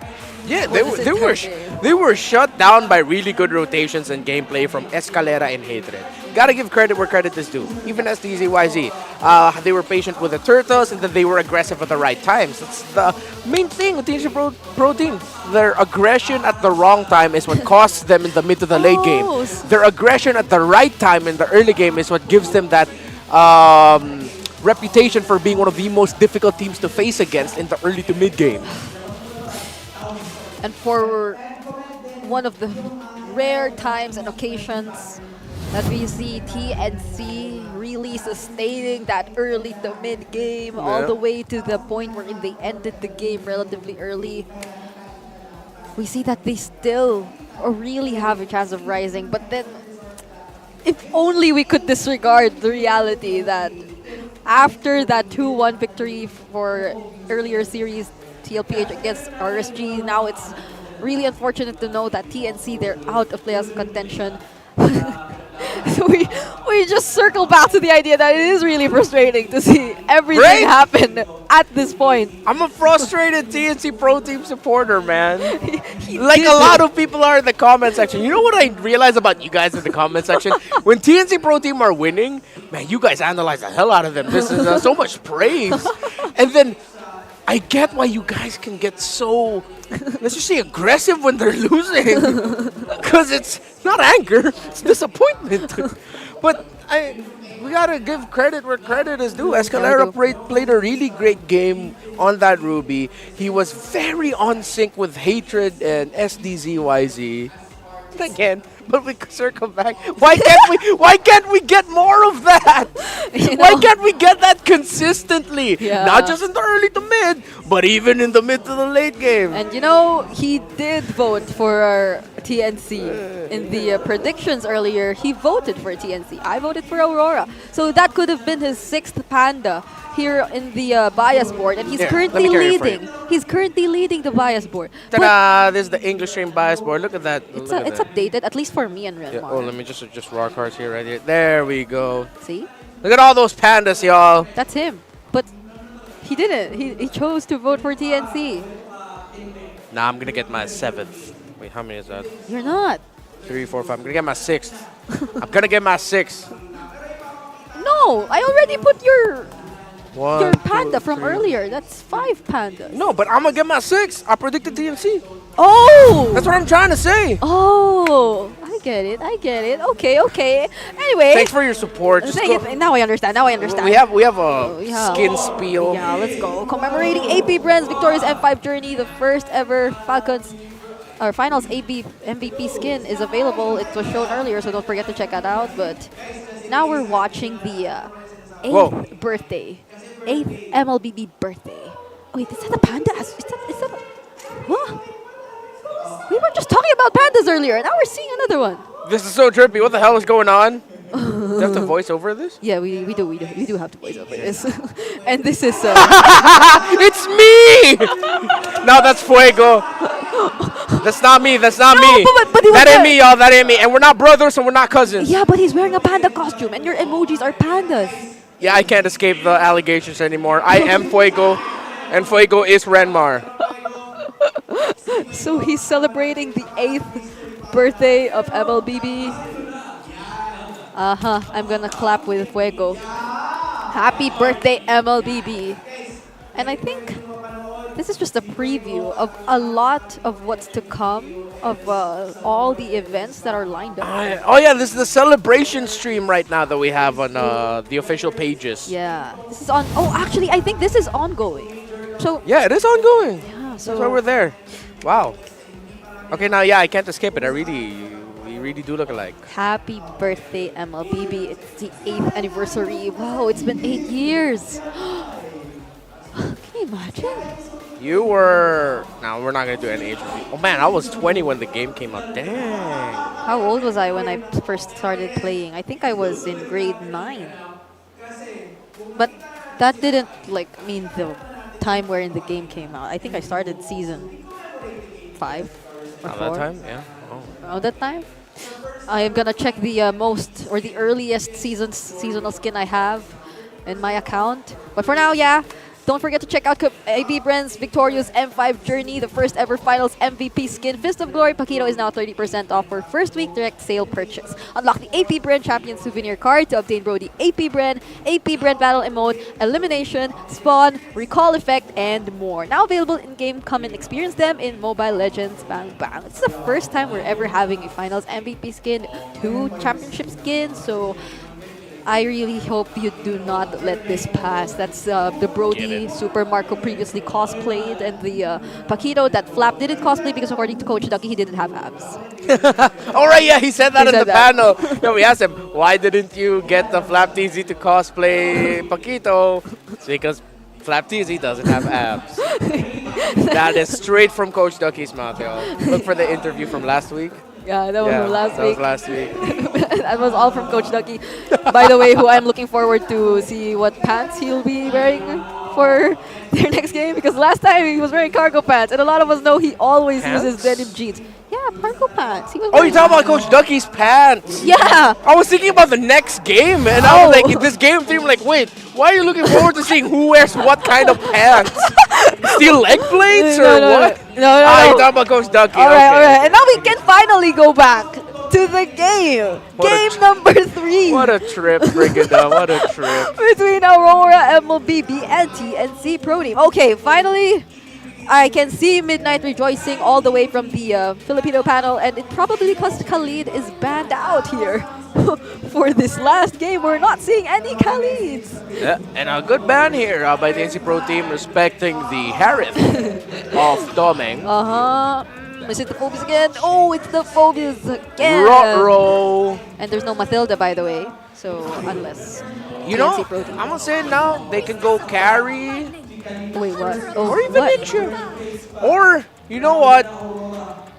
That was fast. Pick Melissa. Yeah. I'm going to say now, pick Melissa, cousin. Yeah. Pick Melissa. Would they want to Do not pick Melissa. Do not pick Melissa. No. That was fast. That was so fast. Okay. I feel like what's open here for? The Firemas is still open, even. Yeah, that's the thing. They pick Firemas here. They have to ban Valentina later. Then they're going to have to take out another Are they okay with picking the Faramis into the Hayabusa? I'm not entirely sure about that. Yeah, because pro players do say that the Hayabusa is one of the counters to the Faramis because if you just time it right, you can force the Nether Realm out Yes. early. Yes, that's But true. we have seen players this season especially not care about that. But So of course, maybe not now.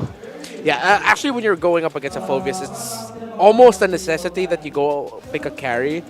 Something with really great true damage. Maybe even a Lunox to really burn That's that true. dude down.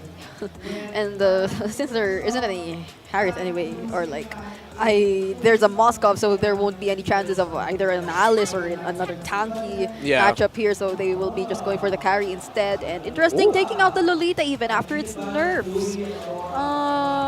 No, I'm gonna say this now. I think TNC need to steal away the Cho. Actually, I think so too. It's a great answer to the Hayabusa, though it will make the Phobius happy somehow. But it's nothing new. Like, a lot of teams just pick heroes that would like lessen the cooldown here for Phobius passive anyway. Oh, okay, so wait, what's that? Good ban Is of that the an Eve. Good ban, because we saw how carry mid laner, gold laners will struggle up against the Eve. 80%? 80. Wait, am I seeing this right? Yeah, you are. It is 80%. What? I have to check out the specific numbers for that. He has played 4 out of 5 games. He has won. That's terrifying. What? Not gonna lie. Only lost once. So I would understand if TSC are, if not the Cho, they might be stuck with picking up a Ruby for Escalera first. Oh, yeah. But I do really... It's tough. Do you steal away the Cho from Renegade? Do you take the Ruby so you can safely counter the Haya? Hatred's gonna be stuck with an Aurora. Oh, that's a Tigreal. Oh, Tigreal. Okay, that's so good. That's so good. I was thinking of it. If not the Cho, if not like a single target hero, yeah, the Tigreal would work Cho pretty Lilia. well. But that leaves the Cho available for Renegade if ever they do want to pick that up. The Lilia is also available, as you've mentioned. There's no Vexana. The Aurora, I don't If they think. pick, because if Aurora pick up something different, like let's say a Jawhead, that means they're thinking about the Ling potentially coming out. I think that's a Grok getting hovered though. Wait, was that a Grok? I still think it should be Cho though. What's Yue picking? Or just steal the Aurora already from Hatred also. Oh wait, I'd be so surprised if this is a Carmilla Sicilian. No. Okay. So they use the Pyramus instead. Okay. What's their mid? There's an Edith though, and the Tigreal. But at least, if ever it does become a Purify Pyramus, Is it just gonna be Aurora again? Might just end up being Aurora. Aurora. Yeah, they're deeply talking to Hate. Unless they're thinking something weird. Hey, Gushwan. Like a Gushin, yeah. I was thinking about that too. I was like, Hate, you know what's our last game? It's a Lilia. It's a Lilia. Yeah, it is a Lilia. They still have to stick by their early game identity. Yeah. And at the same time, we need... I like it. If everything's get out of hand here, TNC have great wave clear. Yep. Aurora, their wave clear is a little bit riskier. They can get stuff out relatively quickly with the Ghost Bursters, but you still have to get within a certain amount of range. I agree. Escalera needs to play the best Tigreal game of his life. Escalera, Heads, Hatred... no, Escalera, Heads, and SDZYZ need to be so in sync if they want to win this. A near perfect level of execution from the Roamer, XP, dishing out the crowd control at the right time, and the damage. And look at that, a 3-man Purify for Aurora MLBB. Aurora also understands they need to respect that Tig. A lot of things to consider here. Let's see what'll happen. Let's head over to our casters, Leo and Naisu. Pass. Anything can happen, I'll tell you that. Ready for game 3, here we go, the final bout in this best of 3 series. Who's taking it home? Welcome Aurora to MLBB or is TNC Pro Team scoring their first dub? Joseph, I gotta tell you now, I'm liking the adjustment. This is a this is a powerful lineup that Aurora are bringing, especially since now the Hitman adds another hero to his arsenal. another hero. Honestly, as much as we talked about it, I thought you were going to say because there isn't a Paquito jungle in the hands of I'm trying to forget. I'm trying to forget. Well, that's true. And as we take a look at the emblems and everything else, hold on, already, of course, some early action Domeng has to deal with. The rest of the team is going to kind of give him some support here with this 2 versus 1 right now. Renegade, speaking of the Carmilla, how is this going to work with the lineup that they brought for this Game 3? I mean, the only other time I remember Carmilla showing up in the roam here was in the hands of Smart Omega. Chaknu used it in a victory. So with that said, Aurora are playing with a lot of AoE, right? You have Edward, you have Yue, and Domeng, I think just to take care of stragglers. But as it is, without that full combo, without these large-scale engagements, they can only hope that DK does this? What? So we're actually going to go for Escalera.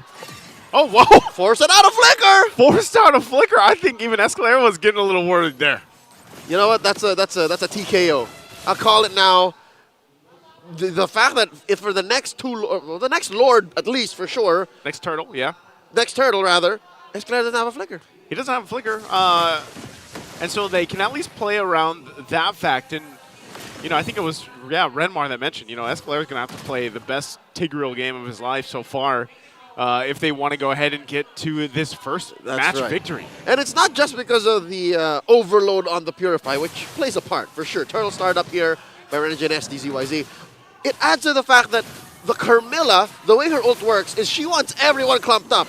Yeah. And how do you respond to an implosion, right? It's all clumping up, it's all following through. And if Renegade presses the Purify, answers back, which he did just now.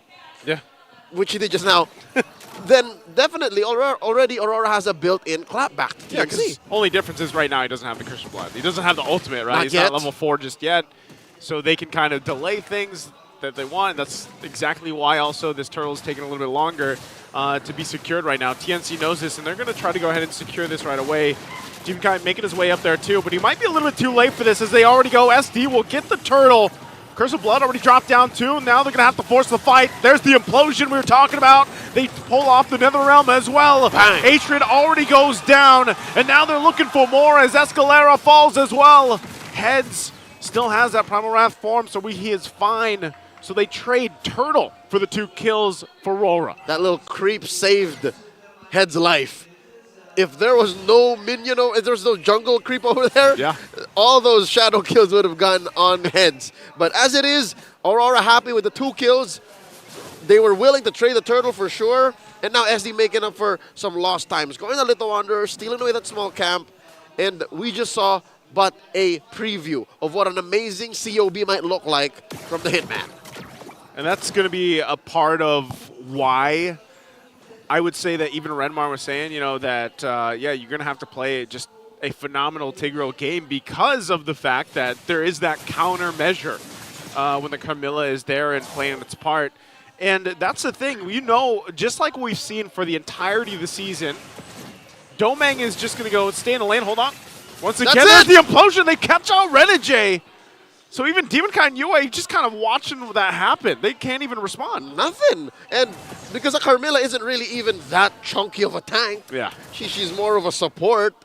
So, say what you will about Escalera having to overload on CC and then try to finesse where he uses his skills. But as long as Aurora does not have Renegade ready and the COB don't land, that's GG. Like it won't even look close. Whoa. So they use the Curse of Blood there. They go try to make a play. Not going to happen. I guess earlier, too, Renegade even used, he even purified. So it's all part of, like, TNC's layering. Like, as long as they layer their utility that they have for this lineup, then they can solve the Renegade problem. And there's 2 layers to watch out for.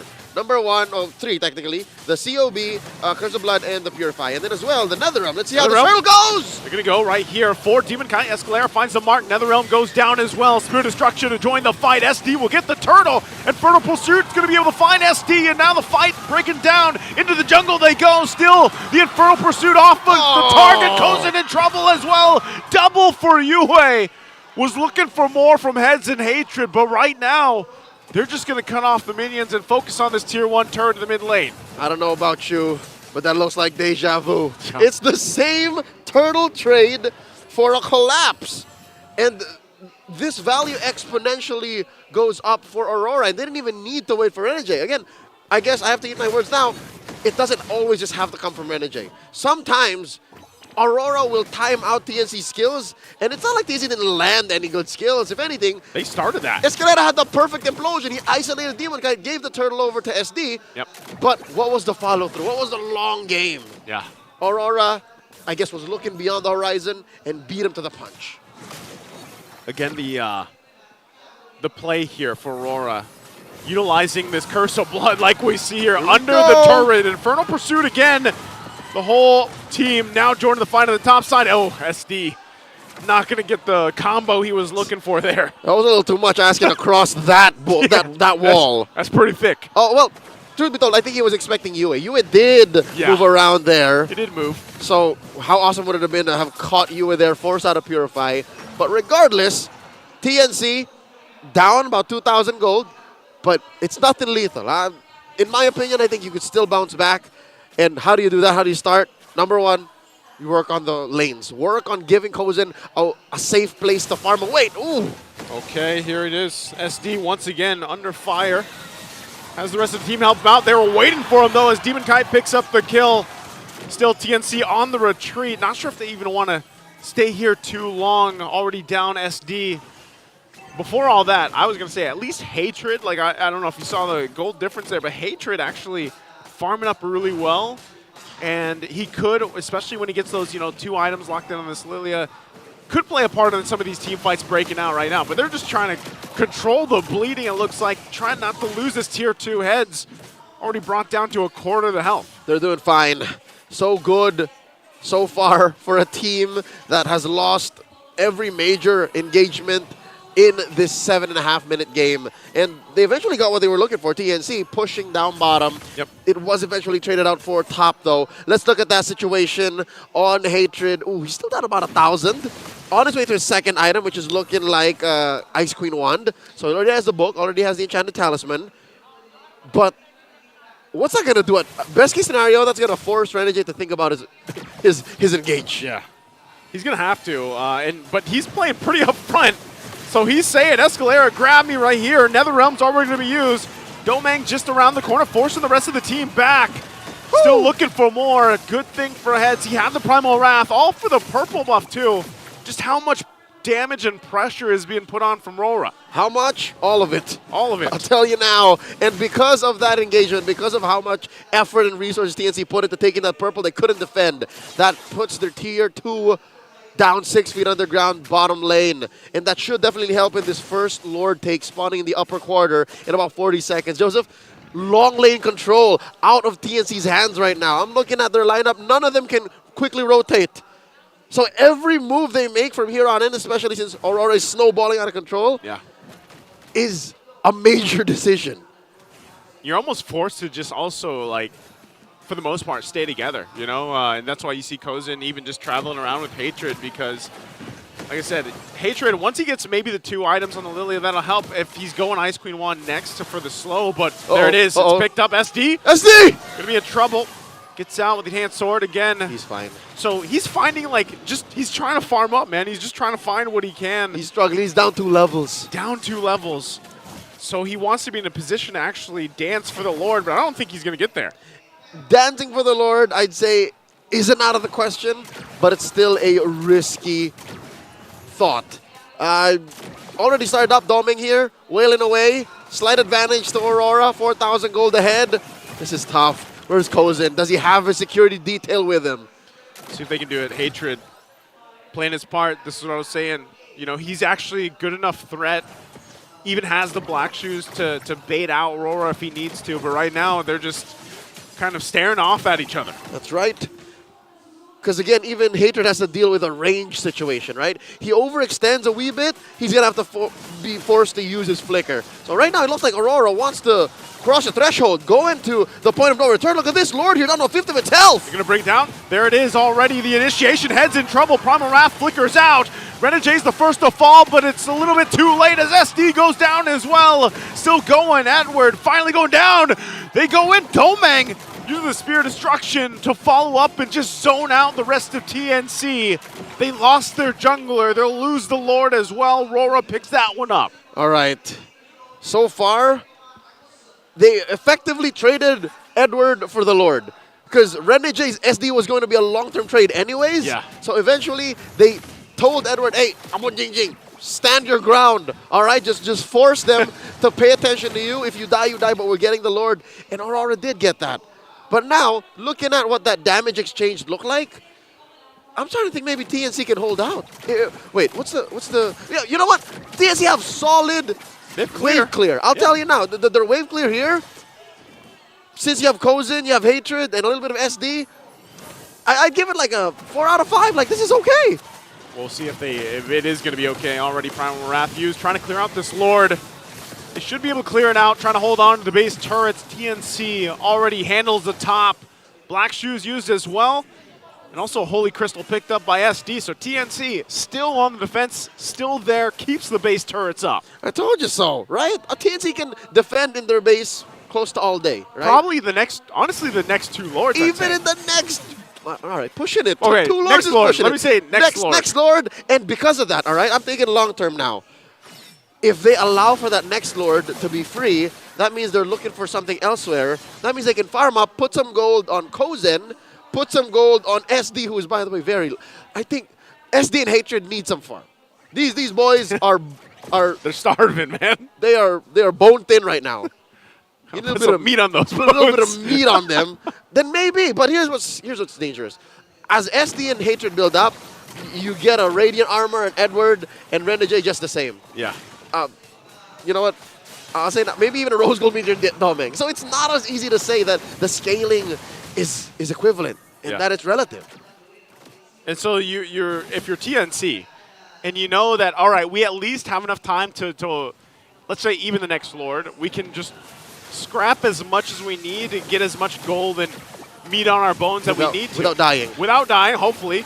Because look at that, there's respectable damage there. They go in with the implosion, able to find one. Yue goes down. Now they might be looking for more. Escalera already under the half health point. Infernal Pursuit again. Demon Kite's taken out of the picture. They're turning it around a little bit further. Infernal Pursuit again. But Edward's the problem as he picks up some himself. And Domeng already using the Spear of Destruction. Yue part of the fight again, joining it because of the passive from the Faramis.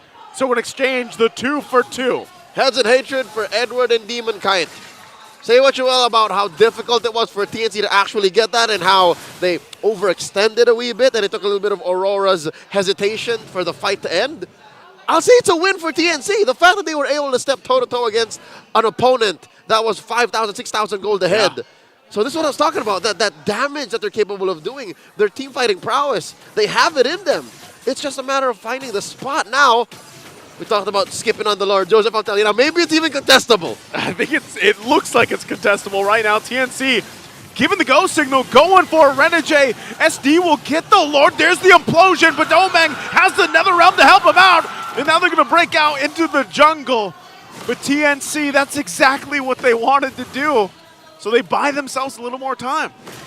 Denying the enhanced Lord, saving themselves the wrath of these enhanced minions, and of course getting, I guess, time. They traded SD and Escalera for time. Yeah.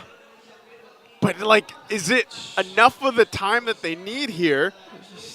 They can still clear things out pretty well, but look at this. You know what? I get how you can't replace time, but... Oh, Hatred. Wait, what? Already Black Shoes, too. He's in trouble. Yue will pick up the kill. The Shadow Kill used as well, and they push in as the Lord goes down. So RORA, they didn't want to deal with any of that. And I was just about to say, time is only as good as what you use it for. I'm not so sure if TNC accounted for the fact that they would lose Hatred along the way.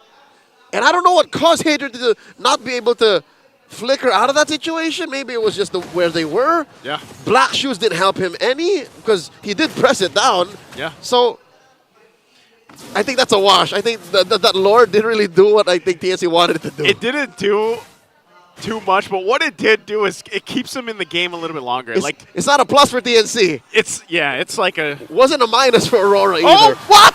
This is, though, Nether Realm right here. Going to force them back into the fight. They get the couple flickers out, too. And Escalera's in trouble. Domeng unleashing on the team as TNC will fall apart.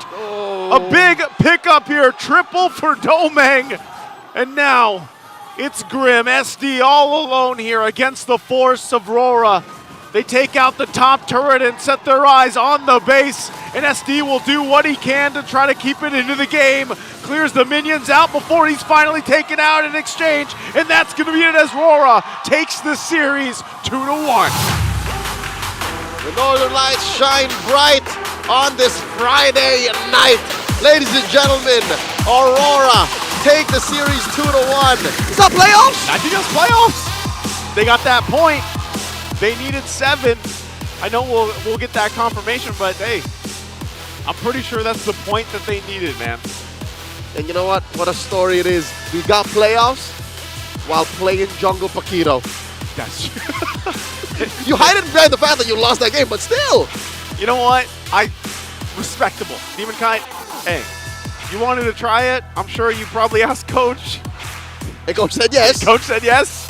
And they tried it out because this is obviously game 3, very different for them. Yep, GGWell played the TNC, played their hearts out, punished Aurora in that experimental pick with much gusto. GGWell played, TNC yet to score a win in Season 14.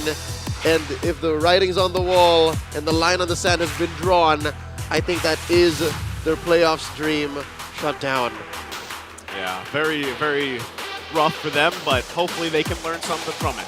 We'll be throwing over to the Phoenix Army on stage. They're joined by Mara Aquino for a few words.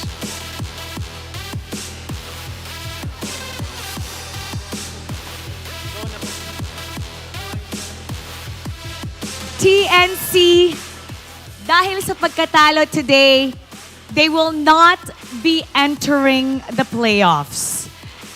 Coach Wolf? Wolf, it's been such a tough season. Pero regardless what the results are, nandito ang Phoenix Army supporting TNC Pro Team, cheering for your name, and always there behind your back, supporting you all the way. Anong gusto mong sabihin sa lahat ng mga fans nyo at sumusuporta sa inyo? First of all, thank you. Sobrang laki po ng effect nyo sa amin, lalo na pag mga sobrang down na kami, kayo po yung nagbibigay sa amin ng strength. And to me personally, kung hindi man namin ako ngayon season 14, 15 sure yan, all the way. Buong taon next year sa amin yan. Sa atin yan. Thank you, Wolf. It's such a tough first season for you. We're wishing for your success. We believe in you and TNC Pro Team. Heads up. Face the world straight in the eye. Because no matter what, we are still proud of you and we will wish for your success in the future. Everybody, when I say TNC, you say always rise. TNC! Always rise! You may now take your bow.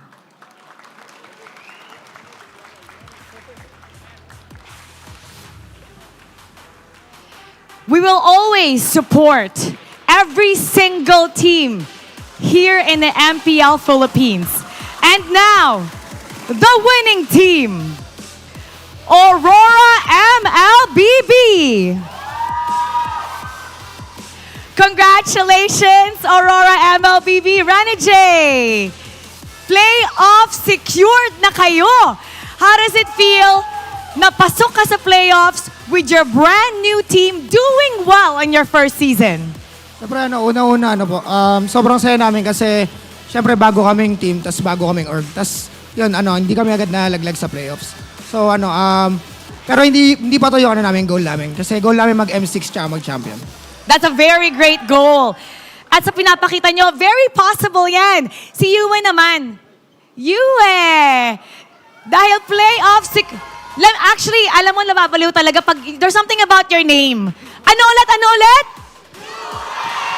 Tignan mo, pag ikaw yung nakahawak na mic, talagang napapump up lahat ng mga tao. Dahil playoff secured na kayo, sino ba yung isang koponan na talagang you're looking forward to facing in the playoffs? Siguro po ano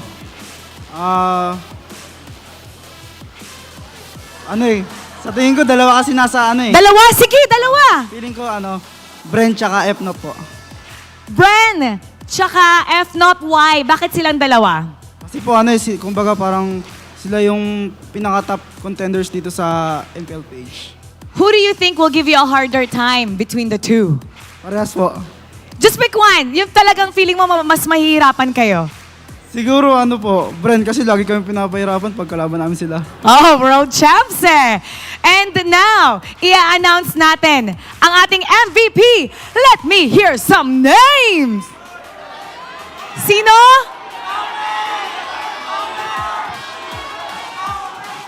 Narinig ko. Let's take a look at the screen. Our MVP, isigaw nyo! Yue, explain mo, express mo kung gaano ka kasaya na you guys have entered the playoff as the Aurora MLBB. Uy, feelings mo to, hindi feelings ng iba. Nagko-call a friend tayo. May shot caller dito. Tinutulungan na siya ni Edward. Tignan natin kung anong mga masasabi ni Yue. Nagkakaroon pa siya ng maraming information dito at malapit na siya sumagot. Ano po feeling ko? Masarap sa feeling kasi kumbaga ito yung ito po yung first playoffs ng Team Auroras na magkakasama kami. Tsaka masaya. Tsaka salamat sa mga sumusuporta na sa amin. Tsaka not guys so much party at supportan nyo kami sa mga sa yung MPL namin. Tsaka yung MPL po namin. Ayan! Naggaling talaga ng supporta ng kanyang mga teammates. Kahit sa pagsasalita at sa pagsagot, nandun ang kanyang teammates all the way. And now, it's time to announce our lucky fan na mananalo ng 3,000 diamonds and tickets to Day 1 Match 1 of the playoffs. Come on up! Hello! Ang cute mo naman. What's your name? Caleb. Caleb! Caleb, first time mo ba manood ng MPL? Opo. First time? Sinong kasama mo dito? Si Mami po, dinala niya po kasi ako dahil po birthday ko po ngayon. Oh, happy birthday! Happy birthday! Today your birthday? Nung Wednesday pa po. So, ito yung birthday present mo. Opo, birthday present ko po ngayon. Caleb, anong birthday wish mo? Wish ko po na gumanda po yung grades ko at ma-meet po yung idol ko. Saktong-sakto. Maybe we could make that come true today. Sino ang idol mo? Si Edward po. Edward! Okay, tabi tayo kay Edward. Eto na, katapat mo na yung idol mo. Bakit, first of all, bakit si Edward? Kasi po, pogi po siya. Oo nga naman. Agree! Pogi nga. Anong gusto mong sabihin sa idol mong poging Edward? Paano po maging katulad niyo? Ayun! Ayun, okay, Edward. Gusto niyang maging katulad mo. Ano ang payo mo? 11 ka? 11? Opo. Ano ang payo mo sa 11-year-old Caleb para maging katulad mo? Paano nga ba? Mag-aral ka mabuti para makamit mo yung mga pangarap mo. Magiging pogi ka nun sa maraming tao. Nakagraduate ka. Ayun, mag-aral ka ng mabuti. Congratulations! Nanalo ka ng 3,000 diamonds, ticket para sa Day 1, Match 1 ng ating playoffs. At ngayon, katabi mo na ang iyong idol na napaka-pogi naman talaga na si Edward. Now, you're gonna take a bow with them. Are you nervous? Malamig po. Malamig. Okay. Edward, okay lang ba you hold his hand and you guide him all the way out? Happy birthday. Wait, when I say Caleb, sabihin natin lahat, happy birthday. Caleb! Happy birthday, Caleb! Aurora MLBB, you may now take your bow and take your walk of victory. Congratulations! There's something about Edward na talagang nakakahanga. At agree naman ang lahat na siya ay super pogi. At sa kanyang advice, mag-aral nga ng mabuti para ma-meet ang inyong mga dreams. And you know what? Aurora MLBB is one step closer to meeting their dreams. We're gonna break down that game for you, so we're gonna go back to our panel. Pasok! Happy birthday, Caleb! And congratulations to Aurora MLBB for making it to the playoffs. We now have 4 teams who already made it to the playoffs. Now we're just missing 2. But let's break down that previous game before anything else. It's Yue on the Faramis, who we initially mentioned could be a pick for TNC, but now it's Aurora MLBB who picked it up and apparently is the MVP. Yeah, and we talked about this in Game 1, that Aurora, one of their best qualities is their layering of abilities in team fights. They don't necessarily just use all their abilities in one go. They all, each individually have a good idea of when to use it at the right time. You need that especially for a Faramis, and that's what Yue had. But at the same time, what Yue had was a Carmilla paired with it. Faramis, Carmilla, Hayabusa. The damage amplification that is provided by the Curse of Blood links that will amplify the damage of the Ghost Bursters, the Hayabusa's ultimate, in terms of sharing it to other targets in a team fight, it was just a big help. And along with that, to put it simply, dude's really good at timing the Nether Realm. Yes, really. You don't normally see this level of gameplay. And I did feel like TNC, they really fought for it. Like at one point, they nearly turned things around. And it was something that we would also expect of them given their lineup. They had the Lilia in their hands. They had sufficient wave clear. And long enough, they were able to prolong the game long enough. But then, of course, knowing how well Aurora MLBB just tends to structure their team fights and their overall approach, you have to give it to them. Another surprise shown to us by the Hitman, the Carmilla. When we thought it was paired with a Sicilian, it's a Faramis. Similar concept and idea. And that game went by so quickly for Aurora MLBB as they secured their match point. When you said similar concept and idea, I was thinking, yeah, they're both dead anyway. But no, I get you in terms of how fast you can quickly deal damage with that skill too. And it's tough, honestly, to get into a right area of team fighting, especially for the Julian, which is why I understood why SDZYZ, it really looked like he was so careful. And during the times he'd finally enter a fight, he'll be like, hey, I'm here. Hey, I'm gone. What happened to my health? And Kozen really had to be careful in terms of where he's going to be positioning because the Curse of Blood, the area of effect of that is deceptively large. Yeah. So you can't fault TNC. It's more of just like, it's a great pick. You know, if I was sitting beside the man who decided to pick that right now, I'd be praising. I'd tell him, you know what? You're great. I know. You're handsome and you're a great coach. It's not just the triple purify that gave a lot of problems here for TNC Pro Team. No, it's not just that. It's the Faramis and the Carmilla that suddenly made its debut together here for Aurora MLBB, which is also why I think Escalera had too much to think about whenever he was going or planning to throw out the implosion against Aurora MLBB, because they always have a way to deal with that. And I think one of the major turnaround points was during the last few minutes of the game, wherein they attempted to burst down Renegade when he was just trying to peek into the bush, but then they lacked damage and Renegade had enough time to put out the Curse of Blood, which was just a sign for that consecutive rampage showed to us by Aurora MLBB prior to completely ending the game. So props to, I really like to commend TNC for what they were able to show. Still brought us to a game number 3. But then Aurora, now that they're officially in the playoffs, they just added to the list of teams that you really have to watch out for. I'll take this moment to say, Epics, Legends, when I pick Carmilla in my RG, please don't judge me, come on. There's a reason. Carmilla's good. And we've seen it in action. Aurora MLBB made it work. And you mentioned earlier, if you were sitting beside the man who picked that, you'd want to praise him. You'd want to say so much. And now you're right beside Coach MTB. Yes, hello. Hello, guys. Welcome to the Infinix Game Tambayan. And congratulations, because you made it. You're now in the playoffs. Now, I'd like to ask first. Okay. Like, I I'm so curious about the idea behind the Paquito in game number 2. Like, what do you have to say about it? Like, why did you decide to deploy the Paquito at that moment? Right now, because it's already the playoffs is coming, and for us, regular season is just the testing ground to test every strategies that we have, because we don't want to enter the playoffs that we're not ready. So picking everything right now is really one of the things that we do. So risking a game, maybe. Sometimes we lose a match, but that's I think the sacrifice that we need to do in order to find our or to increase our hero pool. Most likely. Okay, so admittedly, you already knew like picking it up was somewhat risky already at that Yeah.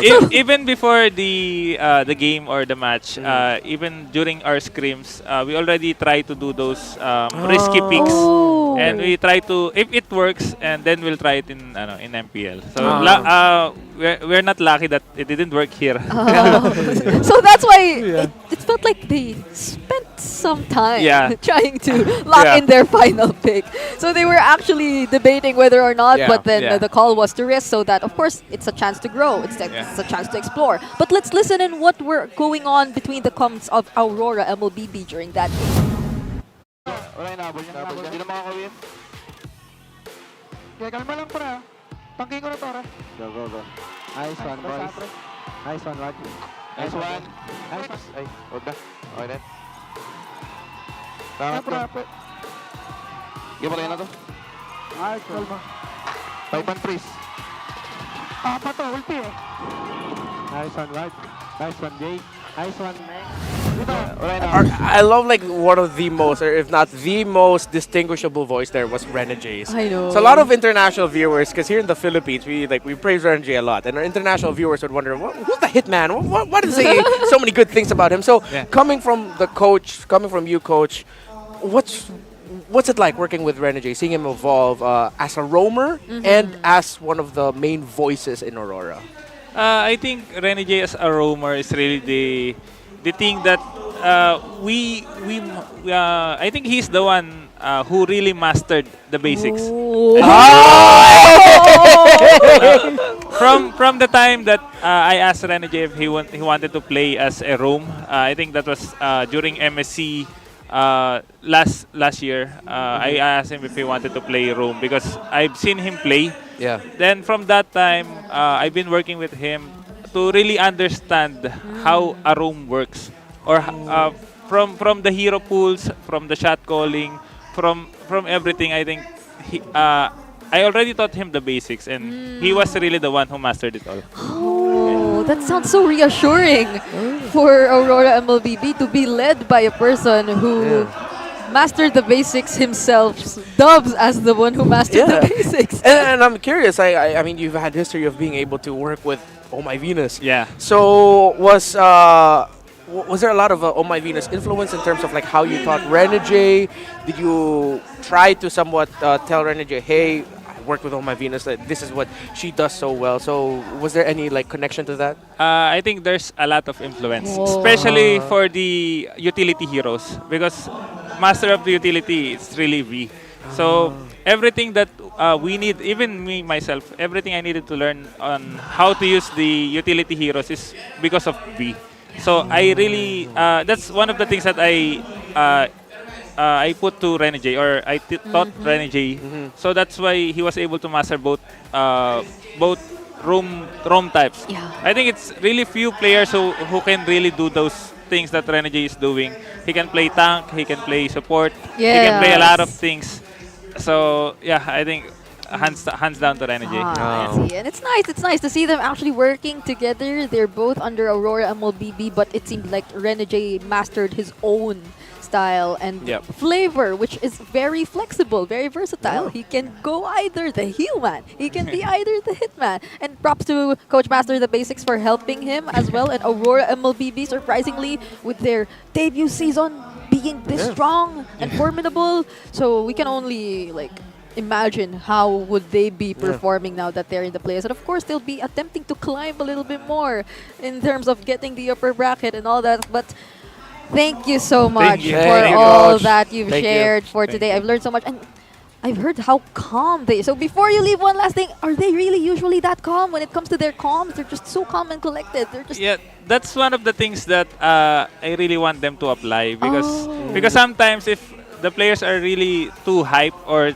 I think they're shouting, they're really looking at the enemies, they tend to focus on those things instead of focusing on the game. That's why I told them to even after the game, let's just calm. Let's just be calm. All right. Yeah. Now we know. Now we know. That's what Coach MTB shares to Aurora MLBB.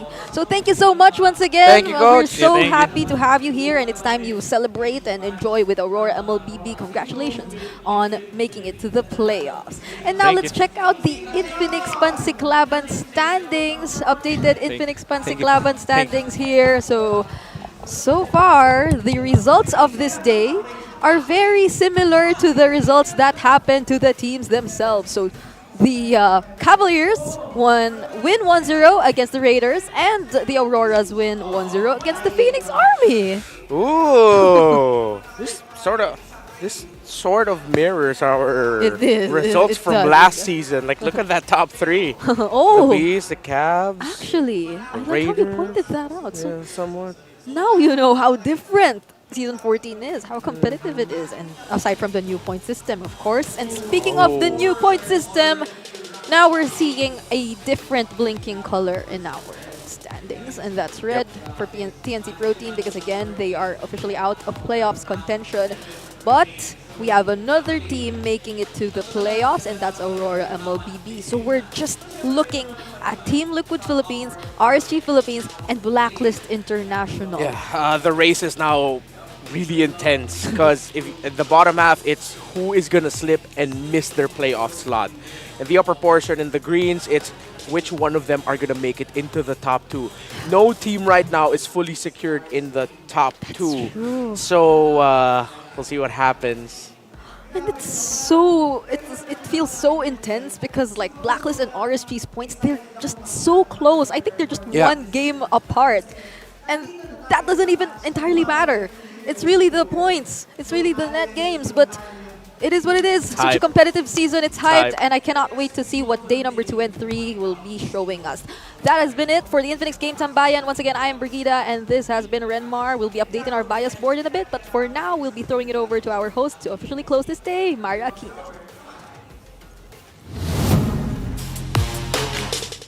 Today's matches open the possibilities of the days to come. We now welcome Aurora MLBB into the playoffs. But we're still searching for 2 more teams to fill in those slots. So baka malaman na natin yan bukas. So join us again tomorrow here in the MPL Arena. Once again, ako po si Mara Aquino. Keep it good vibes, everybody, and see you tomorrow.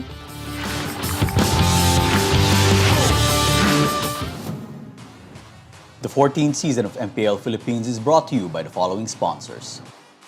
Smart, the official telco partner of MPL Philippines Season 14. The official tournament phone of MPL Philippines, Infinix GT20 Pro. Official suppliers, EMC Asia and Index Salon. Experience the MPLPH Season 14 action live at Green Sun, Makati City. Grab your tickets now via official MPLPH website. Don't miss any MPL action by following our official Facebook and subscribing to our YouTube channel. Follow MPLPH on TikTok for more content. And to ensure the equality and fairness of our games, MPL Philippines is also monitored and supervised by the Games and Amusements Board.